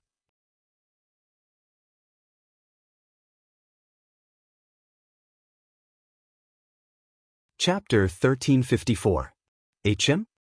Rebecca looked at the dragon-shaped plushie in Yak's hands with curiosity in her emerald eyes. It's quite cute. But why is there a plushie here? Isn't this the plushie Sir Roland always hung by his bed? Corset, who had become Wu Yan's personal maid in the morning, immediately recognized the plushie and tilted her head. I've always thought this plushie looked familiar. I think I've seen it somewhere before. Rebecca and Yak nodded nonchalantly at Cosette's words and didn't take it to heart. Only Sylvia's eyes flickered violently as she stared at the dragon-shaped doll. You too. Wu Yen snatched the dragon-shaped plushie from Yak's hands and curled his lips in annoyance. Not only are you planning to tear down my house, but you're also interested in my stuff? You're a man, what are you doing with a plushie? Rebecca's expression turned strange. Roland, don't tell me you actually like dolls and stuff like that? I feel like there's more to your words. Wu Yen rubbed his temples and raised the dragon-shaped plushie. Someone gave me this plushie. Gave? Rebecca and Corset looked at each other with interest on their faces. Gave.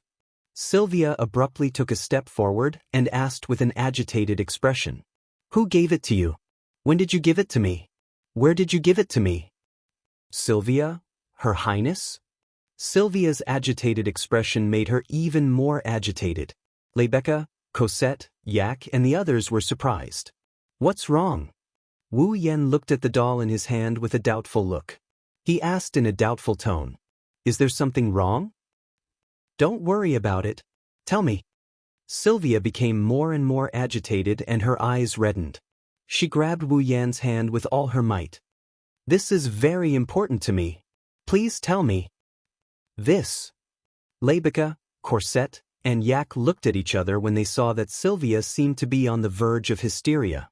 After this period of time, everyone present knew that although this princess was a little immature, she was still very much in line with her identity in other aspects. But now, Sylvia's behavior. Wasn't this already related to making trouble out of nothing? Why were they so excited? Wu Yen frowned. Staring into Sylvia's eyes, looking at the uncontrollable excitement on her face and the wavering in her eyes, he was extremely puzzled, but he did not choose to hide it. This was about 9 years ago. At the larval ritual in the Abayan forest, Zhang Lixing, a little girl I met, gave it to me. 9 years ago? Abian forest? Youngling ritual? Sylvia's expression changed drastically. She grabbed Wu Yan's hand tighter and tighter. A trace of hope appeared in her icy blue eyes.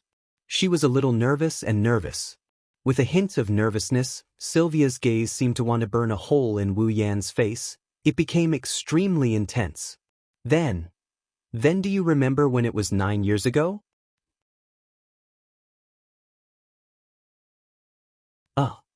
Yes. Wu Yen felt Sylvia's strange and passionate gaze and nodded with difficulty. He scratched his face. It was at the juvenile ritual in the moon of Aries. Before he finished, Wu Yan's eyes widened and he panicked. What? What's wrong? Did I say something wrong? After hearing what Wu Yen said, Sylvia actually shed tears. Your Highness? What? What's wrong? Don't cry. Rebecca was so shocked that she even used honorifics. Yak was also nervous and clumsy as she stuttered. Corset, on the other hand, was stunned. 9 years ago on the moon of Aries? With a face full of astonishment, Corset opened her mouth in astonishment. Your Highness's birthday was on the moon of Aries. She was 7 years old 9 years ago. Wah! Rebecca was shocked. Sylvia's birthday was on the moon of Aries. She was 7 years old 9 years ago. Wu Yan's dragon-shaped plushie was given to him by a little girl at the youngling ritual in the Abian forest on the moon of Aries, coupled with Sylvia's abnormal behavior. Could it be? Yak seemed to have come to the same conclusion. She looked at Wu Yen. Sylvia didn't give you this cute plushie, did she? Ah! Wu Yen slowly opened his mouth. His mind was in a mess when he saw Sylvia crying uncontrollably. It can't be that coincidental, right?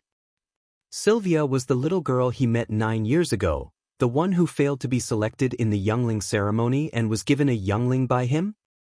Wu Yen didn't know what to do. Looking at the man in front of her who was at a loss of what to do, Sylvia's memories, which had become blurry after nearly 10 years, regained their clarity once again. Sylvia could still remember that 9 years ago, she had failed to be chosen by the Mother of Dragons during the youngling ritual. Just as Sylvia wept helplessly, A big brother who should not have appeared in the youngling ritual and should be in his teens or 20s appeared before her, granting her youngling and miraculously making her a dragon breeder. Due to the passing of nearly a decade and the fact that she was still a child at the time, Sylvia didn't remember the big brother's appearance very clearly. The only thing she remembered was the name that big brother left behind before he left. Wu Yan. Sylvia looked up and stared into Wu Yan's eyes. "You're Wu Yan." When he said that, everyone quieted down and Wu Yan confirmed his suspicions. Sylvia was the little girl from back then. "You really are that little girl from back then?" Wu Yan laughed bitterly. "How could there be such a coincidence, Wu Yan?" Rebecca looked at Wu Yan meaningfully. "Is that your real name?" Rebecca, Sylvia, Cosette, Yak and Yashir, who was still clutching his chest, looked at Wu Yan. No one here knew about Wu Yan's background. However, they already knew that Rebecca was the one who gave Wu Yan his name. It wasn't his real name. Thus, everyone was curious about Wu Yan's name. This was especially true for Rebecca and Sylvia, whose eyes were burning with passion. Of course, the reason was different. Rebecca was excited because she could finally understand some things about Wu Yan. Sylvia was excited because she wanted to confirm whether the person in front of her was the one who gave her a new lease on life. Wu Yan sighed when he saw everyone looking at him with different natures but similar gazes. "There's nothing to hide.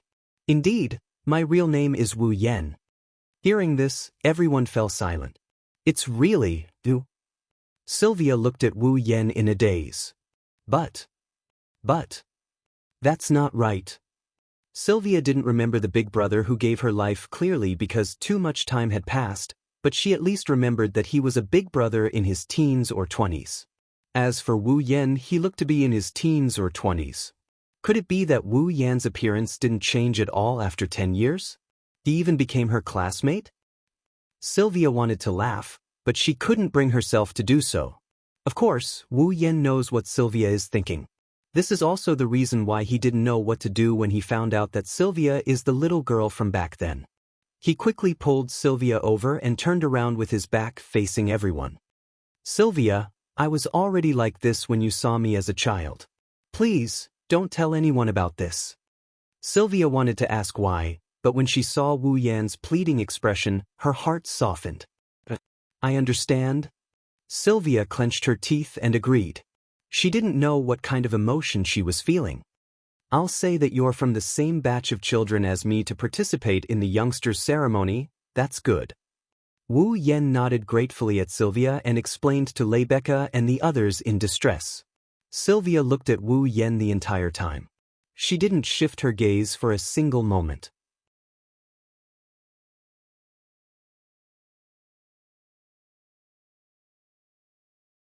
Chapter 1355. Ansari State Dragon Riding Academy, Epona. Sylvia was lying on the bed in her revealing white pajamas, unable to fall asleep for a long time.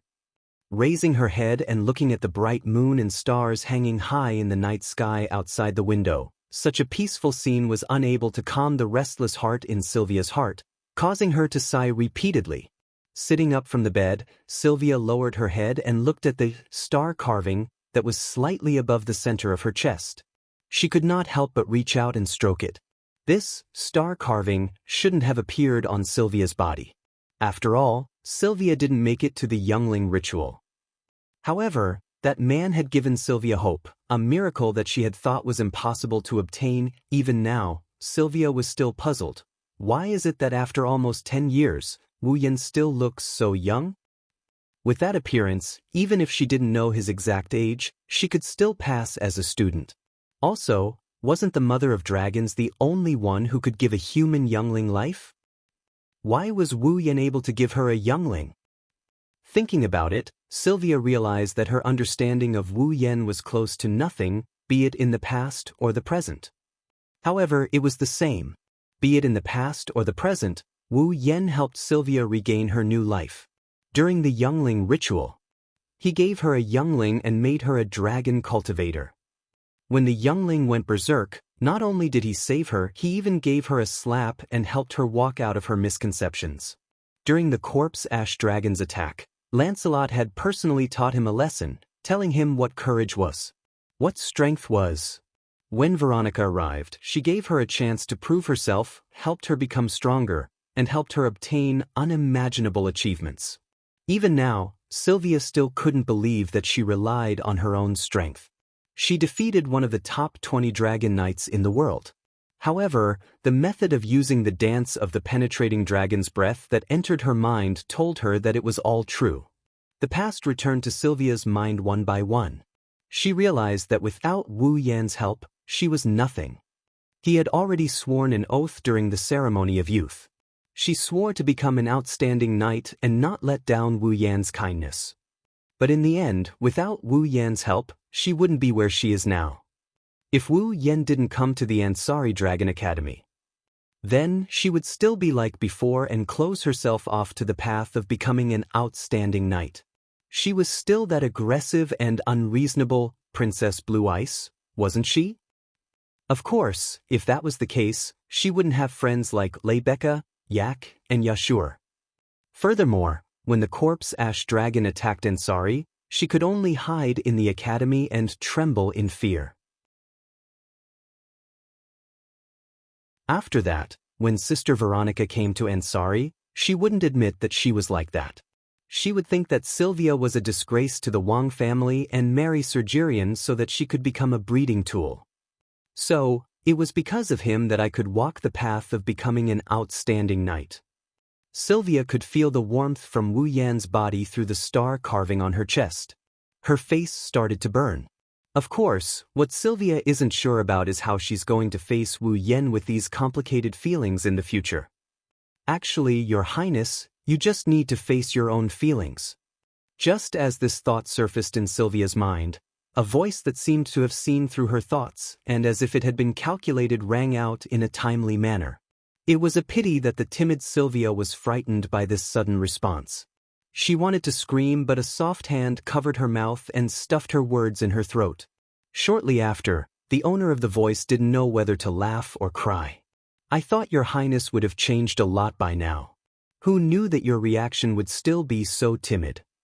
This time, Sylvia finally heard the voice clearly. She turned to the source of the voice and her eyes widened slightly. Cosette. Yes, it's me. Cosette smiled helplessly and Sylvia complained angrily. Please, can you not scare me when you know me well? Your Highness, you didn't recognize my voice. Not only did Cosette not admit her mistake like a subordinate, she even made a false accusation. If Your Highness hadn't been thinking about Sir Roland, you wouldn't have failed to recognize my voice. What? Sylvia stared blankly for a moment before her face flushed red and she started stammering. Who's thinking about Roland? Your Highness, don't even think about hiding it from outsiders, let alone me. Cosette clicked his tongue and shook his finger. Princess, if you plan to hide it from me, then there will be no one to help you, Sylvia was at a loss for words. She pursed her lips and mustered up her courage. Cosette, what do you think I should do? Before asking what to do, Your Highness, you should answer a question of mine. Cosette didn't hide her curiosity at all. Your Highness, do you like Sir Roland? Like? Sylvia's cheeks were so red that water was about to drip out. She lowered her head and shyly pointed her fingers together. I don't know. Then, Your Highness, think about it carefully. Sir Roland treated you so well. Cosette said with a smile. Think about the way Lord Roar saved you when the baby dragon went berserk, the way he rode Lancelot and carried Her Royal Highness to bravely suppress the corpse grey dragon, the way he helped Her Royal Highness become stronger and obtained Her Royal Highness Veronica's approval. Also, the way Lord Roar interacted with you during the juvenile ritual. Hearing this, Sylvia couldn't help but recall the various things that she had just recalled, and a dazed smile unknowingly appeared on her face. Hee. Seeing this scene clearly, Cosette laughed slyly. It seems that Your Highness has already understood your feelings for Sir Roland. Sylvia was startled. Looking at Cosette's teasing expression, she suddenly felt ashamed and rolled her eyes at Cosette. So what? It's very simple. Corset's next words almost made Sylvia jump up in fright. Your Highness, just go down and confess to Sir Roland. Wah! Sylvia's eyes widened. She looked at Corset in disbelief. Why you want me to confess? That's right, Cosette said in a seemingly kind manner. Since your Highness understands your feelings, you should confess as soon as possible. Otherwise, look at Lord Loon. He has an invincible dragon-riding skill and invincible strength. Even Captain Yujura is no match for him. He's also a good cook. With such good qualities, he'll attract other girls sooner or later. The other girls? This time, Sylvia had no choice but to hesitate. Look at President Lebecca. She seems to be interested in Sir Roland as well. Corset struck while the iron was hot when she saw Sylvia wavering. Although I don't want to deal a blow to your Highness, are you confident that your Highness can win against that President Lebecca? Sylvia was speechless. Although Lebecca was only a noble and couldn't compare to the fourth princess, Sylvia had been born as a princess, while Lebecca had relied on her own talent and hard work to become a 1-in-a-million Saint Sky Dragon Knight, an achievement she had achieved on her own. Coupled with her outstanding looks, hot body, transcendent temperament, and perfect upbringing. Compete with Lebecca? Sylvia had no confidence at all. Fortunately, President Lebecca doesn't seem to have completely fallen. She only has a good impression of Lord Loon. Cosette analyzed. This is a good opportunity for your Highness to seize. But Sylvia wavered. Your Highness, you don't even dare to confess? Corset gave her a final dose of ruthless medicine. If Her Highness Veronica finds out, she'll think you're useless again. Sylvia's expression changed, and her eyes instantly turned vicious.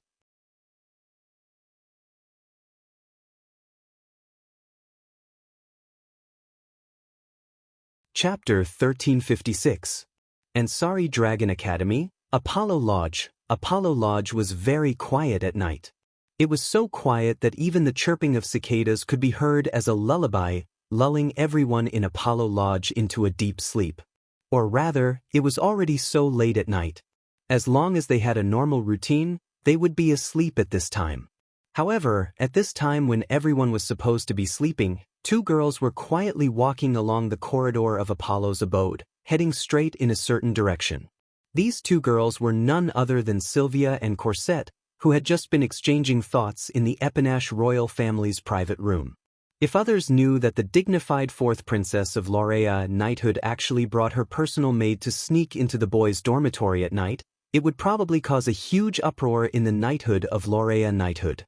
Then, Veronica would fly over and punish this princess who ruined the reputation of the Wang family. There was only one reason why Sylvia and Corset snuck into the male dormitory at night when others were sleeping. Corset watched as Sylvia sneaked into Wu Yan's room. Corset walked briskly without making any sound. He let out a soft sigh. Although I did say that we should seize the opportunity and confess as soon as possible, Your Highness, you don't have to be so quick, right? Can't you wait until tomorrow? Shut up. Sylvia turned around and glared at Corset. Her ears were flushed red. Who do you think did this to? I only said to confess as soon as possible. I didn't say to confess immediately. Corset said impudently. Your Highness, you rushed over after hearing my words. I couldn't stop you even if I wanted to, as if. If you wanted to stop me, why couldn't you stop me? Sylvia exposed Corset. You just wanted to watch a good show, so you chose to watch from the sidelines. But Your Highness, you were the one who rushed over. What can I do? Who would have thought that after hearing what you said, I would feel anxious and unknowingly run over here? I regret it now. That's right. Your Highness, it's not too late for you to retreat, right? Sylvia stopped in her tracks when she heard that, and a conflicted expression appeared on her face. Why didn't I think of that? In front of love. Women are blind. Cosette shrugged his shoulders. I didn't believe that before. Now I do. Sylvia glared angrily at Corset. She turned around. All right, let's hurry up and leave this place before anyone notices us, she finished. Sylvia lifted her feet and walked towards the entrance, but she had only taken 2 or 3 steps when a strong hand grabbed the back of her collar. "Since you're already here, how can you just run away?" Corsette had a frightening smile on her face. Corsette used a gentle yet unquestionable strength. She dragged Sylvia towards Wu Yan's room. Wait. Poor Sylvia, without Lancelot, her combat power is only at 5 points. Compared to Corsette, who is extremely proficient in espionage and combat techniques, even if she struggled with all her might it would be useless. She couldn't even scream, so she could only be dragged to the door of Wu Yan's room with grief and indignation. "We're here, Your Highness." Corsette stood in place and looked at Sylvia with a kind expression. "Please come in." Corsette opened the door to Wu Yan's room. Sylvia was stunned. Doesn't he lock the door when he sleeps at night?" "Your Highness, have you forgotten that I come here every morning to bring breakfast to Lord Lune?" Corsette opened her palm. There was a key lying in her palm. "So, I already have the key to Lord Lune's room, is that so? Although I didn't get Lord Lune's permission, isn't that trespassing? Don't mind these trivial matters." Cosette took a step back and opened the door before speaking to Sylvia with a grin. Your Highness, please come in." "Me?" Sylvia had a bad feeling about this. "What about you?" "Although I like to play, I don't want to be a light bulb." Corsette smiled meaningfully. "If I'm here, I might disturb the two of you. It's better if I stay here and wait for Your Highness." "How? How can that be?" Sylvia was in a sorry state. Without you, I have to be alone with Lune, right?" Era? Corsette looked at Sylvia in surprise. Her eyes were full of smiles. "Isn't it better for the two of you to be alone? Maybe after the confession, Her Royal Highness and Lord Roland will do something that I can't watch.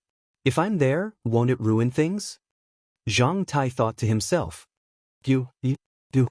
Steam rose from Sylvia's head. She wanted to shout at Cosette, but she was afraid of being discovered. She could only hold back her tears and turn her head to look at the dorm room whose door was wide open. Thump. Thump. Sylvia could only see the scene in the room and a figure lying on the bed. Her heart started beating violently. Perhaps if the confession is successful, it will be like what Corsette said. They will do something shameful. Who knows? Besides, even if Sylvia didn't have such thoughts, if Wu Yan wanted it, with Sylvia's current feelings for Wu Yan, she wouldn't be able to refuse, right? In other words, the distance between the two of them will be infinitely close tonight. At the thought of this, Sylvia's heart started beating at an unprecedented speed. The frequency of her heartbeat made Sylvia afraid that her heart would jump out of her chest. "Your Highness." Corsette giggled. "Even I can hear your heartbeat." Sylvia gave Corsette a hateful look. Throwing caution to the wind, she rushed into the room and came to Wu Yan's bedside. At night, Wu Yan's window was closed. But he didn't close the curtains. The weak moonlight shone in from the window. It was projected onto the bed, exposing the scene on the bed to Sylvia's eyes. He didn't put on his pajamas. Wu Yan took off his jacket and with a calm breath, he fell into a deep sleep with a serene expression on his face. The moonlight shone on Wu Yan's body.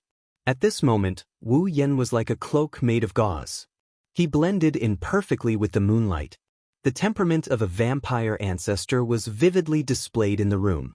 He was like the king of the night. Looking at this beautiful scene, Sylvia was mesmerized and intoxicated. Corsette waited outside the door for a full 10 minutes but didn't hear anything from the room. She was surprised. With doubts in her mind, Cosette pushed open the unlatched door, walked into the room and came to the bedside. The next moment, the scene in front of her made Cosette stunned on the spot. Wu Yan was still lying on the bed, sleeping peacefully.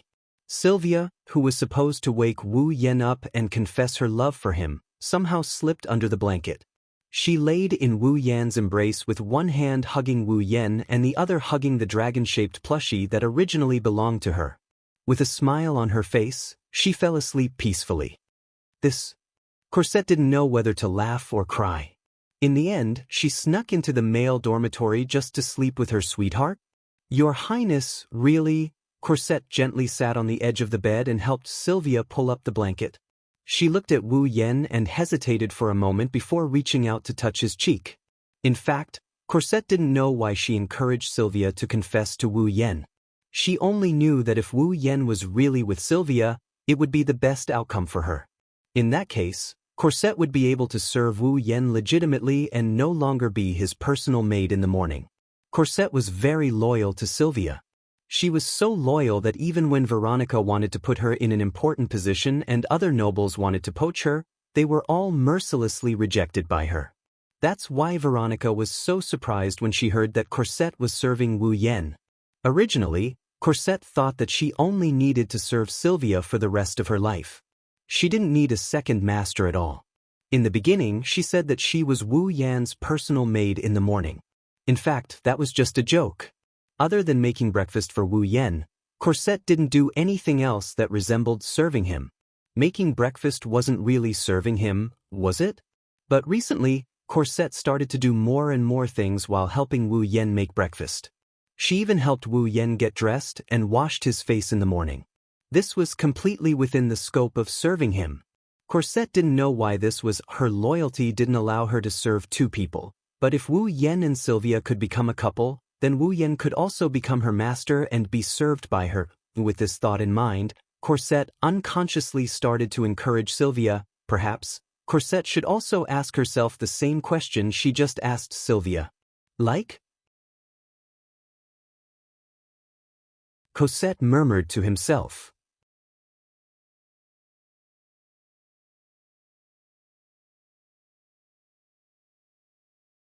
Chapter 1357. That night, Wu Yen slept exceptionally soundly. Not for anything else, but during his sleep, he didn't know when it started, but there were two extremely pleasant fragrances that accompanied Wu Yen throughout the night, and they went into his nose without any explanation, making him feel as if he was bathing in a sea of flowers, and his entire body and mind became comfortable. Wu Yen didn't know how to describe that fragrance, but he felt that it was particularly pleasant, and it smelled even better than the fragrance of the plants that he smelled in the bathroom of Sylvanus, that could calm one's mind. Therefore, that night, not only did Wu Yen sleep particularly well, but he also had a very good night. It was also because of this that when the night passed, and the morning sun shone through the window and domineeringly into the room, Wu Yen slowly opened his sleepy eyes. Although his wine-red pupils were still a little confused, they didn't have the laziness that they should have when he slept in the past. He slept until the sun rose, and he slept until he woke up naturally. This made even Wu Yen, who liked to sleep in very much, wake up early. He was in a particularly good mood, and he didn't have the mood to sleep in anymore.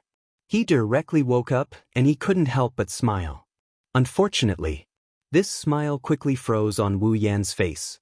The fragrance that accompanied Wu Yen all night, even the cold air brought by the appearance of the morning, couldn't be removed.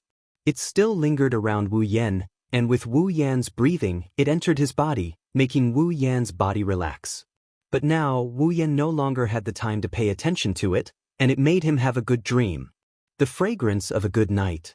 He could clearly feel that the bed, which should have been able to easily fit his body, had become a lot more cramped today. Of course, the crowding wasn't the main point.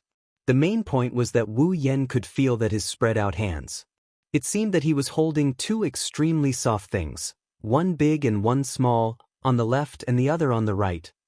Realizing this, Wu Yen fell silent. Although he didn't know what was going on, the crowded feeling, the familiar feeling of the two soft lumps in his hand, and the fragrance that kept drilling into Wu Yan's nose were all telling him, "It seems like I've entered some kind of interesting plot again, after all." That soft touch, it's not the first time he's felt it from the girls who shared their lives with him. That pleasant fragrance, it's something that the girls have on them as well. Wu Yen, who used to experience this feeling almost every day in the past, can't help but feel a little relieved. How could he not be familiar with it? In addition to his past experience and the faint intuition in his heart, coupled with little guesses and analysis. Wu Yen had a pretty good idea of what happened here. Maintaining his silence, Wu Yen slowly lowered his head and looked into the blanket. Then, Wu Yan's vision was completely occupied by two familiar and beautiful faces. Phew, phew. With gentle and sweet breathing, the two beautiful young girls leaned their heads against Wu Yan's chest. The distance between their faces was extremely close, almost touching each other, and their lips were connected. The first rays of the morning sun shone through the window onto the two girls' hair of different colors. One of them shone with a dazzling golden light, while the other emitted a gentle purple light. There was a smile on their faces, and their fair faces seemed to add an unexpected charm, making people's hearts beat faster. At the same time, these two uninvited girls who came at an unknown time and even snuggled into Wu Yan's blankets, snuggled into his embrace and entered dreamland. Their voluptuous bosoms, separated by the academy uniform and the maid uniform respectively, fell into Wu Yan's grasp. In other words, Wu Yan was holding the two girls' soft breasts in each hand while lying on the bed, and these two girls were lying in his arms, sleeping soundly. If it wasn't for the fact that the three of them were well-dressed except for being a little messy, even Wu Yan himself would have suspected that he had unknowingly done something outrageous last night. Looking at the two extremely unexpected faces that shouldn't have appeared not only leaning against his chest, but also imprinted into his eyes, Wu Yan's eyebrows twitched slightly. He exhaled a complicated breath and looked at the ceiling. "Can someone tell me what's going on?" Wu Yan mumbled as if he's asking for help. "Why did Sylvia and Corset come to my bed and give me benefits?" Lucien asked. This question didn't elicit an answer from the heavens, but a murmur that sounded like someone talking in a dream. "Roland." Sylvia rubbed against Wu Yan's chest and murmured Wu Yan's name with a blissful expression, causing Wu Yan to be filled with shock. This Sylvia murmured my name even in her dreams and looked so happy. Could it be that she has taken a liking to me? While Wu Yan was having such thoughts, another similar murmur caused him to lose his composure. "Lord Roland." Corset frowned and her cheeks began to blush. Not like this. Not there." Listening to Corset's murmur that could definitely cause normal men and normal women, and even abnormal men and abnormal women to have unhealthy fantasies, Wu Yan was embarrassed. "Corset, what kind of happy? No, infuriating dream are you having?" No, now is not the time to think about this." With his mind in a mess, Wu Yan began to unconsciously knead the two plump mounds in his hands, causing Sylvia's pretty face to blush like Corset's. Corset began to breathe delicately, filling the warm space with a pink atmosphere.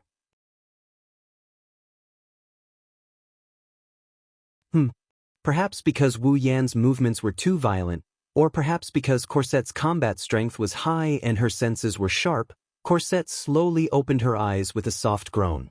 She woke up the moment she sensed the abnormality in her body. She raised her head and met a pair of wine-red eyes. Wu Yan looked at Cosette and Cosette looked at Wu Yan. Both of them could see their own reflections in each other's eyes. Even their breaths intertwined with each other. They were so close to each other that they fell into an eerie silence that lasted for a long time. In this strange atmosphere, Wu Yan also saw that Corset's pretty face was blushing at a speed visible to the naked eye. However, while her face was blushing, Corset's expression showed a slightly playful smile as usual. "Good morning, Lord Roland." Good morning." Wu Yan nodded with a blank face. When he came back to his senses, his first reaction was to ridicule. "Is this the time to say good morning? What else?" Corset blinked and said in a teasing tone, "Lord Roland, do you want to take the opportunity to do something else?" Well, Corset not only didn't seem to care, but also seemed to be flirting with him. Wu Yan couldn't help but become bolder and resumed his kneading. "Not now, I don't know later." Wu Yan's kneading caused Corset's expression to change slightly. Her purple eyes suddenly became blurred. Looking at Corset's blurred appearance, Wu Yan couldn't help but feel a fire in his heart. With tacit understanding, the two looked straight at each other as if they could only see each other. Then, the two faces slowly began to close the distance. Just as Wu Yan and Cosette were about to kiss each other, a melodious voice came from the other side, causing the two to stiffen up in an instant. Another whimper. Sylvia finally woke up. Perhaps because she hadn't completely regained her consciousness, Sylvia raised her head and rested her chin on Wu Yan's shoulder like the most intimate of lovers. Her soft long hair fluttered down and sprinkled on Wu Yan's face. She murmured in a confused tone, "Cosette, are you up?" It seems that Sylvia mistook Wu Yan for Cosette, but soon a strange feeling rose in her heart. Because compared to Cosette, Sylvia's shoulder was undoubtedly more robust and faintly carried an unfamiliar aura. Sylvia's misty eyes regained their brightness as she abruptly looked over. Then, Wu Yan's face appeared in front of her eyes. "Yo." Wu Yan smiled bitterly. "Good morning." Sylvia was stunned, and then her face flushed red. A sharp and piercing scream echoed through the sky.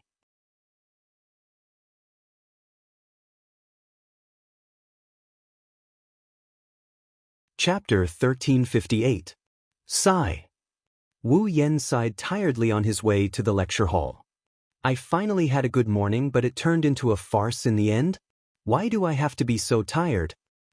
Thanks to Sylvia's shrill scream and her tearful, disheveled appearance as she ran out of Apollo's cottage, the boys of Apollo's cottage, who had heard the noise and seen the whole process, were in an uproar.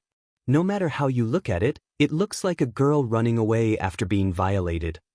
Therefore, even though it was a bright and pleasant morning, all the boys in the Apollo dormitory seemed to have gone crazy early in the morning and were in a mess. Then, all kinds of rumors started to spread. For example, after defeating Captain Yuzhira, the Protoss horsemen got too complacent and decided to rape the fourth princess of the Night Kingdom of Lorm. Well, another example was, Her Highness Princess Sylvia fell in love with Roland, the man who defeated Captain Yuzhira and became the strongest in the world. She tried to confess her love to him but was rejected. She suffered a severe blow and was too ashamed to stay on the scene. Another example would be, during the banquet to celebrate Roland becoming a dragon knight, Roland and Her Highness Sylvia both violated the school's rules and secretly drank. In the end, after getting drunk, they had a wonderful night. After waking up, Her Highness Sylvia could not accept reality and escaped from Roland's room. Good, bad, guessed, made up. In just one morning, all sorts of rumors entered Wu Yan's ears. Yashu even ran over to Wu Yan and asked him about what happened with a hesitant look on his face. Yak also came to ask if he did something worse than a beast. Even Raymond and the others came over. Just dealing with these people is enough to squander away his good mood from this morning. At the same time, he also squandered away his stamina and energy. Sigh. When he thought about how this matter might spread to the entire Ansari Academy, he knew he would have to deal with more trouble. Wu Yan sighed again with a sad face. "Ma. Lord Roland, cheer up." It's worth mentioning that after Sylvia ran away in tears, Cosette didn't chase after her. Instead, she stayed by Wu Yan's side. Just like usual. As if nothing had happened, she helped Wu Yan dress, wash his face, and make breakfast. She didn't seem to be affected at all. Another thing worth mentioning was when Wu Yan was being questioned by Yashur, Yak, and the others. The cute maid also stayed by his side. She's not trying to help Wu Yan explain himself. She's gloating over his misfortune. Thus, when he saw Cosette's beaming face, he felt the energy in his body flowing faster. Who do you think is to blame for this? Cosette tilted his head, pretending to be confused, and asked in disbelief. "Is it my fault?" "Shouldn't it be your fault?" Wu Yan didn't even have the strength to complain. "This was originally caused by you guys invading my room. Aren't you guys afraid of being caught and treated as female perverts?" Ma, it doesn't matter."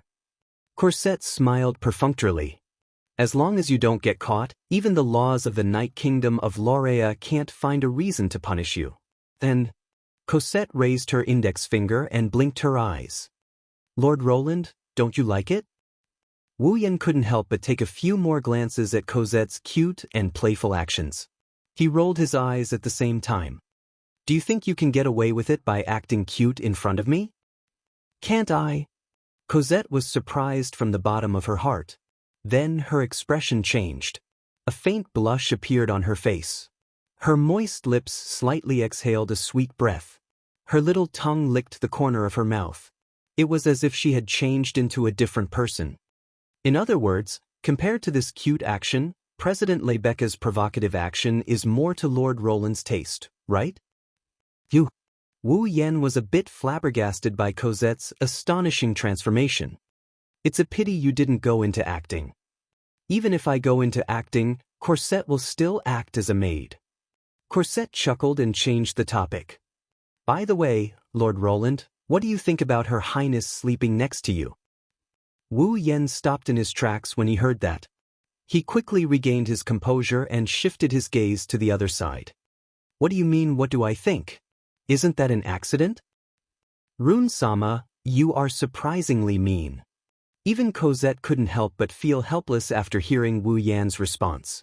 I don't believe Lord Roland can't see the change in Her Highness, especially in her attitude towards you. And? Wu Yan glanced at Cosette with a faint smile. Do you want me to take the initiative and pursue Sylvia? Yes. It would be best if that's the case. Cosette sighed and her expression turned serious. But no matter what, I only hope Lord Roland can be as natural as before when facing Her Highness. As natural as before? Wu Yan was stunned. You should be able to see that Her Highness looks strong, but she's actually very delicate, right? Cosette stared into Wu Yan's eyes. As long as Lord Long's behavior is a little strange, Her Royal Highness will definitely realize what happened in the morning. She will start to worry that Lord Long will hate her. In the end, she will either not dare to face Lord Long anymore or be lost and run away in shame. So, instead of that, why don't you face Sylvia with a normal attitude like before, right? Wu Yan looked at Cosette with an amused expression. It seems like you are very loyal to Sylvia. Of course. Cosette raised her head without hesitation. She made a rare arrogant reply. She looked deeply into Wu Yan's eyes before opening her mouth with a tone full of ambiguity. Perhaps, in the future, I will have to change from 1 to 2. Oh! Wu Yan raised an eyebrow. Will you really serve 2 people at the same time? Yes. If Her Highness becomes Lord Roland's partner, then she will become my master. Cosette pursed her lips and said with a seductive smile. By that time, I will have to obey Lord Roland's every command. Is that so? Wu Yan pursed his lips in a nonchalant manner. He didn't notice the serious look in Cosette's eyes despite the grin on her face. There it is. While Wu Yan and Cosette were chatting happily, a scream suddenly sounded in front of them and attracted their attention. When Wu Yan and Cosette looked up at the source of the sound, the scene in front of them stunned them. What really appeared, Lord Roland, ah Lord Roland, a series of crazy screams resounded in the sky above the Ansari Dragon Riding Academy. It was as if they wanted to shatter the eardrums of others. It shook Wu Yan's ears and made him see stars. Rumble, rumble, rumble, rumble.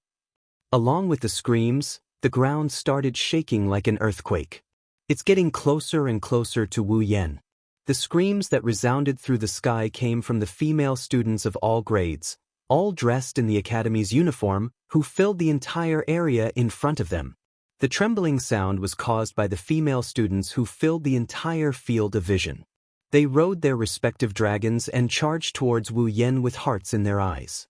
Wu Yan's eyes almost popped out of their sockets as he watched the sky-covering scene of the female students riding on pterosaurs, earth dragons, and water dragons charging towards him. His face is full of shock. What's going on? Cosette also recovered from the shock, revealing a wry smile. Lord Roland, it seems like your fan club has finally appeared. Fan club? Don't forget that you're the one who defeated Captain Ursula and became the strongest dragon knight in the world. Is it strange that those girls who are attracted to you have become your fans? Cosette smiled gloatingly. You have to be careful. The female students in our academy are very open. Be careful not to be pushed into bed by your fans.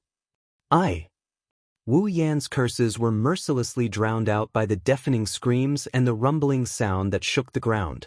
You're tuning in to the Passion Pages YouTube channel. We're so grateful for your support, and don't forget to subscribe to join us on this incredible journey through captivating stories. Your generosity through donations truly makes a world of difference, as it's the primary source of revenue that allows me to expand and enhance this channel for you. Thank you from the bottom of my heart for being a part of this adventure.